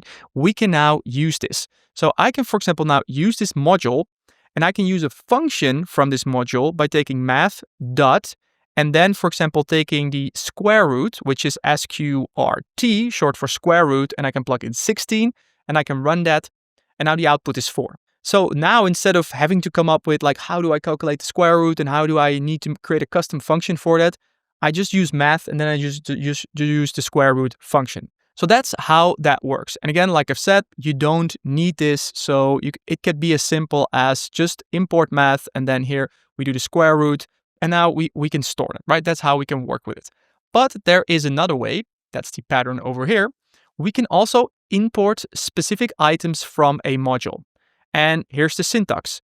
Instead of just starting with the import, so import math, we do from math, import, and then the specific functions that we want to use. So it's very readable. It reads just like plain English. That's why it's really nice. And we can now, instead of having to do math dot square root, you'll see the squiggly lines because Python will say, look, I don't know what math is because we didn't import math. We did from math, so we looked into the toolbox and we just took the square root and the pi. We just took the hammer and the wrench, not the entire toolbox. So Python doesn't know what the toolbox is right now, but we do know what square root is, and we can plug in 16, and it works in a similar way. So this is an introduction to how you work with imports, and almost every Python file that you will create will start with some types of imports. So this is really important to get used to. So Python has some very useful built-in modules. So for example, take the random library. And I'm just going to show you these examples over here. So we can import the random module. So we'll do the entire thing, import random, and we can use module functions. So in here, we can say, look, we can do random, and then randint from random integer is a function that's available in here. And it takes as arguments a starting point and an endpoint. So it gives a range. And then we say, look, we want a random number between 1 and 10. And now it gives us 9. But we can run this over and over and over again. And you'll see that every time we run this, it will be different. So that's how we can rate random numbers. But we can also do a random choice. So whenever we can also have a list, and we can say random.choice. And then in here, if we run this, let's see, apple, banana, orange. And then we get, what do we get? All right, orange. So if you want to start an online gambling app or casino, you can do that with Python. You just plug in a bunch of random integers and random choices, and you can now let people bet on whether it's going to be an apple, banana, or an orange. Well, there's your next project idea that you can start with. Okay, so now coming back to other built-in modules. There are plenty, and here are some useful ones. So for example, we have the datetime module, the library, where we can work with all kinds of dates. So we can get the date right now, we can get the time, we can calculate what the time will be or the date will be in a week from now. We can interact with the operating system, we can work with JSON data. And these are all libraries. Like I just want to show it to you right now, but there is really a lot to these. So the best way to really learn about this. So look, so now we have import datetime, we have today, and then we can see today's date.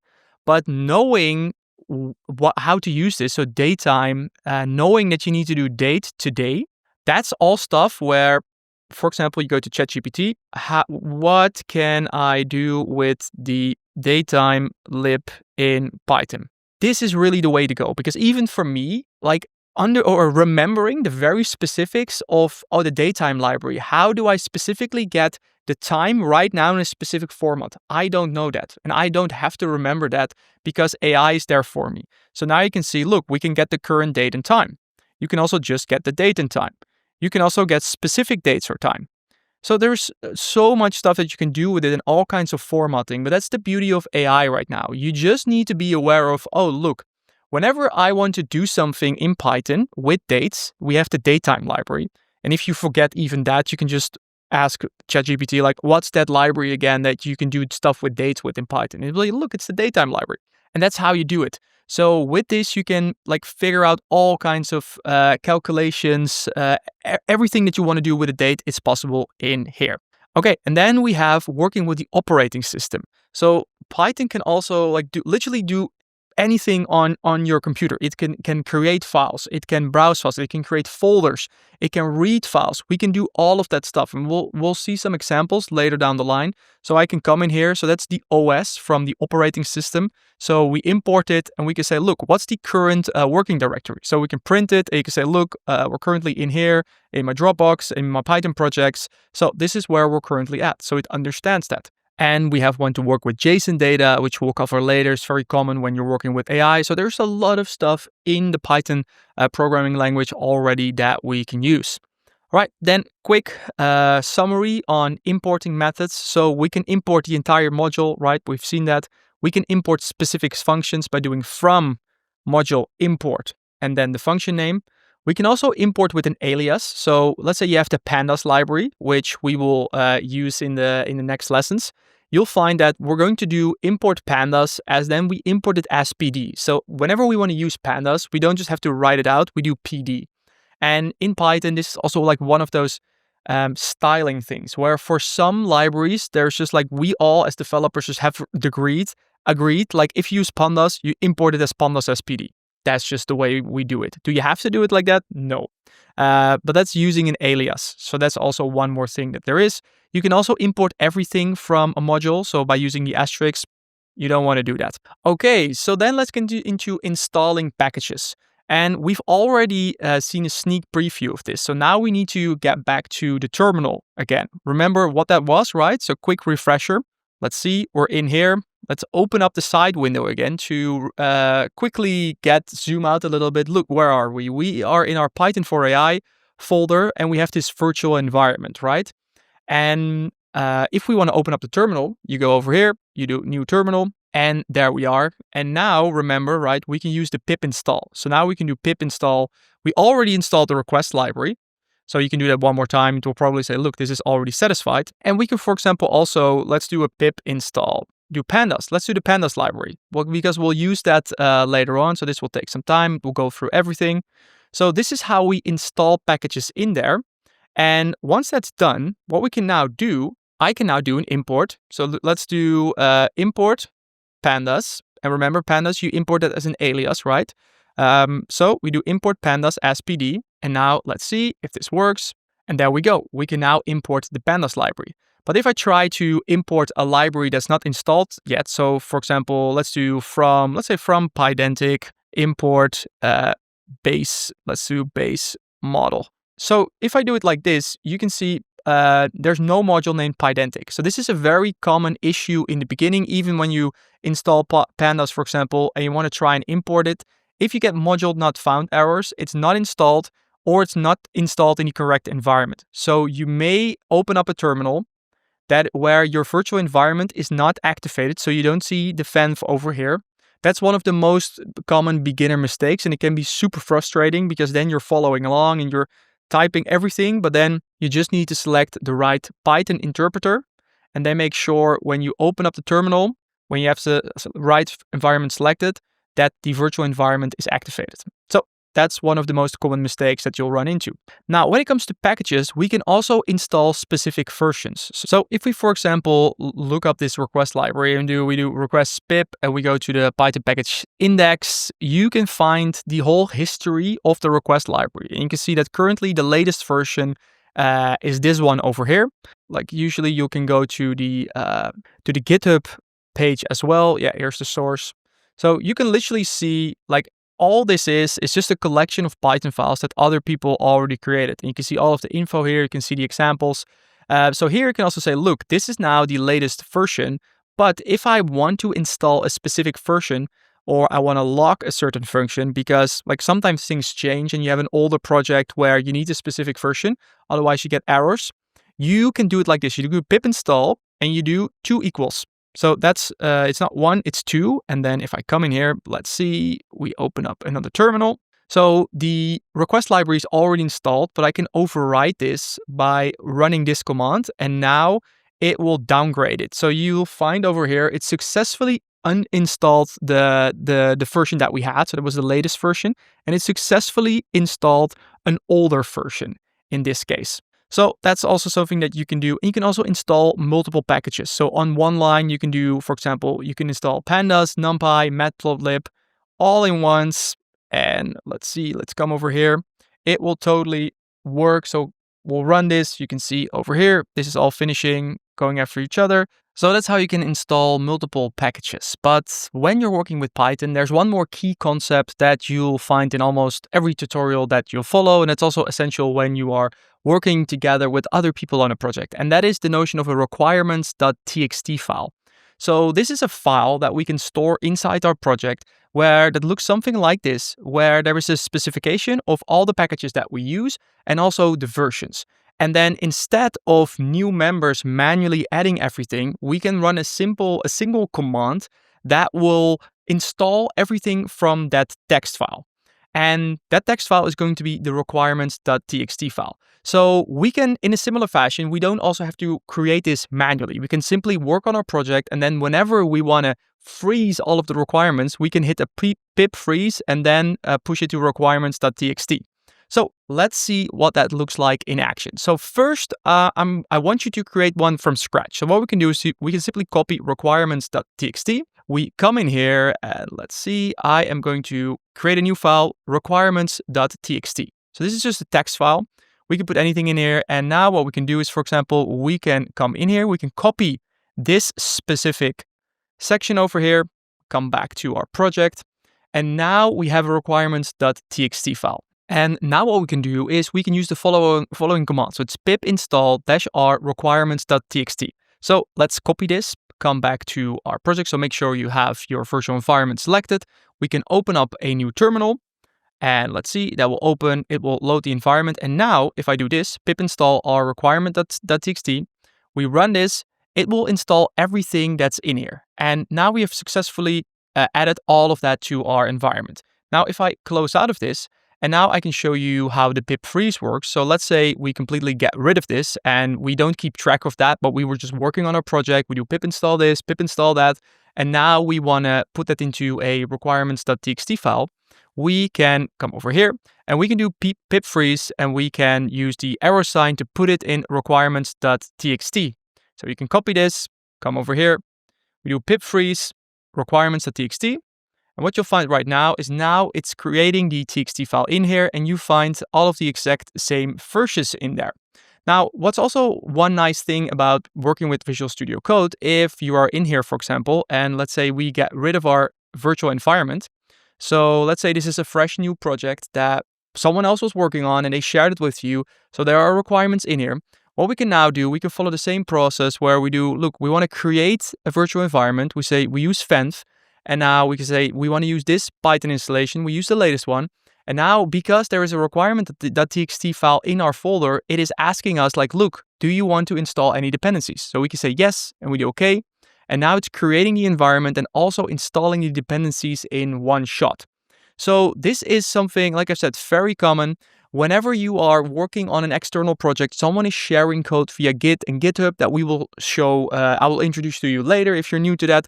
This will always be a starting point because they'll likely be using packages and you want to make sure you get all the same versions so you will exactly know that the code will work. All right, so that's a quick introduction to how you can install external packages and then also how you can import them, right? Now, how do you find packages? Well, right now, the best place to do that really is ChatGPT. There are lots of lists and websites, but right now, if you want to solve a problem with Python, you should really ask, like, how can I do this in Python? And are there any packages that can help me with that? And GPT will literally give you a list of all the packages that are useful for that, how to install them, how to work with them, and will point you to the documentation. Okay. Common mistakes, import errors, make sure that it's installed correctly. Naming conflicts can also be an issue. So this is also one of the things you should be aware of. If you, for example, import datetime and then you create a variable, now the import is then gone. You override it. Remember, right? So when we, for example, were talking about the discount, set discount to 10, and then if you override that, it's 20. Similar is with imports. It's just a variable name. It's just a placeholder for Python. So that's something you should be aware of. Okay, so we've covered external tools introduction. importing packages, both built-in and external. Now let's cover working with APIs. So this is it's a really common thing when you are working on AI projects. And that's why I want to explain it already here. It may already be a little bit more advanced, but this is just such a core skill that you need to understand. Because when you are building AI systems and agents, what you are essentially doing is you're taking information from some type of input, from some type of system, and you want to do something with that, right? You want to pull data from a CRM. You want to get order information from Shopify or WooCommerce, or you want to send a message through Slack or an email service, or use the models from OpenAI or Anthropic.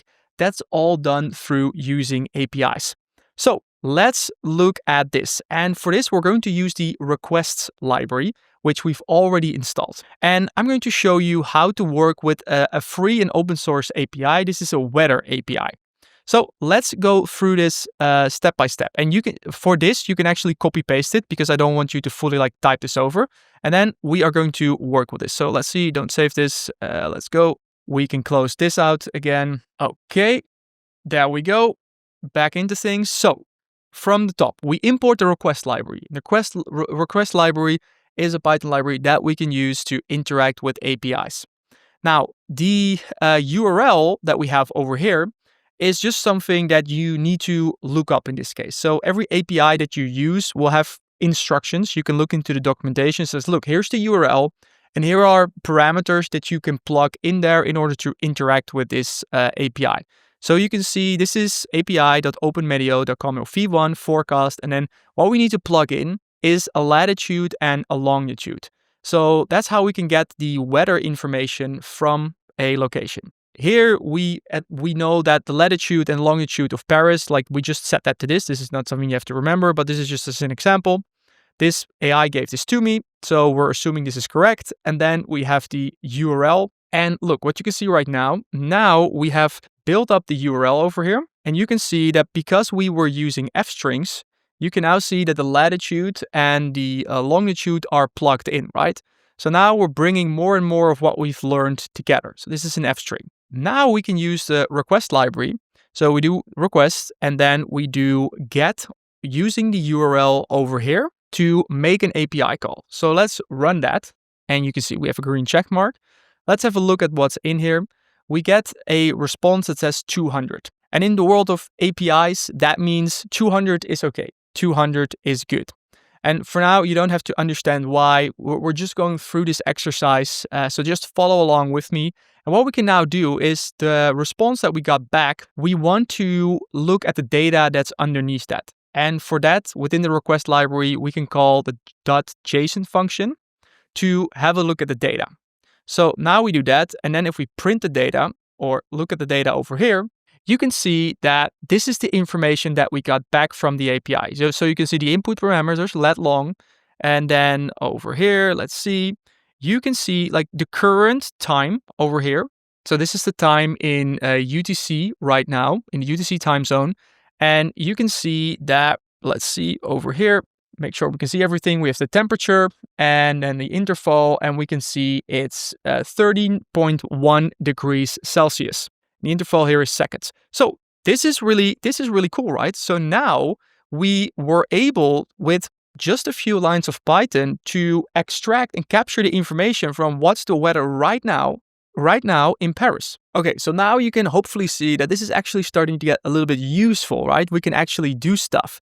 And let's actually have a look at, let's do this one more time.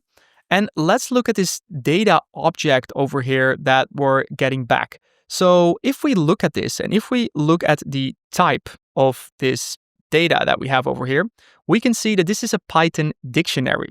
And this means that what we can do right now, based on everything that we learned about using a dictionary, we can also access specific keys and then the values in there using the keys. So if in a program right now, for example, we just wanted to get the temperature, what we could do is we could either look at the data over here and we can say, look, we have at the top level over here, so you need to be aware of the small indents over here, which are nested dictionaries. You can see that here we have under current, we have a nested dictionary, and in here is the temperature. So we can view that like this. So first of all, we can have a look at all of the keys. So we can indeed see, look, there is a current So you can see it all the way. Let me move this around so you can see a current. That is the last key that is in here. So let's have a look at what that looks like if we now take the dictionary. And remember, indexing for a dictionary is using square brackets, and then we plug in the key. So now if let's clear this up for you to show it. Now you can say, look, from this data, it's a dictionary. There's a lot of information in there, but now I just want the current key. And the current key has the following information in here. So we have the time, we have the interval, and we have the temperature. So then what we can do is we can continue to do that, because this, if I look at this is still a dictionary. You can have dictionaries inside dictionaries. So now we can just continue the pattern, and we can simply do another lookup with another key. And now you can see that we have the actual temperature. So this is now something that we could actually store. So we can store the temperature. And now we have captured this in such a way where we can programmatically use the temperature. And I know that we're moving quick here. We're making big steps. Because right now, instead of like just focusing on new concepts, we're also bringing in previous concepts that we already covered, right? And now it's like, oh, wait. Yes, dictionaries. And then what was the syntax again? How do we do that? But that's the learning process. We make it more and more complex over time. So here you can see one more time in the docs, and at any time if you feel like, oh, this is a little bit too much, go back to the docs. There's more info there. You can see the nested structure that's in there.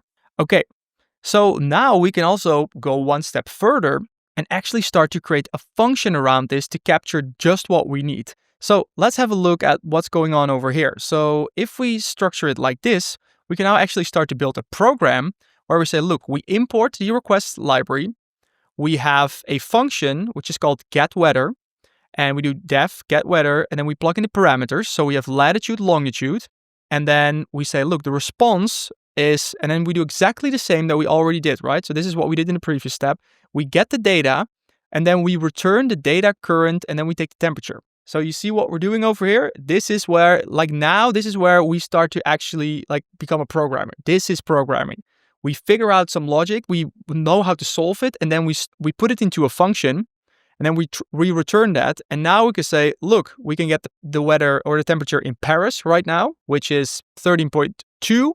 We can get the temperature in London, 11.8, and we can get the temperature in Tokyo, which is 19.1. And now we can print all of those. This is cool, right? So here you can see the beauty of using functions and why they are so useful and how everything comes together. And especially if you combine it with external services and APIs that other people make available, and we import the request library. Now all of a sudden we can literally build a weather alarm. So you could build a program around this for your hometown or city. Whenever a temperature is either below or above a certain threshold, you can trigger something. So summary of what we've learned. You send a request to the API URL with parameters like the coordinates that we did. The API processes your request and finds the data, sends it back to you. You receive that data in a JSON format, which you then load into Python in a dictionary, and then you extract the specific parts you need. So the pattern here is always the same when you are working with external APIs. You connect, send requests, get data back, and then you use the information from it in whatever shape or form you need it. And APIs are really how modern software systems communicate with each other. So when you're building an AI system, for example, that needs to integrate with a ticketing system, you look up that ticketing system's API documentation. You need to probably get an API key, and then you can write Python functions around that to capture customer information or order information or all of the apps that you use on your laptop right now. Probably 90% of them have a public API that you can use. So for example, Slack or your favorite to-do app, they all have APIs where you can extract the key, understand the URL that you need to connect with and the parameters that you need to plug in there, and then you can send and receive information from it and to it. All right, so now next we're going to the section working with data, and this is going to be really cool. And here we're going to ramp things up a little bit. In this specific section, what I want you to do is I just want you to follow along. And we're going to copy paste the code snippets. You don't have to type all of this out because it's way too much. And my goal with this section is to show you what's possible with Python. Because I always, I remember when I was learning Python, my favorite way to learn was through reverse engineering. So I would find the script online, and now with GPT, it's even easier. You literally tell it like, hey, look, do this. And then you see the capabilities and you're like, whoa, this is cool. And then you start to connect the dots where you're like, hey, if I can do this, I can probably also do this. What would that look like? And then you start to look at the code, and then you start to play with the parameters and with the variables. And then that's how you get a feel for what you can do with this language. So what we're going to do right now is we're going to build on the API that we just saw. We're going to load a lot of data, and we're going to manipulate that, and we're going to visualize that. So in order to follow along with this section, you need the request library, the Pandas library, and the Matplotlib library. I already showed that in a previous section where I showed you how you can install multiple libraries. If you did not run the command at that point, you should do it now because we need all of these libraries. Request is to work with APIs, Pandas is to work with data, and then the Matplotlib library is to create visualizations where you can create plots. First, what we're going to do, and what I recommend is creating a new file for this. So let's come in here, let's clean it up, and then I do Command B, I do new file. Let's call it do get data.py. So new file, make sure to give it a .py extension. And then right now I can close this one more time because this is going to be a big script and I want you to save this as well so you can later reference it. So first we're going to get 7 days of weather data. So I'm going to copy paste this script. I'm going to plug it in here. And I just want you to briefly go through it with me to understand what's going on over here. So first at the top, we start with the imports, right? The request, and then we do the datetime library. Now you can see right now we also import time delta, which is a function in here that we can say, look, if we have the datetime today, which we can get datetime now, we can actually get a week ago by saying time delta days is 7. And this programmatically understands that, okay, look, right now is today's date. We need to go 7 days back. So let's walk through this, and I'm going to zoom out a little bit. So you can see everything side by side. Let me see, I can go one over here. So I can do datetime.now, which is going to give us the exact timing right now, like to the millisecond. And then we can do today, and then time delta 7 is a week ago. So you can see a week ago is now visualized over here. So you can see we can get, if you look at the date, it goes all the way back exactly 1 week. Okay. Now we're going to format the dates for the API because the API that we're working with here, the Paris or the Get Weather API for Paris, it expects this format. So we need to specify the year, the month, and then the date. So what we can do is we can use this method over here, used essentially to convert a datetime into a specific format. And why I said like, look, just copy this right now because I understand this is a lot. We have time delta, we have this like strive time thingy, we have all these commands over here. For now, we can just say, look, this gives us the start date in exactly the way we need it for the API and also the end date in exactly the way we need it. So now we have a date range. And now if you look in here, we can plug this into the function where right now the latitude and the longitude are hard-coded. So this is always for Paris. We can change that right now. And the dynamic variables in there are now the start date and the end date. So let's run this. This is now our URL. And now we can do the response. We can get the data and then we can print it. And you can see right now, let's see if I actually do it like this. Now you can see that we have more data in here where you can see that we have daily data for the past 7 days. And you can see the maximum and the minimum for those days. So now instead of just getting like the current temperature right now, we have more information. So that was step number 1. So now let's continue. So now we're going to load it into Pandas. So Pandas is a library that you can use to manipulate data. You can really think of it as Excel, but for Python. Pretty much anything that you can do in Excel plus more, you can also do with the Pandas library. And it's a really great library. So I have a background as a data scientist. Like for the first 3 years of my career, like Pandas is like pretty much all I did. Pandas, Matplotlib, and then machine learning libraries. But this Pandas was always the starting point. So what we're going to do right now is we're actually going to turn this into a nice little script. So what I'm going to do right now is I'm going to paste this here. But now what I want you to do is instead of doing the import here, I'm going to put that at the top. That's just a style thing. Like, it works. Like, Python is totally fine with having the imports in here, but you should get used to having all the imports at the top. And now what you can do over here is you can even like do, let's say we do a hashtag and then we do kind of like a big line to say, look, first this was the stuff with the API. Now we're getting into the stuff that we're doing with Pandas. So when we have the data, that's still in memory. So remember, if you close this out and now you come in here and you will try to do this, it will say data is not defined. So make sure that whenever you're working with the interactive session, you keep it open and you make sure you should think about what does Python currently have in memory. And if that's not the case, you need to rerun it. So now we have the data once more. And you can also see how quick this is, right? This is super nice. If you close out of it, now in 1 second, we have the last week's worth of data again. So now in here, in that data object, it changed a little bit. So before we had the current key, right? But now that is not in there because we didn't get the current data. We get a date range. So now we have the daily key. So we can get the daily data, which is a dictionary in here, which we see right now. So now we have that information in here. And now we're going to turn that into a data frame. And this is Pandas' way of saying, look, if you have an Excel spreadsheet, right? You have the columns and you have the rows. You can create a nice little table. In Pandas, that is called a data frame. And again, we have specific syntax for how to do that. We use, in this case, PD because we imported Pandas as PD. Then we use the data frame. And then we need to specify a specific structure in here. For now, don't worry about how this works. You don't need to know that for now. All you need to do is run this. And now what we can do, if we now look into the data frame, you can see that we actually have a table in here that's very readable. And that's one of the things that I like about the Pandas library, where if I look at this is messy, even though it's the exact same information, right? And computers love this. Computers love JSON data and dictionaries because it's very fast, it's very memory efficient. But like when I analyze data, this is what I want to see.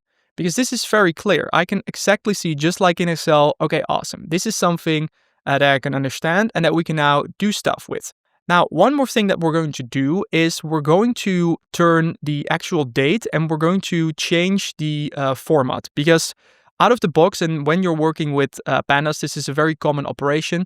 The date right now, it will be a string, because when you are sending information back and forth via an API using JSON, JSON doesn't care about data types. It's all string based.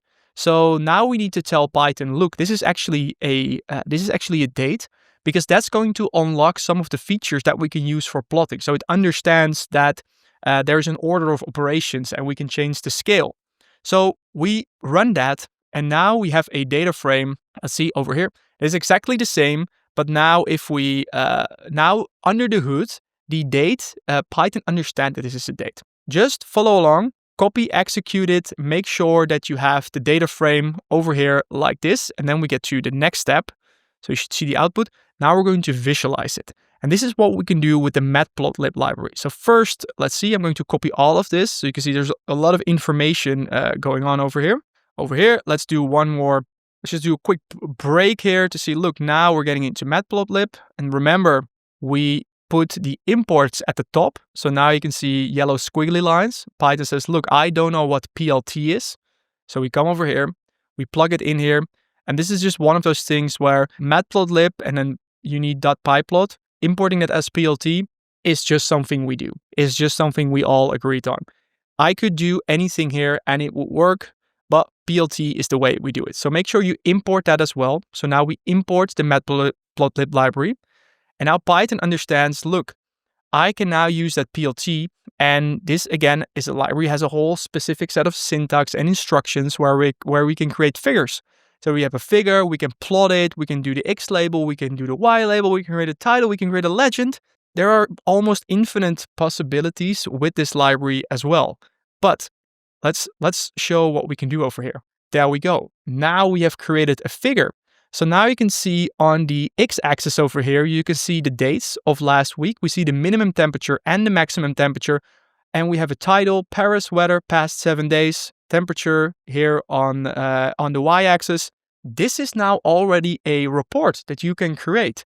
And like I said, in the beginning of my career, working as a data scientist and data analyst, Like this was core part of my work, and I'm not necessarily getting weather data from Paris, but using company information and more specifically IoT data from sensors to analyze trends and to create reports.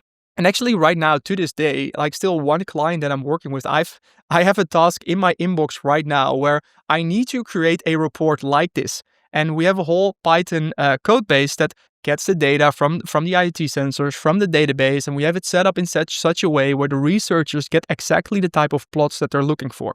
So now we are quickly making moves and already actually getting close to skills that you can actually apply in the real world and that you can even get paid for. That's why I wanted to take a quick leap here without you worrying about, okay, look, what's everything that's going on over here, but just show you some of the possibilities. And have a look over here. You also have the save fic in here. Now, if I open this up, you can see it's even saved as a PNG. So that's already in here. So I can now create an email, say, hey, look, client, here's the weather in Paris from the past 7 days, and I can email that. Python can also do that. Now, let's see, there's one more thing. Now we're also going to save it to a CSV file, create some separation. Now we're going to use the OS library, put it at the top, import it, make sure to import it. Let's close this. What we can do right now is we can use the OS library to say, look, we want to export our data as a CSV file. So we can, for example, both send the image and also the data set. And now with the OS library, we say, look, if this path doesn't exist, so data, we make the directory. So look at this. In this folder, there's no data folder. If I run this, we now have a data folder. Pretty cool, right? Pretty cool.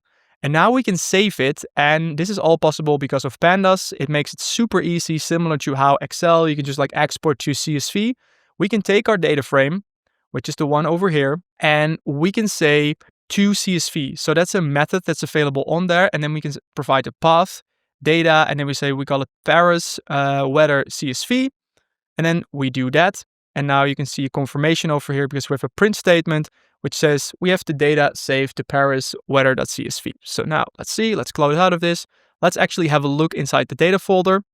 Wow, look, we have a weather.csv. We can even reveal that in the Finder. And you can actually see that now we have a file over here that we can share and that we can work with even in other tools. So this is pretty cool, right? So here you can see the complete example. And like I said, we're making big steps right here. We're going from isolated building blocks to literally bringing everything together. We connected to a real API.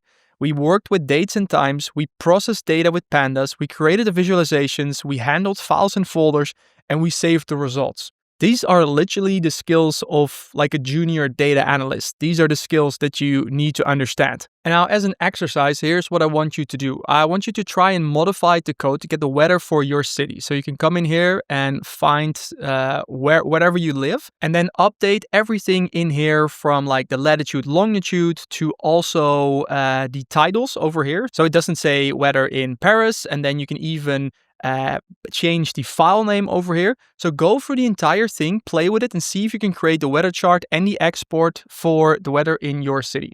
Okay, and now it's time to dive into the next section, which is called Practical Python. So here, beyond just showing you isolated code snippets, I'm going to actually teach you what it's like to work with Python in the real world. So we're going to build real programs with a proper structure.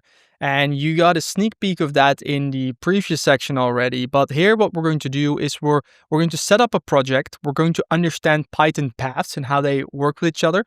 We're going to work with even more data, and we're going to organize our code. So we're going to split our code into reusable functions and also across files. This is really, really important, and a lot of beginner courses and tutorials skip that, and it took me years to like fully figure this out and to really be confident with this. So let's first get into the project structure. Super important, talking about organizing your workspace. So currently we are in this folder, right? We already created some folders in here. We have the hello.py, we have the weather chart, which I'm going to get rid of right now. And we have the get data that we created. But now let's actually start to create some structure in here and see how all of that works together. So what I want you to do is I want you to create a new folder, and we're going to call this sales analysis. So let's come in here and let's see. we are going to create, not a new file, we'll do a new folder, and we'll do sales analysis. So this can be another like project inside this. So sales analysis in here. Okay. And then what you want to do is inside the sales analysis, create these subfolders. So you do data and you do output. So in here, we do new folder, we have data, and we do another folder, we do output. Okay. All right. So it should look like this. Now what we're going to do is we're going to create a data file that we are going to work with. So you can simply copy paste this over here, and then inside the data folder, we're going to do new file, and I'm going to do sales, and I'm going to specify the file extension CSV. So this will signal, look, this is a CSV file, and then I'm going to paste this in here, and I am going to save it. Now, you can see over here that do you want to install Rainbow CSV? This is actually something that I recommend. So let's see over here. Yes, I trust this. I'm going to install Rainbow CSV. If you don't get the pop-up, you can also just go to the extensions over here, right? Remember, these are the building blocks. And then you search for Rainbow CSV. And then you click on it and then you click install. Because look, what this will now do is it will show us different coloring. So you can see the columns easily. Coming back. So now we have a CSV file in here. And then let's see over here. Now let's understand paths and how they work. So when we are, for example, in the sales analysis folder, so let's say this is a project you're working on in here, and you want to reference the sales.csv, the file that we just created, we actually need to refer to it to say, look, we need data. We need to go into the data folder, and then we want sales.csv. So it's all like with respect to where things live on your file system. So let's give an example of that to make that more clear. In the sales analysis folder, we're going to create a file analyzer.py, and we're going to copy paste and we're going to plug this in. So this is a way for us to get a feel for it. So in sales analysis, we do analyzer.py and we plug this in. So now when we are in this file, when we, for example, want to access the data or the outputs, we need to work with specific paths. So let's give an example of what that looks like. Let's say we import OS, which is the library we can use to get information about our operating system. And we then print the current working directory, which is the OS to get current working directory. And we print that. We can see all the way over here that we are currently in the sales analysis folder. And now we can check, let me actually zoom out a little bit. Now we can check whether Python can access our sales.csv file. So we do an if statement and we say, look, if the os.path, the path over here exists, we print we found the data. Else we say we did not find the data. So let's run this and we can see, look, it found the data. And that is because from analyzer.py, if we want to get to here, we need to say first go into data, then access sales.csv. If I get rid of this, so for example, of the data, just give me sales.csv and I run this, you'll find that we'll run into an error. Cannot find it because this file is looking then into the sales analysis folder for a file called sales.csv. And that doesn't exist. So that is how you can start to organize your projects and create structure. And a best practice here is keep data separate. So don't mix code and data files. Create separate folders like data and outputs. Use clear names. Data for input files, outputs for results, figures for images. Use simple structures. Keep your main script at like the top level and go deeper. Also, don't go to really like other folders somewhere else on your computer. Keep it focused and isolated. And then always keep on testing as you go, right? So both using the interactive session, which is great for running line by line, but then also make sure that when you run the entire file all at once, you can also access it. And this is one of the things where in the beginning, remember, we configured when we were installing Visual Studio Code, we configured the Python execution. So if you run into any errors here, you need to come back to the settings. So one more time for Visual Studio Code, settings.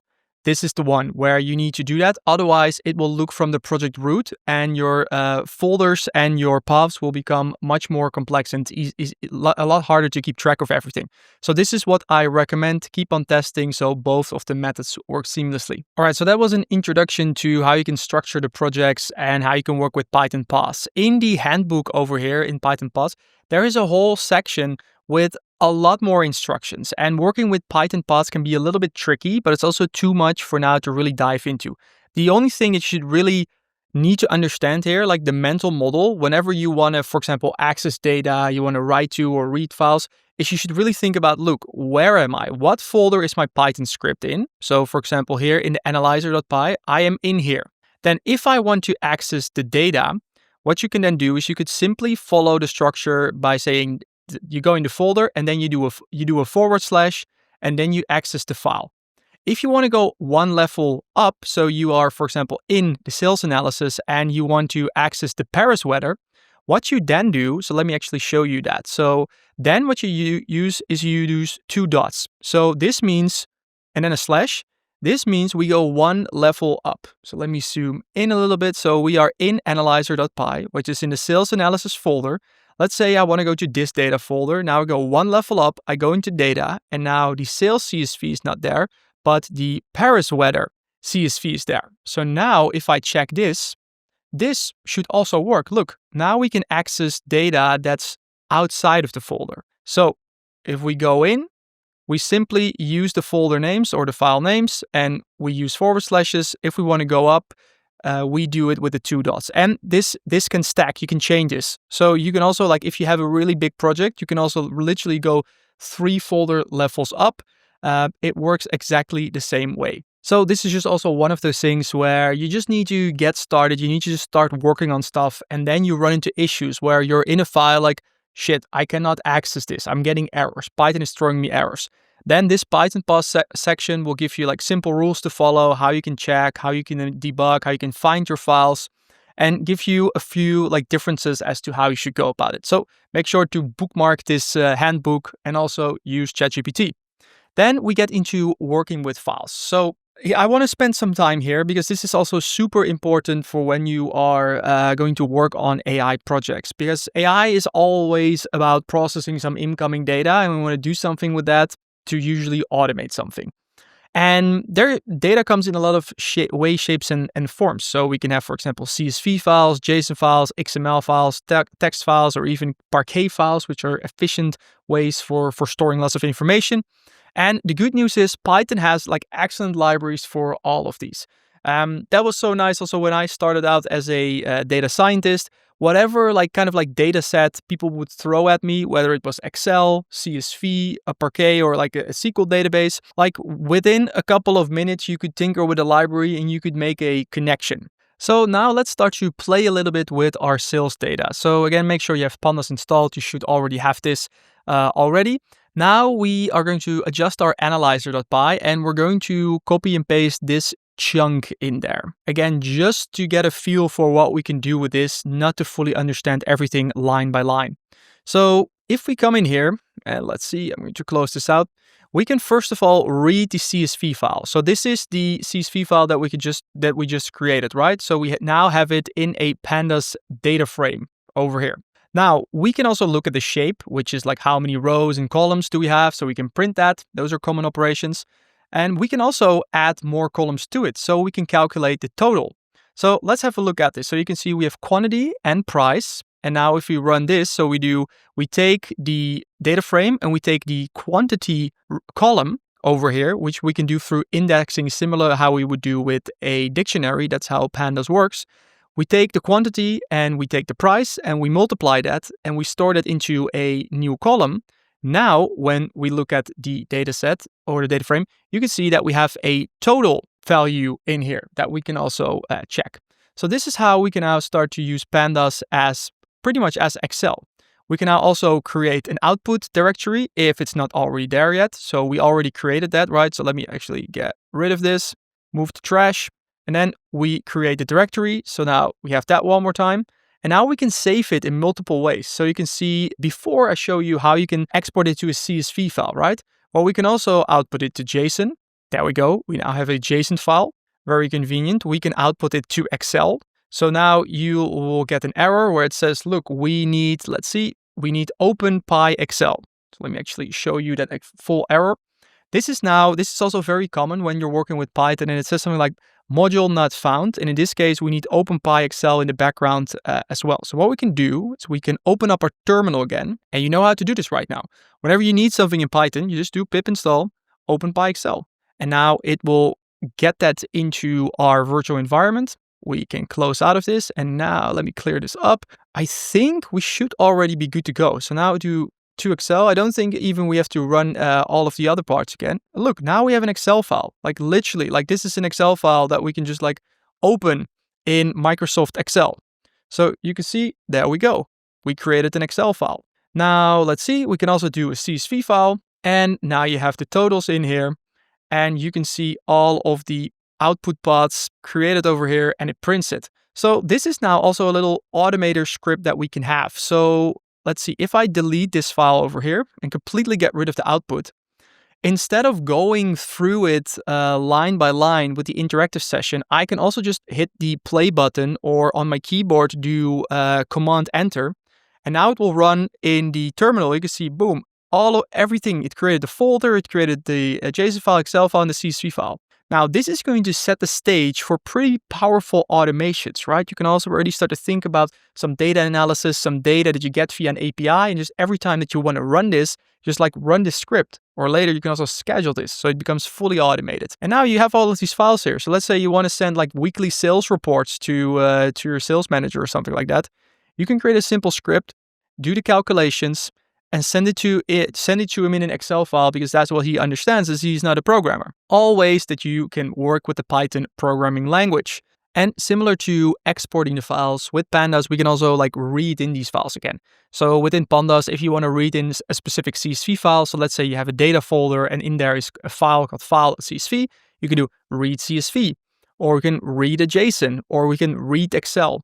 And all of these functions also come with their own set of parameters where you can tweak it. There are literally like 15 to 20 types of arguments that you can plug in there to skip rows, to convert certain data formats, to have specific encoding files. All possible. Really, the sky is the limit there. So just so you know, you can export, you can take data, you can read all kinds of formats, you can manipulate it, and then you can also export it again in all types of formats to do whatever really you want. If you want to learn more about this, like Pandas, just the documentation, great resource, the JSON module, reading files, and also, I keep saying it, ChatGPT, plug it in. What can I do with Pandas? Give me an example. I want to read XML data. How do I do this in Python? I want to work with an Excel spreadsheet in Python. How do I do this? All possible. Okay, let's get to the last component of the practical Python session. This is organizing code.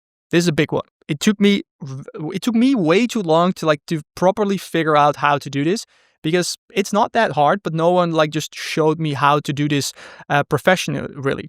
Because when you are starting out as a beginner, when you are working with Python files, it's almost always that you have an idea, I want to do something, and you start in one single file, right? So here we have to analyze.py. We work on something, and here, this is something completely else. We work with data. But in the real world, in real projects, you want to make your code modular. So you want to have tiny files, ideally, that have some specific logic. And then whenever you want to use that logic, you import it into another file.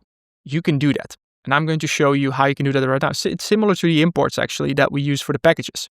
So what does that look like and what are the benefits? Well, your code becomes reusable. It becomes way more readable because instead of having 1,000 lines in one big file, which is called mainscript.py, where everything is, you can now have calculations, user info, export data, visualize data. You have all of these files within your project that now have a descriptive name that are short, that you can easily read and understand. So let's start by creating a helper function. In our sales analysis folder, we are going to create a helpers.py folder and we're going to plug in these functions. So let's actually do that. Come over here.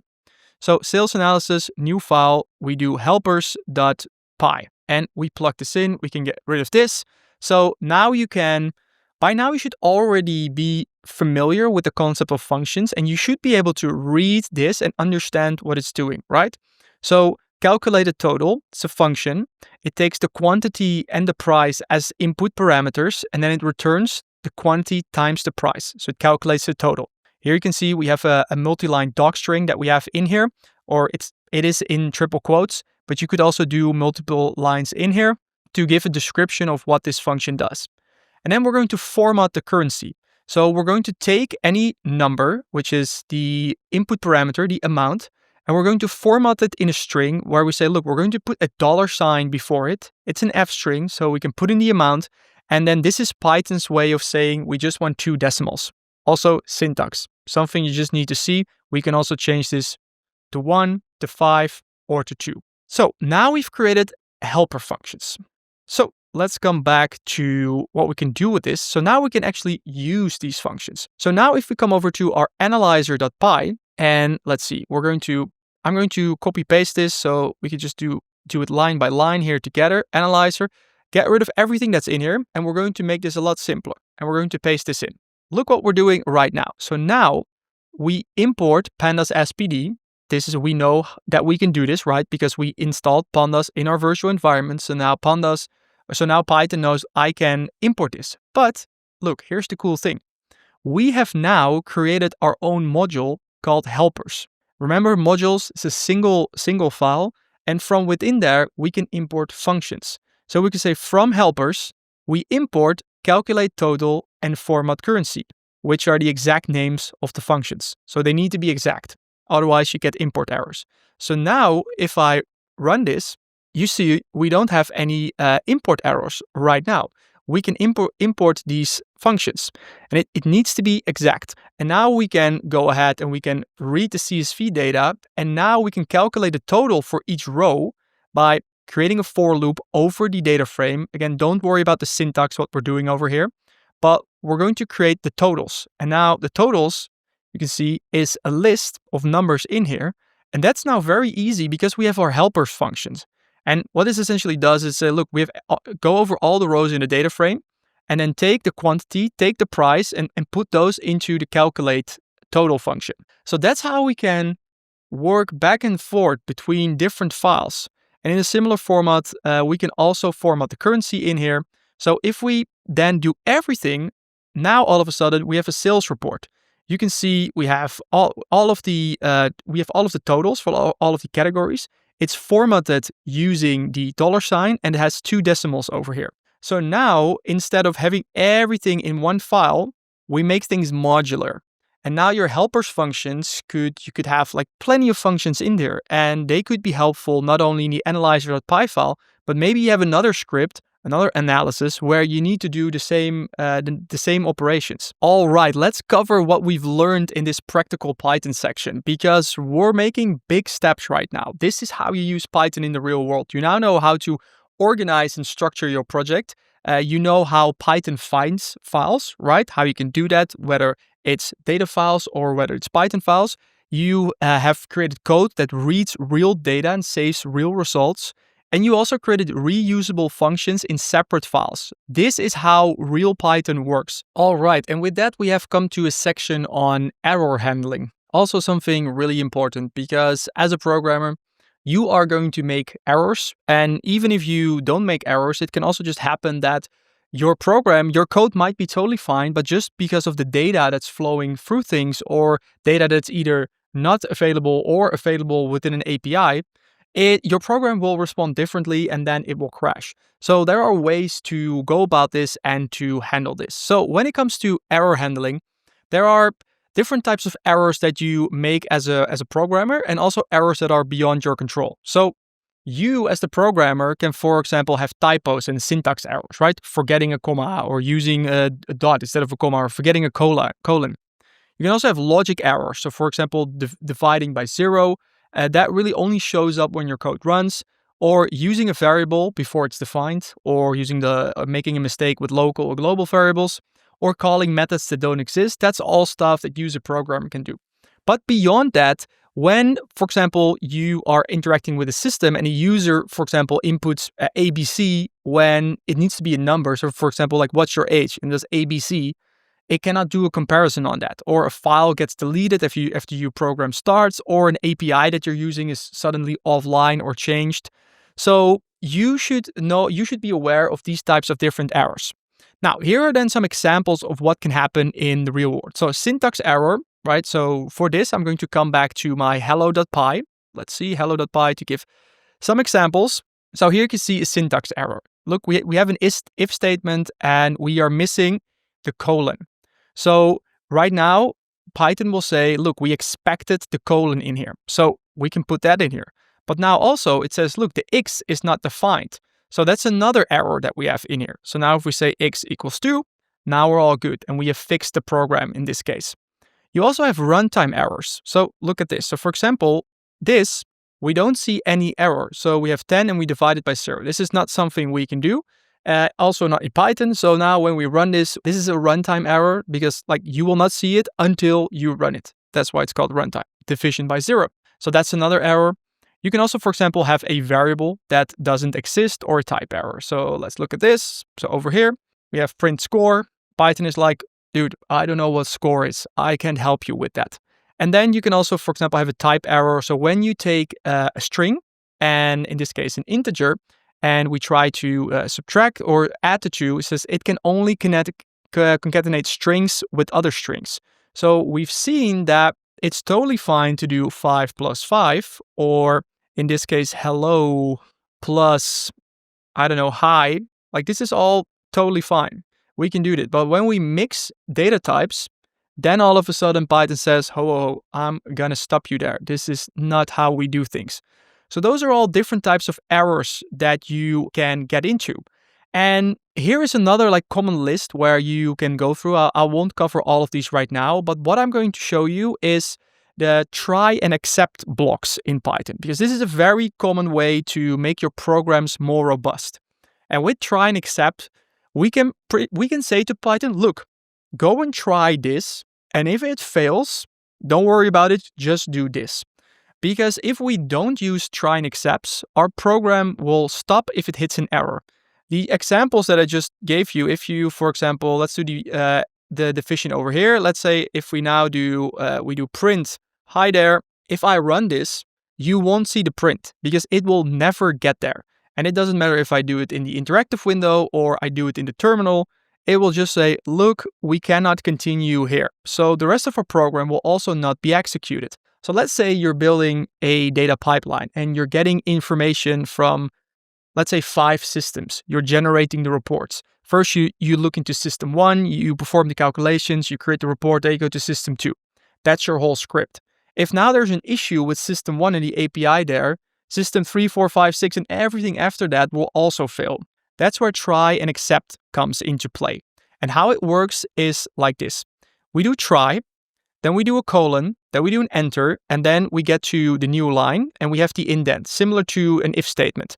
And now you can still see there's a red squiggly line in here because it says a try statement must have at least one except or a finally clause. So other than like an if statement that you can also use isolated, with a try, we need to have an except clause in here as well. And then we do it like this. So first we say, look, try to divide this by 0. This will fail, but we will still print hi there. And we can also do it like this and it will work. So that's a basic try and accept structure, and that will already get you a long way. Now you can also capture multiple errors. So depending on whether it's a file not found error, a value error, a serial division error. But in the beginning, just focus on when you need to have some type of error handling. Starting with a simple try and accept will really get you a long way. This is already more advanced. We can also add else clauses to it and even a finally clause, which will always run. All right, and that brings us to the last section of the building program sections, and that is classes. And now this is going to be the most advanced topic that we're going to cover in this Python course. And at this point, it will probably still be a little bit tricky. So don't worry if at any point during my explanation of what classes are, how to use them, and even what inheritance is, when you feel like, oh, this is going a little bit too fast and I don't fully get it. That's also not the full goal right now. It's just to get exposure to it so that you are familiar with the concept. You've seen a couple of examples so that later down the line in your own learning journey, whenever in another tutorial or another course that you're following, when people mention classes, you at least know, oh yeah, this was the thing that Dave was talking about. It was a little bit tricky, a little bit more advanced, but I know conceptually what it is. And I can also now use something like ChatGPT to help me get a better understanding of what it is and fill in my knowledge gaps. And what we're going to do right now is I'm going to introduce you to object-oriented programming, which is really just a way to organize code by grouping related data and functions together. So one of the most important things to understand about classes is that everything that we've done up until this point, you can totally do that without classes. And you can solve almost any programming problems without classes. But they are very useful. But most specifically from an organization point of view. So you can actually create really clean code files by structuring classes in a good way and putting functions in there. And that is what I will show you in this section. But also just know that, for example, for the first 3 to 4 years when I was working with the Python programming language, I didn't really use classes at all. So if you think about organizing your code as a toolbox, if it's without object-oriented programming, tools are scattered everywhere. So think of your project as like a big toolbox, and here you have a hammer, there you have a screwdriver, and there you have some nails. It's all in there. You have all the tools, and tools really here are functions. And whenever you need something, you just look into the toolbox. You're like, okay, let's grab the hammer. And then you can start to work with the hammer, right? But when you are working with OOP, object-oriented programming, tools are organized in labeled compartments. So you have the toolbox, but within the toolbox, you have specific sections. So you know that when you need the hammer, that is over there. So you don't have to look, you don't have to grab in there. You can just grab the hammer. That's probably the best reference or mental model that I can give you about using classes. Can you still grab the hammer and jag in the nail without the organization? Yes, but it's easier if you need to grab it more often. Okay, so what is a class? First of all, a class is a blueprint for what we call creating objects in Python. Objects is just a place where we can store all kinds of information under. And it defines attributes, so what kind of data we store in there, and methods, which are functions, so what the class can do. Now, when you're learning classes right now, one of the most tricky things, again, is syntax and methodology. You have these things like attributes, which is data, methods, which are the functions. And then if I go over here you have the class definition. And similar to how I introduced you to functions, right, where we need function name, parentheses, arguments, colon.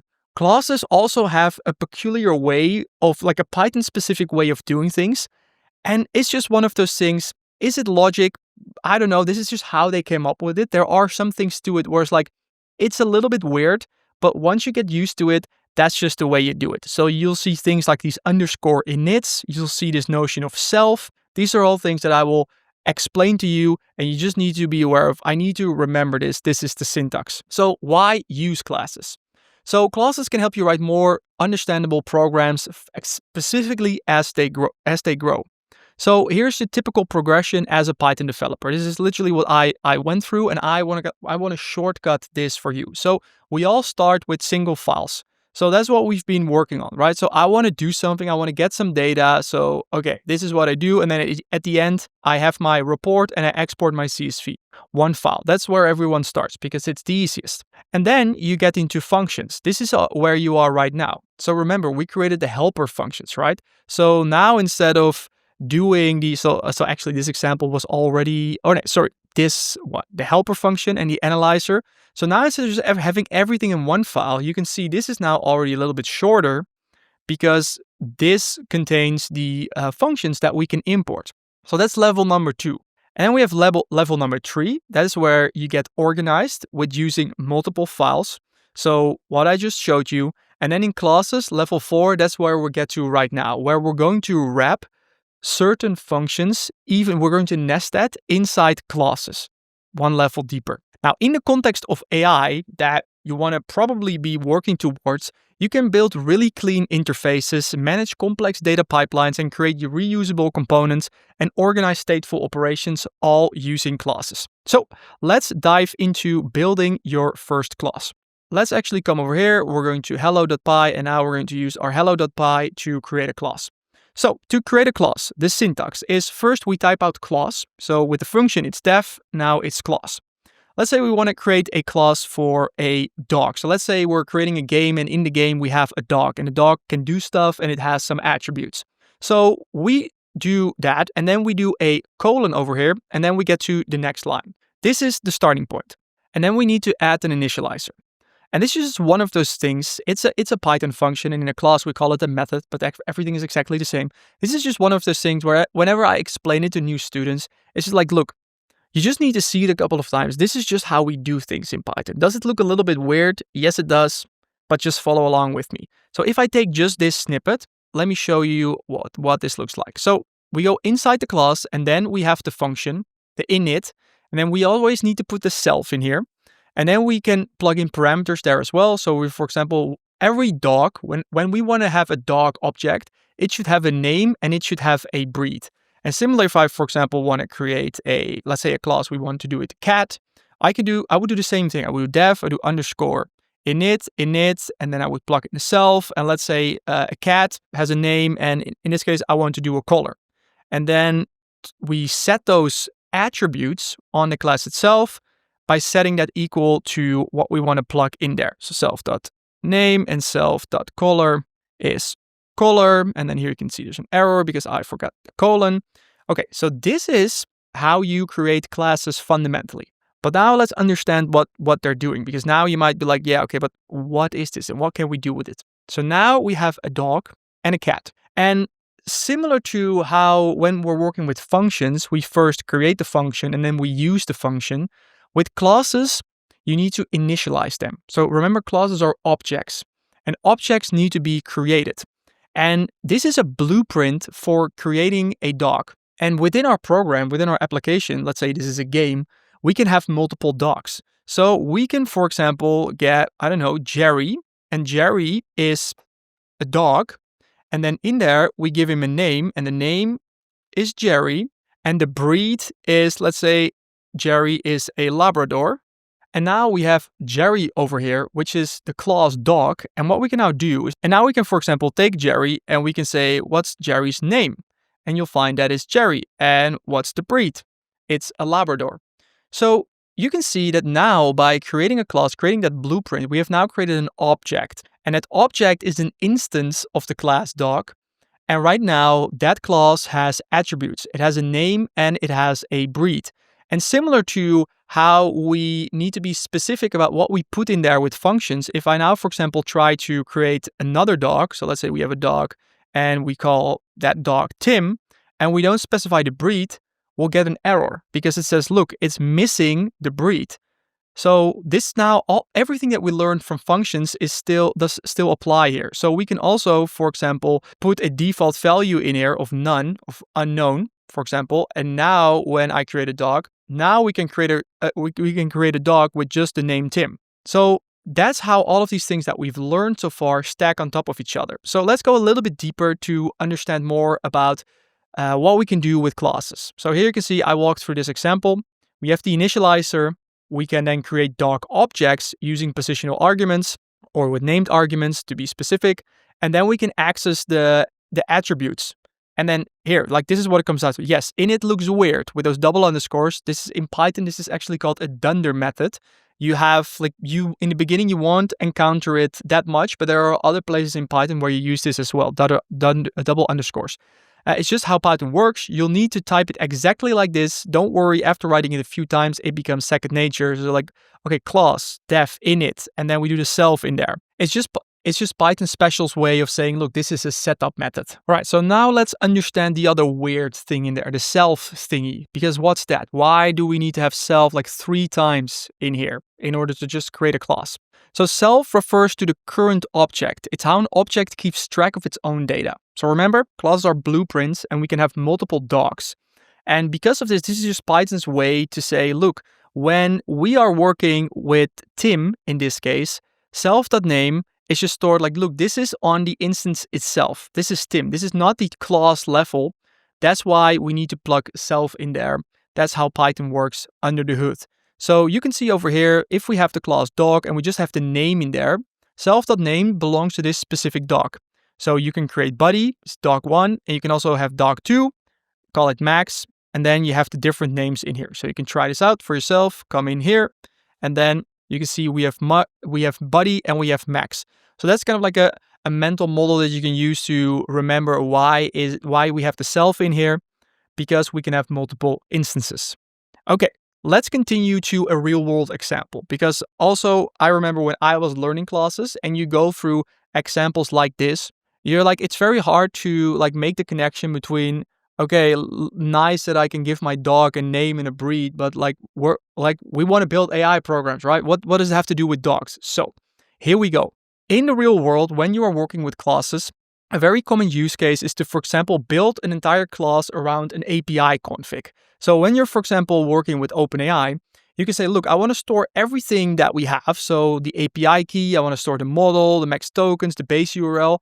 I want to store that in a class. So let's actually come over here and just get rid of everything and plug this in. So now we can see we have a class and we call it API config. So now we're getting a little bit more serious. So this is not just a doc. And now we have that same dev init and the self key in here.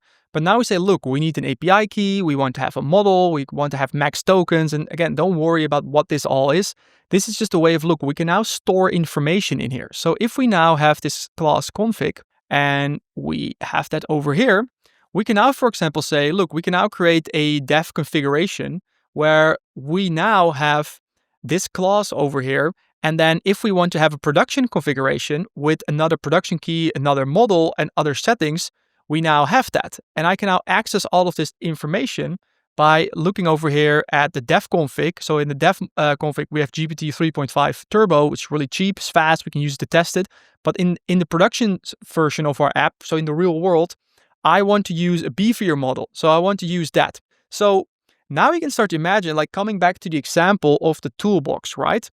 Now I have a very clean container called dev.config, which is an instance of the class API config. And in there, I have specific settings. And if I want to have something else, I just create a new instance of this, a new instance of that class. And now within my code, I can just do, oh, this is prod config. Oh, this is that dev config. And I can access the attributes from there. Remember, attributes are the data. It's the data that you store on there. So hopefully by now you already start to get a little bit of a better understanding to where classes can fit in. And also, you don't need them. You could perfectly like write everything out in variables and in functions, and you would still be able to get the production configuration and the dev configurations. This is just a cleaner way, a cleaner interface of doing it using object-oriented programming. And one important thing to keep in mind here is the difference versus a class and the instance, because this can get tricky when you're working with it. So the class is the specification, the blueprint itself. And then the instances are, for example, the dev config and the prod config that you have over here. So a common mistake is that you, for example, have this, and let's say you wanna use this, and you do API config, and you want to have the model, and you want to do it like this. And it's like, look, there is no model in here. It's like, wait, what? But I plugged the model in here, right? So I have the API config and I have the model. But this is the class blueprint, and you need to create an instance of that. Let's get back. So you first need to create the instance of that. So that is the dev config. So this is now the instance, and now the dev config has the model. So that's how that works. And now working with classes in the beginning can be tricky. So common mistakes, forgetting the init, so not having that in there, not using the self, forgetting parentheses, and modifying the class instead of the instance. Those are all things that you may run into. So that was the introduction to classes. So really starting with the blueprint and then the attributes in there. So that's what we covered. Attributes are there to store data. But now you can also add methods to classes. And methods are simply functions. Again, this is methodology. In classes, we call it methods instead of functions. That's just the way we do it. And they always have the self as the first parameter. So this is also something that's in there. And you can pretty much do anything with these functions in these methods inside a class, but you can also do outside of a class. So let's have a look at an example over here where we have a data validator. So now this is going to get pretty cool. Again, it's a lot of code because I want to show you, I want to teach you this by reverse engineering this, because typing all of this out right now is still a lot. So you can see we have a data validator class over here, and we do a very simple init. It only inits itself with errors, and that is a list. So in the beginning, there's nothing in there. So let's see, whenever I start this up, I have my data class and I create the instance of the class. Now we have a data validator, and I can check inside this validator what it has. It has the errors, which is currently an empty list. But now instead of the attributes that we have in here, we also have methods. So you can see with this data validator, we can validate an email, we can validate an age, and we can get the errors. So here is specific logic to see, look, how do we validate an email? Well, if the @ symbol is not in an email, we can say, look, there is an error, and we append it to our list. And we return true or false. And in a similar way, we can validate an age to say, look, age needs to be lower than 0. It needs to be between 0 and 150. And we check that. So what we can now do is we can use our data validator, and then we can call a method. So we use validator, and then what we can do is we do validate email, which is the method in here, and that takes email as a parameter, and we say, look, this is a bad email. So what we can now do, you'll see that this is returning false because it got in here. If it's not in email, we say, look, this is false. And we can also validate the age. So this is now also false. Or using positional arguments where we do, so this is here we say specifically we do email is, age is. We can also do it similar to how we saw with functions, right? Where we don't specify the email or the age. But I often say, look, you don't want to do this. And then in here, we can print the errors. So now every time we run this and we validate the data and an error happens, it goes into the if statement and it uses the errors and it appends that to the list. That is a lot of information going on over here. I'm fully aware of that, but it just goes to show that we can use our data validator and we can run it, and then we can perform certain actions. And every time I run this, okay, I can say this is another bad email, and I run this a couple of times. And now when I print the errors, you can see that this list is now getting very long because it's storing all of that information. And now you can see that this data validator on its own becomes a really powerful object because it can save information, we can send new information to it, and we can build entire data pipelines by just specifying functions over here and then calling the methods later down the line. So that was showing a pretty extensive example. And first I want to show you, like, look, here's what the end could look like. And now let's do a little bit of a simple example where we say, look, let's get back to the dog and we do the dev init. And this is also good for you as an exercise to follow along. So we init it and we remember we had self.name. Let's just give it a name.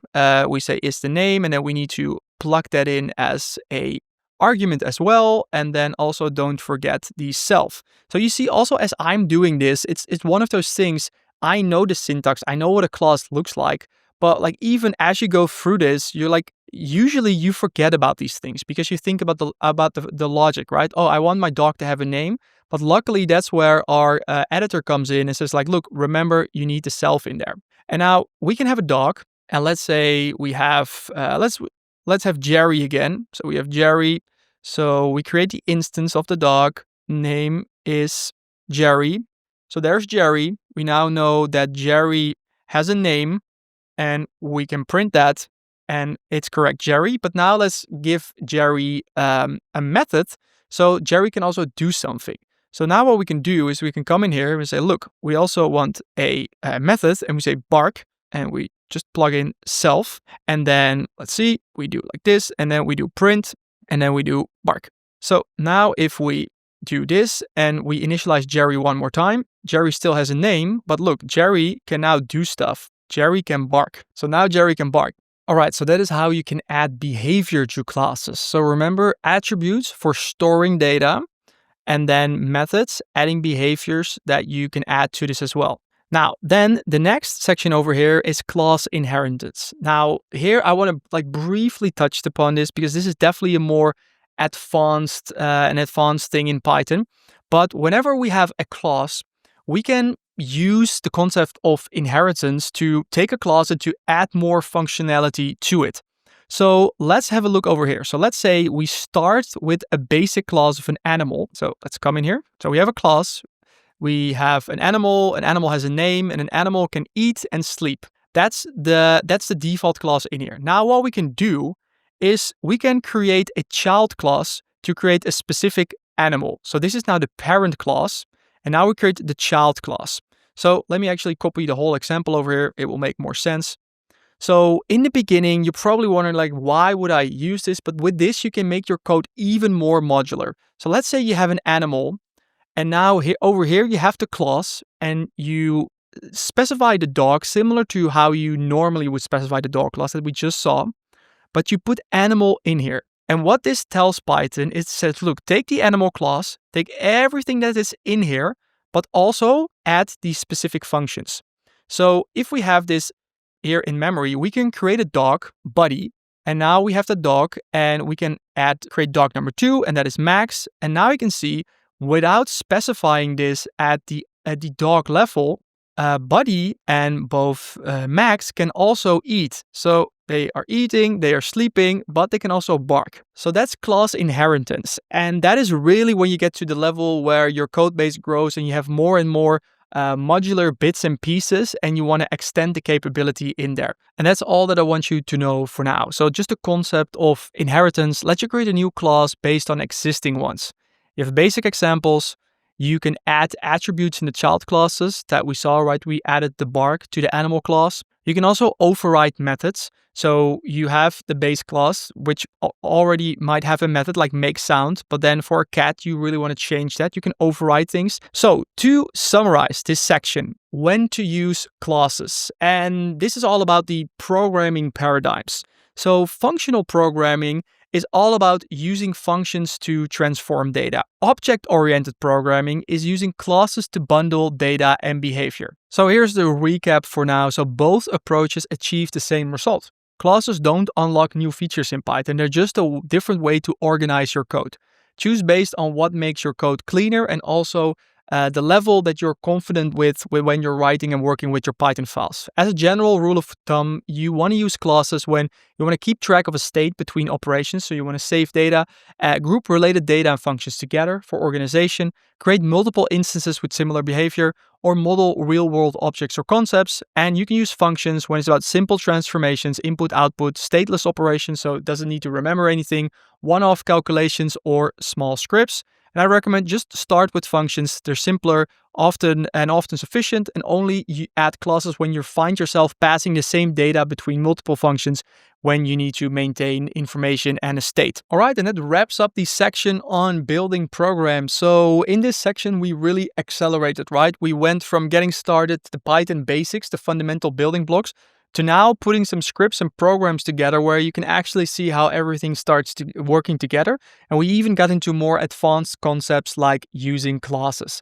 Now, the final chapter of this course is all about common tools that you'll work with on a day-to-day basis when you are working with the Python programming languages. So instead of going deeper on Python specific syntax and showing you more examples there, I'm going to give you really the full toolkit that you need to go out in the real world, build things, follow tutorials, and you'll literally be prepared for everything. So that also in the follow-up recommendation courses that I have for you on either the data science track or building agents, you can exactly follow along. That's really the goal. So let's dive into the tools. All right, so let's dive into the final chapter of this full Python beginner course. And here we are going to cover some tools that you need when you are working in the day-to-day with the Python programming language. So I can guarantee you when you go out in the world, you'll follow tutorials, you'll thank me for this, because beyond the Python basics, building programs, everything that there is to the language, these are also really things you need to understand, and they are the following. So we are going to cover Git and GitHub. Now, these are also things if you're already familiar with them, you feel free to skip through all of these, but you definitely need to understand them. So if you're completely new to this, make sure to watch everything and understand it. I'm also going to show you how to work with environment variables, what they are, how to use them.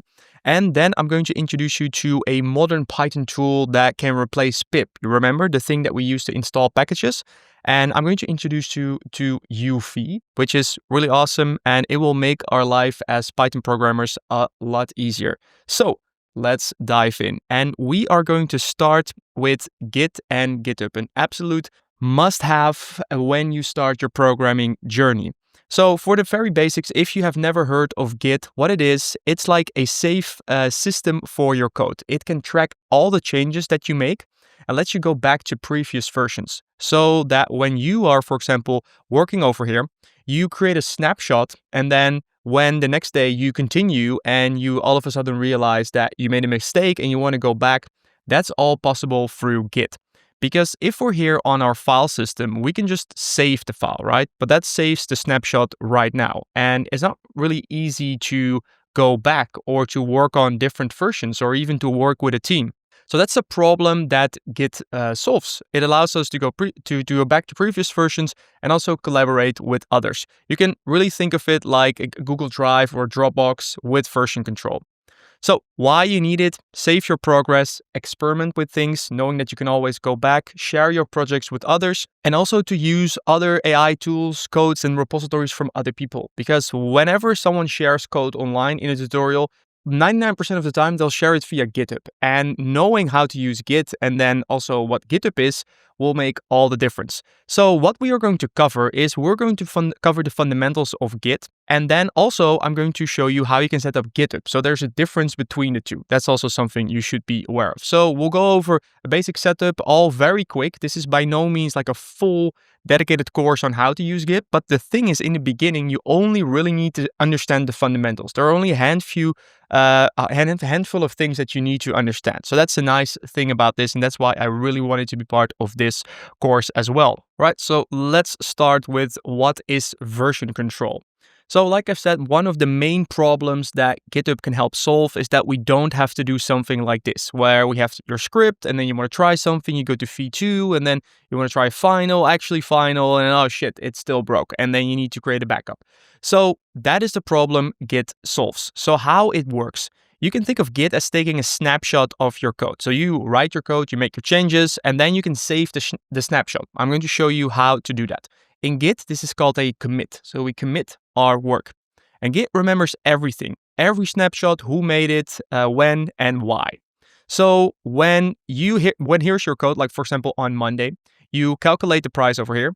And then on Tuesday, your client says, look, we want to add a 25% markup. So you change it. So then on Wednesdays, it's like, hey, can we actually go back to 20%? And in this case, that's easy. You just go back to Monday's version. Now with this like tiny little change, like changing one digit, it of course wouldn't be that big of a difference, right? But imagine you're having a big code base. You are working on lots of stuff and then all of a sudden, it doesn't work. Let's go back to the previous version. So that's really the key concept and the key problem that Git solves. Let's go through a few fundamental concepts. This is really also this overview, this list. This is all that you need to know for now. So let's start with a repository. That is a project tracked by Git. That's why I also said that in the beginning, when we were creating our projects, right? So when we were here, let me show you this in the Finder, when we were creating this project, I already said, look, I recommend to do it with all like lowercase and dashes to make sure that also when we push this to GitHub, that we can use the same repository name. So that's where the repository comes from. That is simply a project tracked by Git. Staging is a concept which allows you to choose which changes to save. It's like selecting items to put in the box before shipping. So let's say you have all of your project and you say, I want to save this, this, and this, and this. And maybe I don't want to save that. Then we have the commit, which is actually creating the snapshot of your code. Then we have pushing. This is uploading things to GitHub. So then now they also really become available online. Then we have pulling, which is downloading the changes back. So let's say you are working with someone else on a team. They made some changes. They committed the changes. They pushed the changes. Now they are online. Now you can pull those changes. And now you are at the same version again that they are. And we can also clone projects. So we can clone repositories from GitHub, which I will also show you how to do. So this is if you're completely new and someone shares their work, you don't have it on your computer right now, you can clone it. So you'll find that Git has this like specific vocabulary, but it's nothing more than saving files, uploading them, and downloading the codes to your computer. That's all really there is to it. It just has its own specific vocabulary. All right, so first we're going to install Git on your computer. And first you need to check if you already have Git. So you can check out the Git version. So you can open up the terminal either on Mac or on Windows. Doesn't matter, you do git --version. And here you can see on my laptop that it already says, look, you already have this version. So if it says something like this for you already, you can skip the installation phase. Now, here are instructions for Windows, Mac, and Linux. It's pretty straightforward to go through. For Windows, you can just go to this website and you can download Git over here. You'll have the installer. And for macOS, there are a couple of options. So you can install it via Homebrew if that's installed. You can also alternatively install it via Xcode command line tools. So if you do git --version, Mac, your MacBook will probably ask you, hey, look, do you want to install Git if it's not found? You can click install, you can wait a few minutes, and otherwise you can also go to the official download page over here to find more information. So that should all be relatively straightforward by now. And then just make sure that git -- version in the terminal works for you after the installation. All right, so now that Git is installed on your system, let's go through how you can actually use it and work with this. And here is a very simple example, the most basic example of how Git works. And I'm first going to show it here just conceptually. We're not going to work through it because we first need to set up GitHub on your end so that you can actually push the changes. But high level, this is how Git works.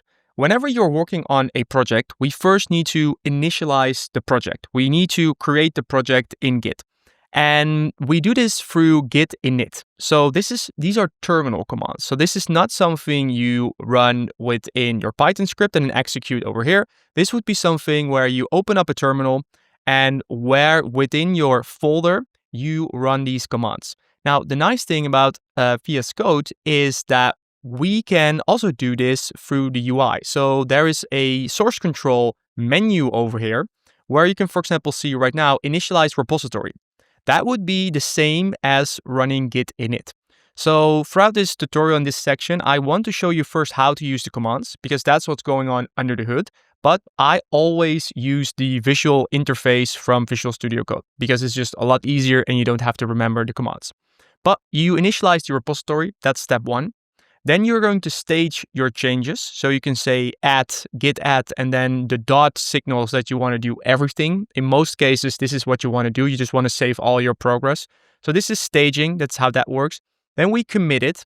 So then we can add a comment in there as well. So let's say we added or changed the price calculation. We can give a little comment for us later or for your team to know, okay, these are the changes that I made.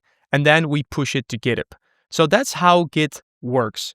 But now before running all of this, let's get into the setup and then we can really run the end-to-end example because like you see, you need to connect your GitHub first. All right, so let's get into the GitHub setup. Okay, so if you don't have a GitHub account yet, go to github.com and sign up. So let's see over here, I'm already logged in, but in here you can do sign up for GitHub, create your account. You can use your Google account, very straightforward. And then from there, pick a username, email, password, verify your account. You can set up your profile picture, edit your name, image, whatever you want. This is one of the most important profiles as a developer. So if you don't already have one, make sure to set it up. This is also literally what can get you hired. This might be what people ask for during interviews. Clients might want to see it. So this is going to be one of your most important profiles as a developer, more important than your LinkedIn profile for getting jobs and getting work. Okay, now step number 4 is we now have your account created and we now need to create a link between your local computer and the online GitHub account really, so that we have a link so that when we push the changes, our computer knows where to send it. So you can first set up your name and your email. So this is a one-time setup that you need to do. So you can say git config global and you say your username, and then you can say, for example, your name and also your email. This is a way for Git to store all of the information so that when you do things on your computer, Git essentially adds this information to all of the changes that you make. Okay, and then you do this in the terminal. So one more time, you open up the terminal and then it would be git config, and then I would, for example, do Ebbelaar. That's how you set it up, and you also do that for the email that you've used. That's a one-time setup. All right, and then next we need to set up your authentication method to let your laptop know where your account is and how to authenticate so we can actually push changes. So my recommended approach is to do this through the GitHub CLI. So there are 3 ways to do it. So you can do it with an HTTPS token, SSH key, but the CLI is really the easiest one to do it. So on macOS, you can do brew install GH, and then you install it. And on Windows, you can, if you go in here, you can download for Mac, and then you'll see download on Windows. And then you should get that up and running, because what you can do then, it's super easy. You can just open up a new terminal. I'm already authenticated, so I can, for example, I can check this GH version, what's in here. Yes, you can do GH to see all of the commands that are in here. And then what you can do is you can simply do gh auth login. And there you can see where do you want to log in. We do github.com. We go in here and then you can choose what's your preferred protocol. So you can choose SSHs, which I recommend, or HTTP. And then you can authenticate via the browser. So just follow the steps over here. And here's what that would look like. So you select SSH, then you need to select the public key. So you can select one of the keys that is available there. Then you can give it a name. So for example, you can do MacBook Pro like 2023. That's my MacBook that I'm running this on. And then you select authenticate via the web browser. And then a pop-up will open in the browser. You can log in. You'll find a one-time code that you then need to paste into the browser. And then you just need to log in, select it, and then you should be good to go. You see all of the info here right now. This might be a lot, but when you go through it, it will just be step by step. So just to follow what the terminal is saying, hit enter and select what you want. So, and otherwise, always you can troubleshoot with ChatGPT in order to make the connection work. Okay, so now we have Git installed. You understand high level how Git works. We have authenticated your local Git with your GitHub account. So we now have a sync. So now let's get into cloning and creating repositories. So two things you'll often do when working with Git is downloading someone else's work, cloning, and creating and starting your own projects and saving the progress. So let's learn both in this case. And we are going to start by cloning a repository. So this means we can take a look at someone else's work and we can download that. So let's say we have the following file over here. So you're looking online, you're following a tutorial and you stumble upon the OpenAI quick start in Python from OpenAI. There are a bunch of examples in here and you want to try and experiment with this. Now, what you can do with Git, now that you have set it up correctly, we can easily take this project and download it to our computer. So let's go through how you can do this. And we can execute a command through the terminal to download a repository. And in order to do that, what you want to do is you want to open up a terminal in the folder where you want to store the project. So if we come over to our Python projects, which is what I recommend to, you have a single folder, right? What you can do on Mac, you can right click, and if you go all the way to the bottom, so you can see services over here, you can see new terminal add folder. What this will do, this will open up a new terminal and we're already within this project. So you can see right now, we are in this folder over here. So we're already at the right point, and in this case, we don't have to do the CD and navigate through the terminal, which I always find a little bit annoying. On Windows, you can do the same thing. If you right click a folder, File and Explorer, open in terminal. So that's how to do it. And now here's how you clone a repository. So you don't have to do these commands over here. We can just go to the repository that we want to clone. We click on code over here and we copy the URL. So we copy this URL, then we go to our folder over here and then make sure we have the terminal in here. And then you type in git clone and then you paste in the URL. Now, when we do this, what you'll find is that now you can see OpenAI Quick Start Python is now downloaded in here. So now I can check in here and I can see everything that is within this repository.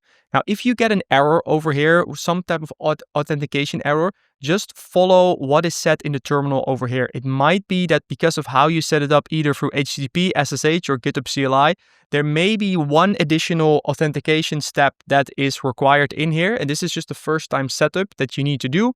And if it then works, you can also, for example, later use the SSH or the GitHub CLI command. So in my case, this would also work. So let's see if I go in here and if, for example, remove this, come in here one more time, this would do exactly the same thing. And it would also download the repository in here. All right, so now the next thing that you can do, here's a quick little shortcut. So we now have the folder, right? And we could just as well open up Visual Studio Code, create a new project, but there's actually a shortcut for this. And you can use the code command. And the first time you do this, you need to set this up. So in Visual Studio Code, if you are in here on Mac and you do Command Shift P and then you do shell command. So let's see in here, I do Command Shift P and I do shell command. So I do install code command in path. If I click this is a one-time setup. Then what we can do now, and with Windows, it's the same thing during installation. Now what we can do is I can actually see the So let's see, change directory into this folder. So into the open AI, and I can tap to autocomplete. I can now go into this folder. So now within the terminal, I am here. And then I can do code and I can do a dot. And then this will open up this folder over here that you'll see. So in Visual Studio Code, everything is in here. And now I can simply just save it as a workspace, save it in this folder, everything that we learned, right? And now I can just close this out, come in here. And now I have this project and I can start working with this. So this is just also one of those things in the beginning. You need to see it a couple of times. You don't need to use the dot code. You can also, what you can also even do, like, look, I'll give you one more tip. You can also just take this, and you can, on Mac, you can drag it in here. Also works. So just click a little ways to make the whole process of getting projects onto your machine easier. So then coming back to the setup, you now have it on your computer. What just happened? Git downloaded all of the files, Git downloaded all of the history, and you can now run, modify, and learn from this code. So this is a very fundamental skill. So if you'll find that this video might be the starting point for you to do anything with Python. If you, for example, go to my YouTube channel, to my other videos, you'll find that every video where there is an example, I'll say, look, the link to the GitHub repository is in the description. You now know exactly what to do in order to get that code base on your computer and then to also follow along. Okay, so that was step number 1, cloning. But we can also now create our own repository. Remember, and now we can come back to the project that we were working on. So over here. So let's say we want to push this to GitHub. So let's see how that works. And before we're going to push everything, there's one more thing that we need to add, and that is a gitignore file. And this is very important because there are some files that we just don't want to store to GitHub. And primarily, this is going to be our virtual environment. So if I come over here and look at the virtual environment, for example, and I look at how big this is, we can see this is 270 MBs. And because there's a Python installation in there. And we don't want this in our version control. And similar, there are other files, environment variables, secrets, cache, the Mac DS store file. We don't want that in there. And Git has a feature for that through gitignore. And how you can do that is you can come in here, do create a new file, and you do dot, and you do gitignore, and you hit enter. Now you can see VS Code will also recognize this. So you will see a little icon in here for this file. And now what you want to do is you can copy paste this in here and save this. Now, this, I would say, is the most minimal setup that you can go through, but there's actually a better way, and something that we use for all of our projects. This is kind of like the starting point, to set it, forget it.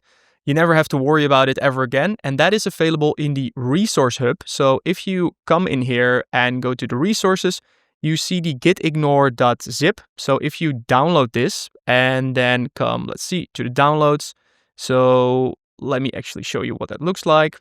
We download that, open in Finder. What you can then do is you can unpack it. And this is also a hidden file. So if you don't see it, what you can also do is just drag and drop the zip file into your project and then open it up in here. And then let's see, let me actually get rid of this.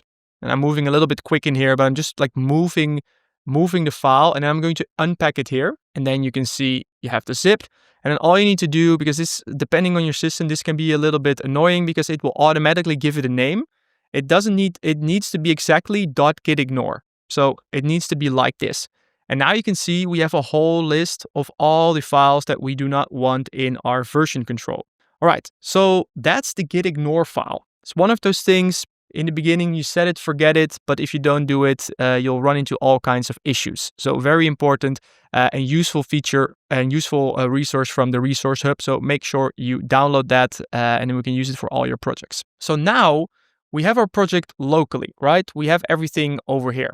But now what we need to do is we want to create a project on GitHub that we can send this to. So we now go to github.com. And we're going to click on new. So over here, do new repository. And then I'm going to call this Python for AI.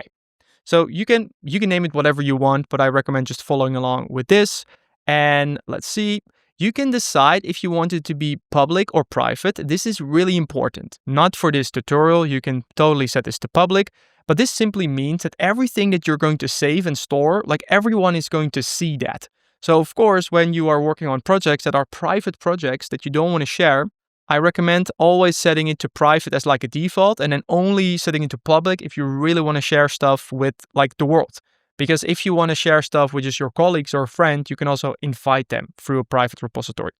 So this is important. So you can select the owner if you have multiple repository names, or like I already have one. So for me, I do like Python for AI 2, just to show you what that looks like. And then you can leave everything as is. Make sure you set it to private. This doesn't matter. And then you do create repository. Okay, so now we see this interface over here. And what we can now do is, let's see, we can do this. We can now connect our local project to this project that we just created. And how you can do that is through the following process.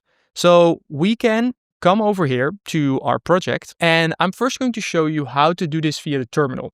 But Visual Studio Code actually has a very nice interface for this, where you can just initialize, publish to GitHub. So this will make our life a whole lot easier. But I want to show you, like the first time right now, how to do it via the terminal, just so you know what it is doing behind the scenes. So let's take things step by step and open up a new terminal over here. And then what you want to do is first we want to do the git init. So when we come in here, we do git init, and this will create a GitHub project within the folder that we are working in. And you will see output in the terminal, but you won't see anything here in the Explorer. But that is the thing. This is also because it's a hidden file. So if I go in here, you can now see that there is a Git folder with all of the information that Git is going to keep track of. You don't have to do anything with this folder, but it's good to be aware that this folder is created, because when it's hidden and you are, for example, moving files back and forth, if you make copies and you make changes and you forget to copy the Git folder, then you can lose track of those changes locally. So that's important to keep in mind. Okay, then what we are going to do is we're going to stage your files. So we're going to run the command git add. And add simply means we're going to stage, we're going to select which files we want to add, what we want to send to our online GitHub project. And the dot simply means that we want to do all the files. So this is very common. Unless you really know what you're doing, generally what you want to do is just want to add all the files. So let's do that right now. So we come in here, we do git add, and then we do a dot, we hit enter. So now it's going to add all of the files and they are staged. And now the next step is we're going to commit our file. So this is actually where we're going to save the snapshot. And the syntax for this is git commit, then we do -m, and then we can leave a comment. So we can put anything in here. Initial commit would be fine. So I'm simply going to copy paste this, come over here, and then I'm going to let me actually clear this up, get a fresh slate again, and then we do git commit -m initial commit. And now you can see, look, we have created all of these snapshots in here. All the information is now stored, everything that's in here, except for the files that were in gitignore. All right, and now the next thing we want to do is rename our branch to main. So this is just a naming convention in Git. So we make sure that we are on the main branch. You can see that over here in the lower corner right now. And then the final thing we want to do is we connect GitHub to our local project. So if you come over here to GitHub again, where also all of these settings are, depending on where you do HTTPS or SSH, you can now add your remote. So you can also follow just the instructions over here. So I'm going to add the remote. For it will probably say, yeah, it's already there, but for you, it will connect it. And then the final thing that we can do is we push it. So git push u origin main. Now I know these are a lot of steps, right? And when you do this for the first time, let's see if it works. There we go. So we have now pushed all of these changes to GitHub. So congratulations if you followed along. If I now, when I'm here and I do a refresh, you can see, look, we now have our own private project or private repository with all of our files. And again, now coming back to this, This is a lot, right? So, but remember, in this section of the course, if you've been following like from the start for GitHub, there were so many things. Like we created the account, we did the setup to authenticate, we created the repository. Now we do all of these commands. And you might feel like, Dave, like working with Git, I'll rather just duplicate the folder and have a backup like that than doing all of this. But you don't want to do that. And like 80%, 90% of what we just did is just a one-time thing. And I'm actually going to show you how easy it is on a day-to-day using terminal commands. And then later in the next step, even how it's even easier if you just do visual UI. But now that everything is set up, really the 90% of what you'll do with Git in the beginning is, look, right now over here, let's say we have our file over here and we say we have the analyzer and we make some changes. So we, for example, say, I don't know, let's even just put like a small comment in here. So we make a change there and we do another print statement to print the grand total one more time over here. So we made some changes to our code. We can save it locally in here. But now what we can do is now if we can come into our terminal, we can check using a git status to see what the changes are. So you can see, look, we have made some changes to this file over here, which are not tracked. So now what we can do, let's say you're working on a feature and you like want to save it right now, or it's end of day and you just want to save your work. Right now we can just follow the process over here. So we can just say, look, we want to do git add, we want to add everything. In between, you can also always do a git status. So now you can see it's green, we state the changes. Now you can do git commit -m and then we can say made some changes and we commit that. And now we do a git push. And now it will send all of that information. And if we come over here, you can now see that right now, you can see it's updated right now. And the cool thing about Git is now that everything is tracked, because I can now come in here and I can see, look, made some changes. And I can see exactly what I updated to these files. So that's on a day-to-day, now that you have set it up, all really that you need to do with Git. You just work on your project and then whenever you want to save things, you do a simple update. But there is an even better way to work with Git, and that is just using the UI in VS Code. So this is how I always work with Git. It's super easy and it's available from this section over here. So you can click on the little version control icon. And let me show you what that looks like. So now let's say I want to refer to changes. So I want to go back to, let's say we want to read data and we also don't need this in here. We made some changes. You can see right now here on the left, you can see there's one change, meaning we changed one file.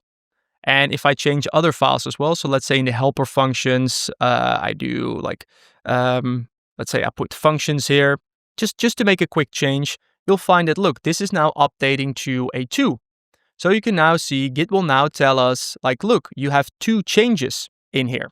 And now one of the cool things that you can do right now is you don't really have to stage changes in here or even come up with your own commit messages. Nowadays in Visual Studio Code, you can just click on this. And then if you sign up with GitHub Copilot, you can even let AI create messages for you. So if you want that, let's see, we can skip that for now. That's a very nice feature to do, because what it will do is it will look at your files, it will look at the changes, and it will just create a descriptive message for you, because coming up with commit messages is probably one of the hardest things to do as a developer. And this just makes the whole process easier. So I recommend to check out GitHub Copilot. But let's for now say we made some updates. And what I can do right now, I can simply come in here and I can either hit commit. So this would be the same as running the git commit with the message. But I can also click on here and I can do commit and push.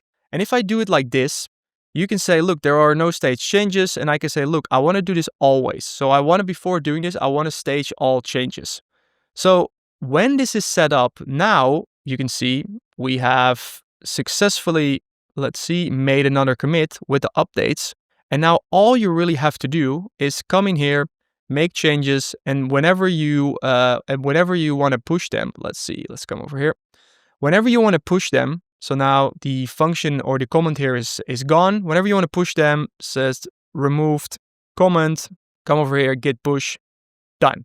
Okay, so hopefully now it's a little bit less scary, right? We went from a lot of controls to like, how do we set this up and all kinds of commands to now literally giving a comment and then clicking on one button in order to save our work and make it available via Git.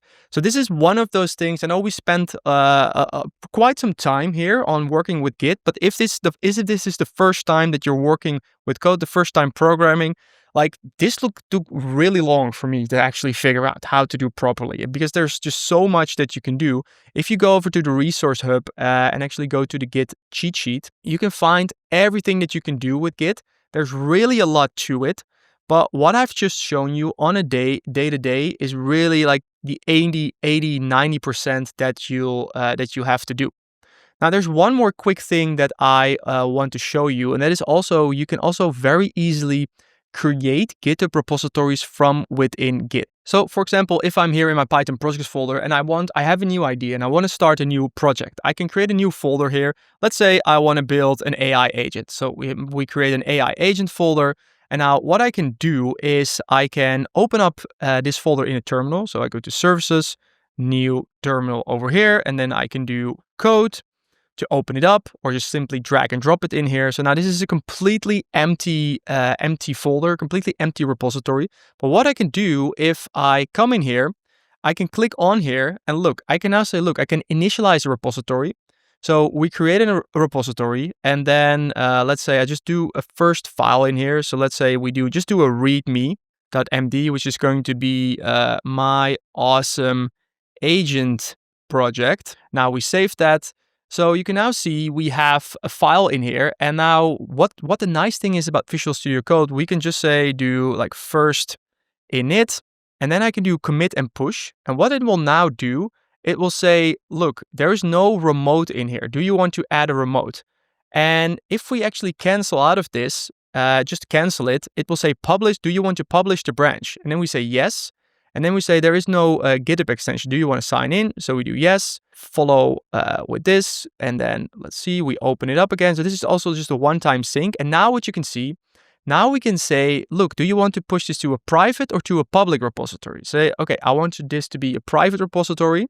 And now we are going to create, now we have everything set up. So now we have really like boiled it down to, we can just open up a folder within Visual Studio Code, like try to make a change, save something, and then it will like essentially error, and then we can create the project, or we can also do it from the beginning. But this is the process. This is how I always do it. So whenever I have a new project, and now we can just come in here, and if I now like make changes in here, say let's start. Git will now simply like kick into action and say, look, now we have changes in here. So we do the quick update, do commit push, and that's all there is to it. So now you can see it automatically updates. So for now, let me go in here. You can also manage all of your settings. You change your visibility, and I'm going to actually delete this repository. Just get out of this. So that's also how you can do that if you have a project that you don't want anymore. Just wrapping this up, but I'm just showing you from like a more practical point of view how this works in the day-to-day. Because again, for me in the beginning, it was so weird to like all of these commands that you needed to remember. This is really what it comes down to. So this section was really important. And that wraps up the Git and GitHub portion. You now know the 90% that you need to know to confidently follow all of my tutorials and tutorials from other people as well. You know how to create repositories, what they are. You know how to use Visual Studio Code and the terminal in order to manage all of this. So now let's get into environments and secrets. All right, so now that you understand how you can work with Git and how you can also send information and store information to GitHub, it's important to understand how you can keep your own data safe. Because when you are working on serious applications, there are always going to be credentials in the form of API keys, passwords, and connection strings, for example, to a database. And from a security perspective, you want to keep this as private as possible. Because for some applications, with just a single API key, someone can have like full access to a system. It can pull all your customer information. It can send messages to customers. For example, if you have an API key for a CRM system. So you want to be really careful with that. And you don't want to push that to your version control. So you don't want to have that in GitHub really, or in Git.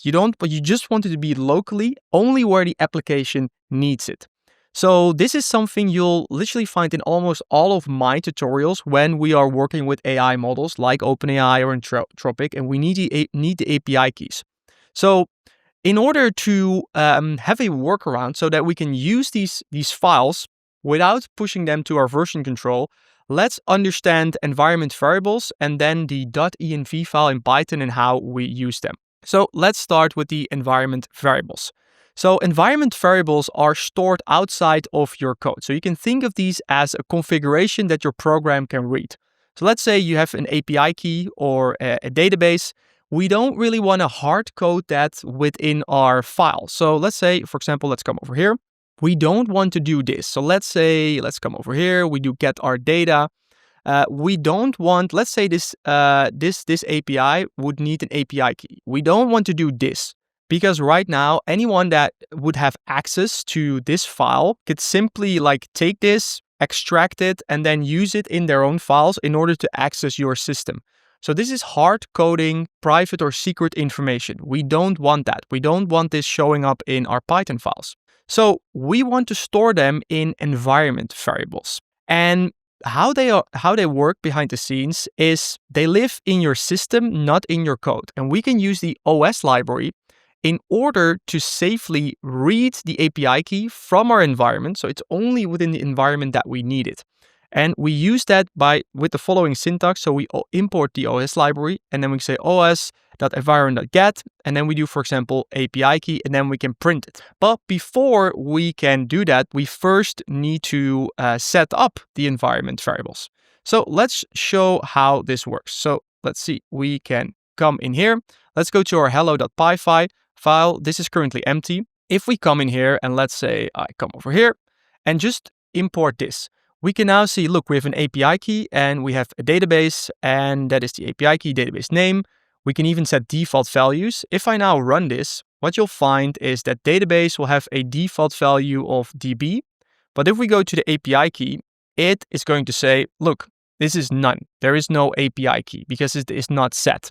Similar if let's say we remove the default value in here and we say, again, the database, same thing, it will say, look, there is no database connection key over here. So how do we then set that? Well, we can do that coming over here using an export statement. So if we come over here and we export this in the terminal session, so coming over here to our project, we can actually open this up and then set this and we can export it. So we've now exported the API key. So this is now available within our system. But let's have a look at if we now change this to API key and we run this file. So we do run the Python file, we run it over here. You'll still see that it prints none over here and the API key is not available. And similar if we do that over here and just for the print statement. So no API key, also not here. But now if I do the export one more time, so I export it here in a terminal session, and I use that same session to run this Python file one more time, now you can see that it correctly has access to the API key in here. Let me actually save that. So now if we save that, it should also print. So now it should also print the API key. So you can see that through this, we can actually make information available within our terminal session in our system, and then our Python files can use this. But you can see this is a little bit cumbersome because now if I X out of this and remove this, it's not available within the interactive session. And if I start a new fresh terminal in here, you still find that it prints none because now we would have to export it one more time. So we export it one more time and then it's available. So now if we continue to work in here, it's accessible. So this is fundamentally how it works and how we can make it available. But there is a much better way to do this in a much more effective way that takes care of this process. We need to set it up once and then never have to worry about it ever again. And that is through using the .env file and environment variables. So you'll notice that I follow a similar approach over here as to Git and GitHub. I first show you kind of the more complex way how it works under the hood. And then I'm going to show you the simple way that makes it really easy to do this. So instead of doing the exports all the time, what is very common in Python is to use .env files. So what we can do is if we come over to our project, I can do new file, I can do .env. And you'll find that in the gitignore file that we created, the .env file is also already excluded out of here. So this will not be tracked in version control. So you can see that even though I added the file, it only says, look, the only changes we have is to hello.py. And if I create, for example, an env, let's say txt file, and I come over here, you'll find that this is tracked. So now if I push this, it will be added to GitHub, which is not the case for the .env file because it's in the gitignore. So what we can now do over here is we can come in here, and this is a place where we can now store secret information. So all of the stuff that we don't want to include in our version control, which can be things like, let's see, like API keys, database URLs, app settings, file paths, all stuff that we can dump in here. So now what we can do, let's take this over here, this line, plug that in. So we create our .env file. And now we can use a Python library, python.env, which we can pip install to safely load this information. So what I can do right now, pip install, and coming back to, let's get to hello.py. So remember, right, how do we install packages? We go to terminal, we open up a terminal, or we do a new terminal, and then make sure our virtual environment is selected, which should already automatically be applied. If you have any errors, make sure that it is selected over here. And then we can do a pip install. So let me actually show you what happens if you don't install it correctly. So it's going to be from .env import load .env. So if I now try to run this, it will tell me, look, there is no module .env. And the way you install this is by doing pip install python.env. So now it's installed. And now if I run this, we should find that we now get the green check mark and we can import it. Okay, so what we can then do is, let's see, we can now use this simple function over here that we import from the .env module. And this is going to load our .env file, and it will automatically try to find it. So let's see what that looks like. If we do that over here, you can see it says true. If it cannot find the env file, so for example, if I put this in here and move this and I do this one more time, it will probably say that it cannot find it in here. Look, it says false.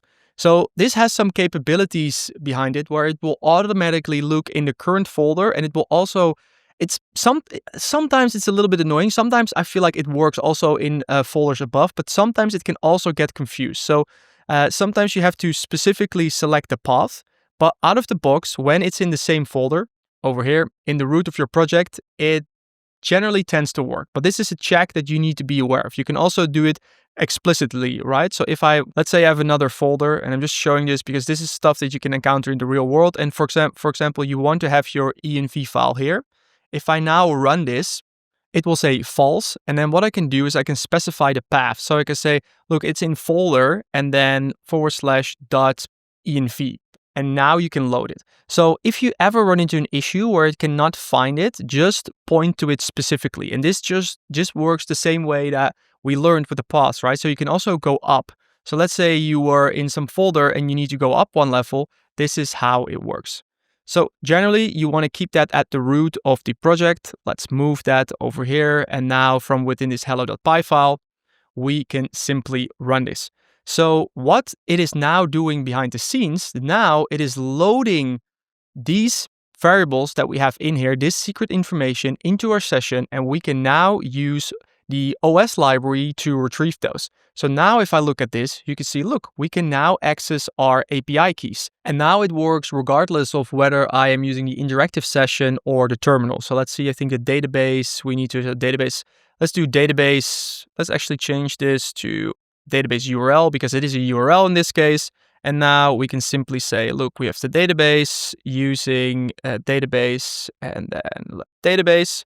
So now I can run this and it will load the API key, it will load the database. And if I run this in here, you can also see that also through the terminal, you will get the correct information. So this is the introduction to working with environments and secrets. It's a little hack that you need to know, a little trick that you'll see in almost any AI video where they're using the OpenAI SDK because you need an API key. And this is how you do it. You don't want to hard code that. Make sure you create an env file. You have the right gitignore file, and then you plug in your API key in here. And then in your file, you just import the load.env library. Make sure it's installed via pip. You call the load.env function, and now you can use the OS library to retrieve it from your system. Now, next up in the Python tools section, I want to introduce you to Ruff, which is a really cool tool that we can use to format and lint our code. So this is going to make writing pretty code and adhering to certain standards and style guidelines super easy and convenient. So with Ruff, you'll get 3 tools in one, which I will show you right now. That is linting, formatting, and import sorting. So let's go through this. First, we have to do a quick setup. So we can actually install it in Visual Studio Code. And what we can do is we can go to the extensions one more time. Remember, so go over here, extensions, we can search for Ruff.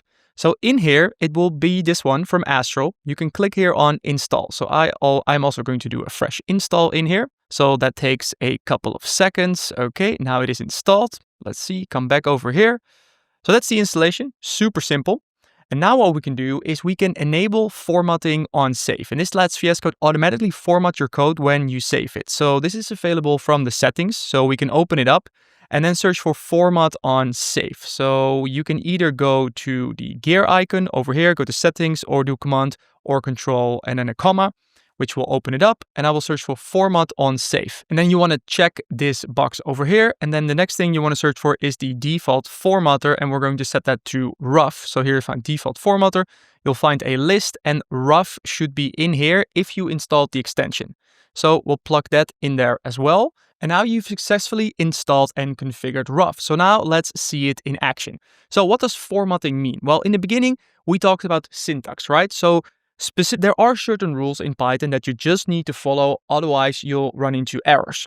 But there are also style guidelines. And remember how I talked about the PEP 8 style guidelines, right?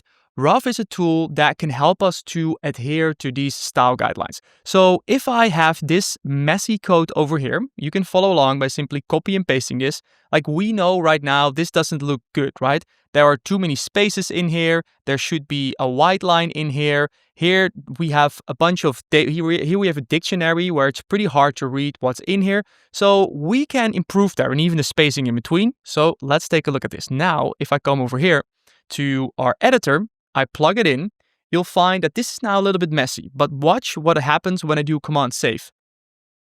That's cool, right? The first time that I saw that was like, oh, this is so awesome. So now you can just go about writing your code, and then whenever you like make a mistake, you don't add white space, you don't add a space or the indentation or anything that is weird, that is not a syntax error, boom, Ruff will fix that. So that's the auto formatting.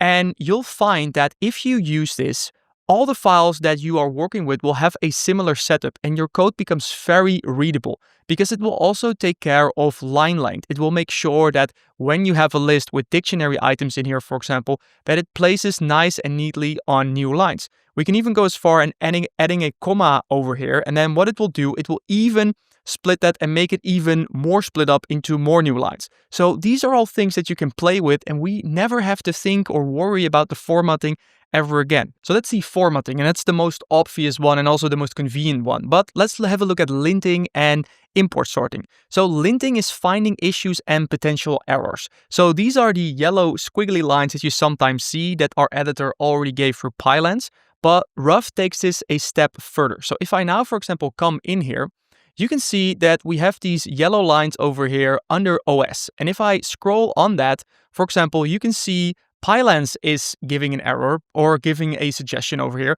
But then Ruff is also saying, look, we have OS, but it's imported, but we don't use it.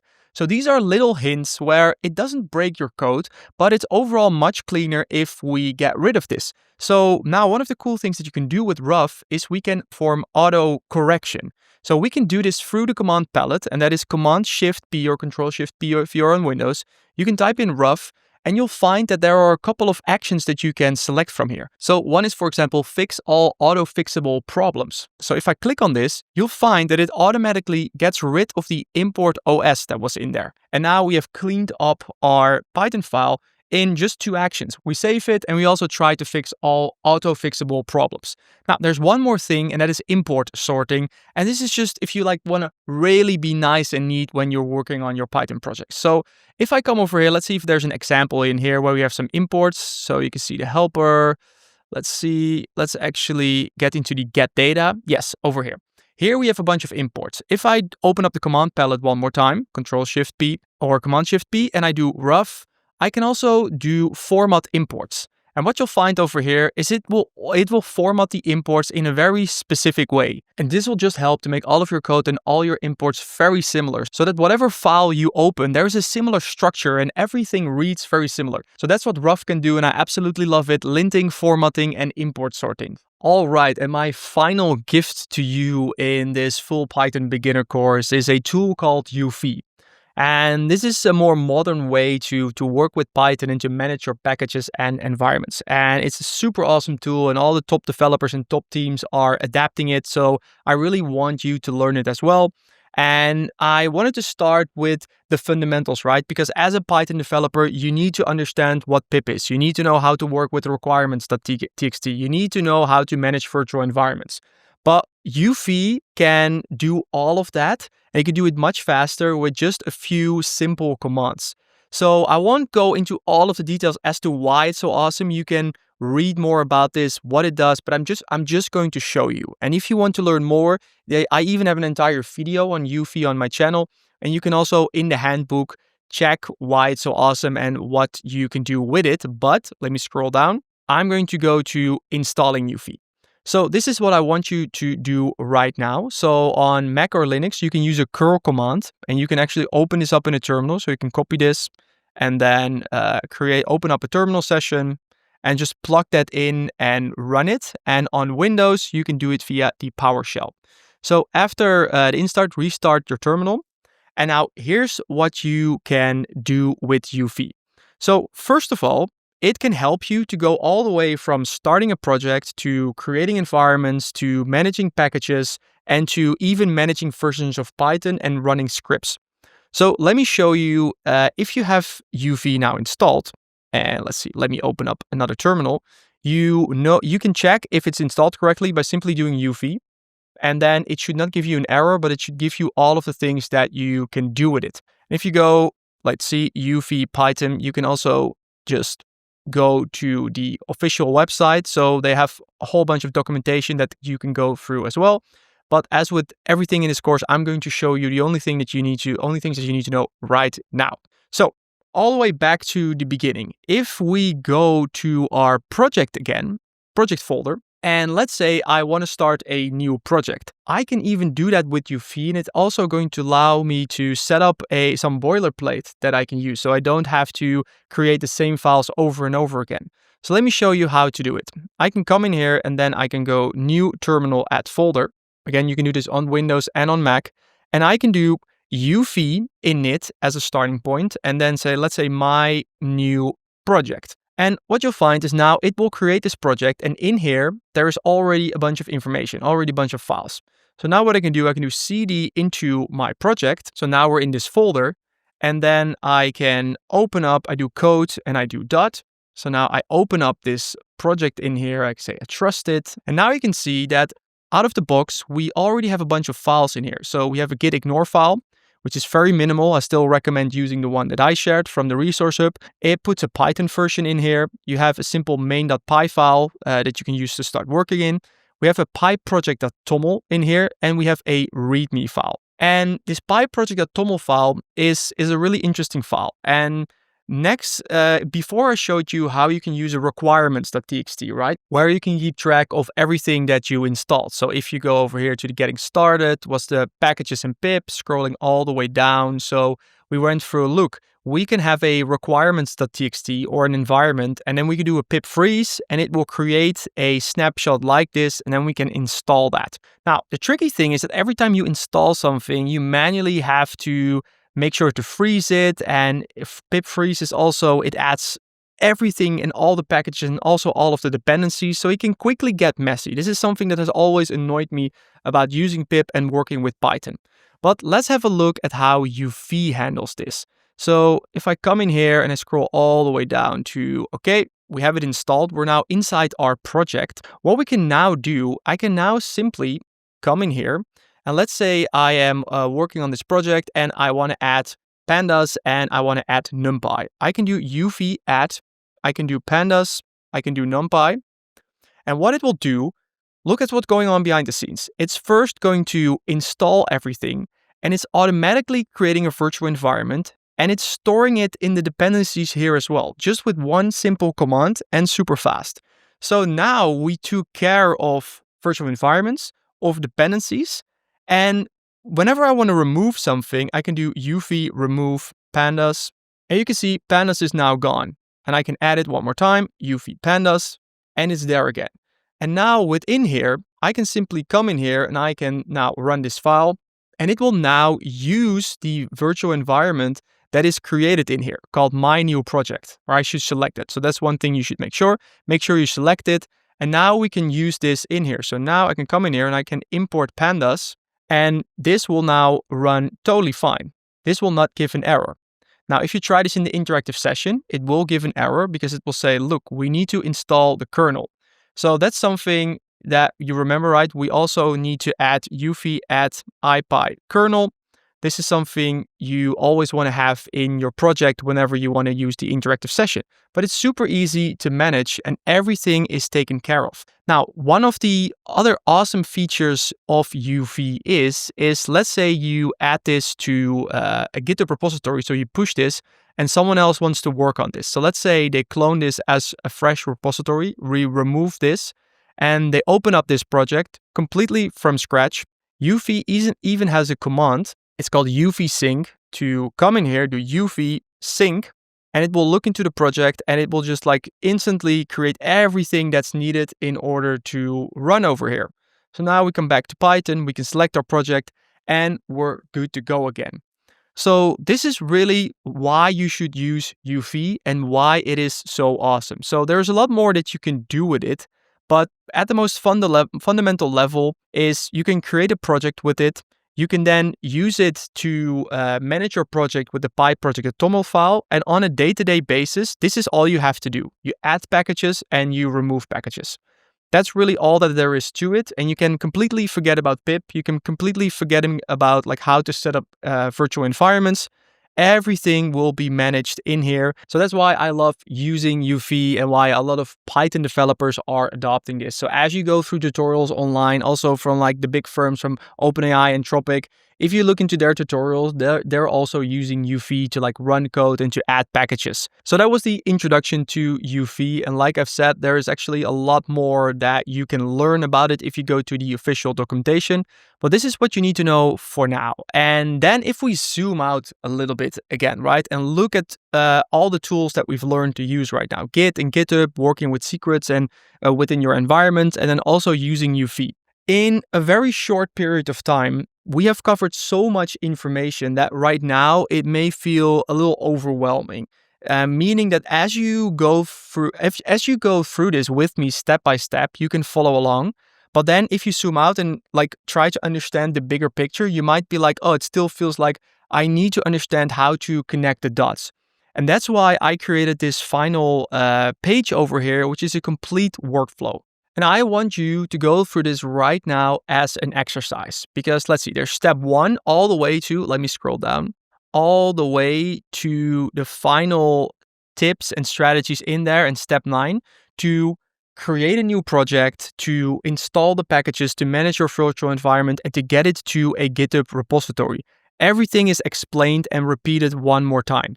And this will really bring everything together, also knowing that if you can follow this step-by-step page here and you successfully do this once, you can literally always come back to this page and follow it one more time to create your new project. And the setup in the beginning is the most annoying part. Once you have it set up and you have the Visual Studio Code workspace file, so you just save the workspace file. Once you have that, it's literally as easy as double-clicking the file. You can go and you just need to push your changes to GitHub. But I know like so well in the beginning, if you don't understand this, you always feel like you're missing lots of pieces that connect the dots whenever you're following a tutorial online. So you'll see someone writing out a Python snippet, you understand what it is, but then you cannot like translate that to wait, but I'm working on my own project. Where do I put this? How do I open that? How do we manage that? What is GitHub? And this is really, really what I wish I learned in the beginning, because what you see right here, the tools, this setup, this complete workflow, this is the exact process that we use for our agency for literally all of our clients. And these are typically like 5-figure deals. So these come in, clients ask us, hey, Dave, can you build us this AI automation? Can you integrate with our CRM and automate our customer support? This is the starting point. And a lot of tutorials and courses on YouTube don't show you that, because they are just working on toy projects and just doing it to create a quick and easy tutorial. But I really wanted to give you the full playbook to see what it's like when you work with Python in the real world, when you're working on serious projects. Congratulations, you made it to the end of this course. I know this was a big one, and really this is how I'm feeling for you right now, and I hope you share that feeling. So let's quickly go over what we've learned, and then let's wrap up this course and show you how you can continue your learning path and learn all about building AI agents. So when you started this course, you were new to Python, maybe even new to programming overall. And by now, you know how to install the Python programming language, how to work with variables, data types, control flow. We looked at organizing your code with functions and data structures. Then you understand right now how to set up Python environments and manage dependencies. We first saw about how we can do that with pip and venv, but then later I showed you how to do it with UV. You know how to use Git, GitHub, and the professional developer tools. And you can also connect to APIs, handle errors, and work with files. You are now no longer a beginner. You now have the skills to really confidently work with Python and tackle real projects. That was really my goal with this entire video. So you can now go out on your own, and I can guarantee you, it doesn't matter which video on YouTube, for example, you'll dive into. There will be no surprises. You'll be able to follow along confidently. So congratulations. Like I said, I'm really excited about this, that you made it to this point, and the fact that you are still here. You should really be proud of yourself, because this is a long video and there are going to be a lot of people watching this video that like only watch half an hour, and then they think, you know what, this is not for me. But you made it all the way to the end, and I congratulate you for that. You are awesome. Now, there's one thing that I'm going to ask from you. So this course is completely free. So if you enjoyed it, what my goal with this course is to share my knowledge about Python with as many people as possible. And now here's how you can help more people discover this course. What I want you to do right now, this is the only thing that I ask from you, is scroll down below this video, and please leave a comment about your thoughts about this course, what you learned, what you are going to build next. Just make sure that you leave a comment, because this will let the YouTube algorithm know that people are interested in this, and this will really help to push it. Now, while you're doing that, also make sure to hit the like button and also subscribe to the channel, if you're serious about learning AI, because I'm dropping new videos all the time. That's really what I ask for you, because through that, we are going to spread this video and we're going to push it really far, and hopefully it will reach a lot of people. So that's all I ask. And then to really wrap it up, really, this is the last thing over here. What's next, right? What do we want to do right now? So if you're serious about AI, and specifically about Gen AI, and you want to learn how to build AI agents using the skills that you've just learned, I have something really cool for you. So you made it to the end. Are you ready to build AI agents? When you downloaded the resources, which by now you should have downloaded, and if not, this is another reminder to do it, because as a bonus, by just through downloading the resources over here, so you can see, download this over here, you can plug in Zero or any tip you want, but with Zero, it's completely for free. You download the resources and you also get access to the Datalumina Academy. And in here, I have a special surprise for you, because if you go in here and if you go to the courses, you'll find the Python course over here. If you click on that, you'll find bonus videos as well as the follow-up course on building AI agents. And you can access that completely for free, and you can continue learning here inside the Datalumina Academy. All right, and with that, we have come officially to the end of this full Python for Beginners course. I hope that you found it useful. I'm really glad that you are here at the very end, which shows your commitment again. Now go make sure to check out the Data Lumina Academy, then I can catch you there and you can continue your learning journey. And then I hope that you're off to doing great things with these skills, and hopefully you can use them to make the world a little bit of a better place, and we can all navigate this AI revolution together, because it's super exciting and this is only just the beginning.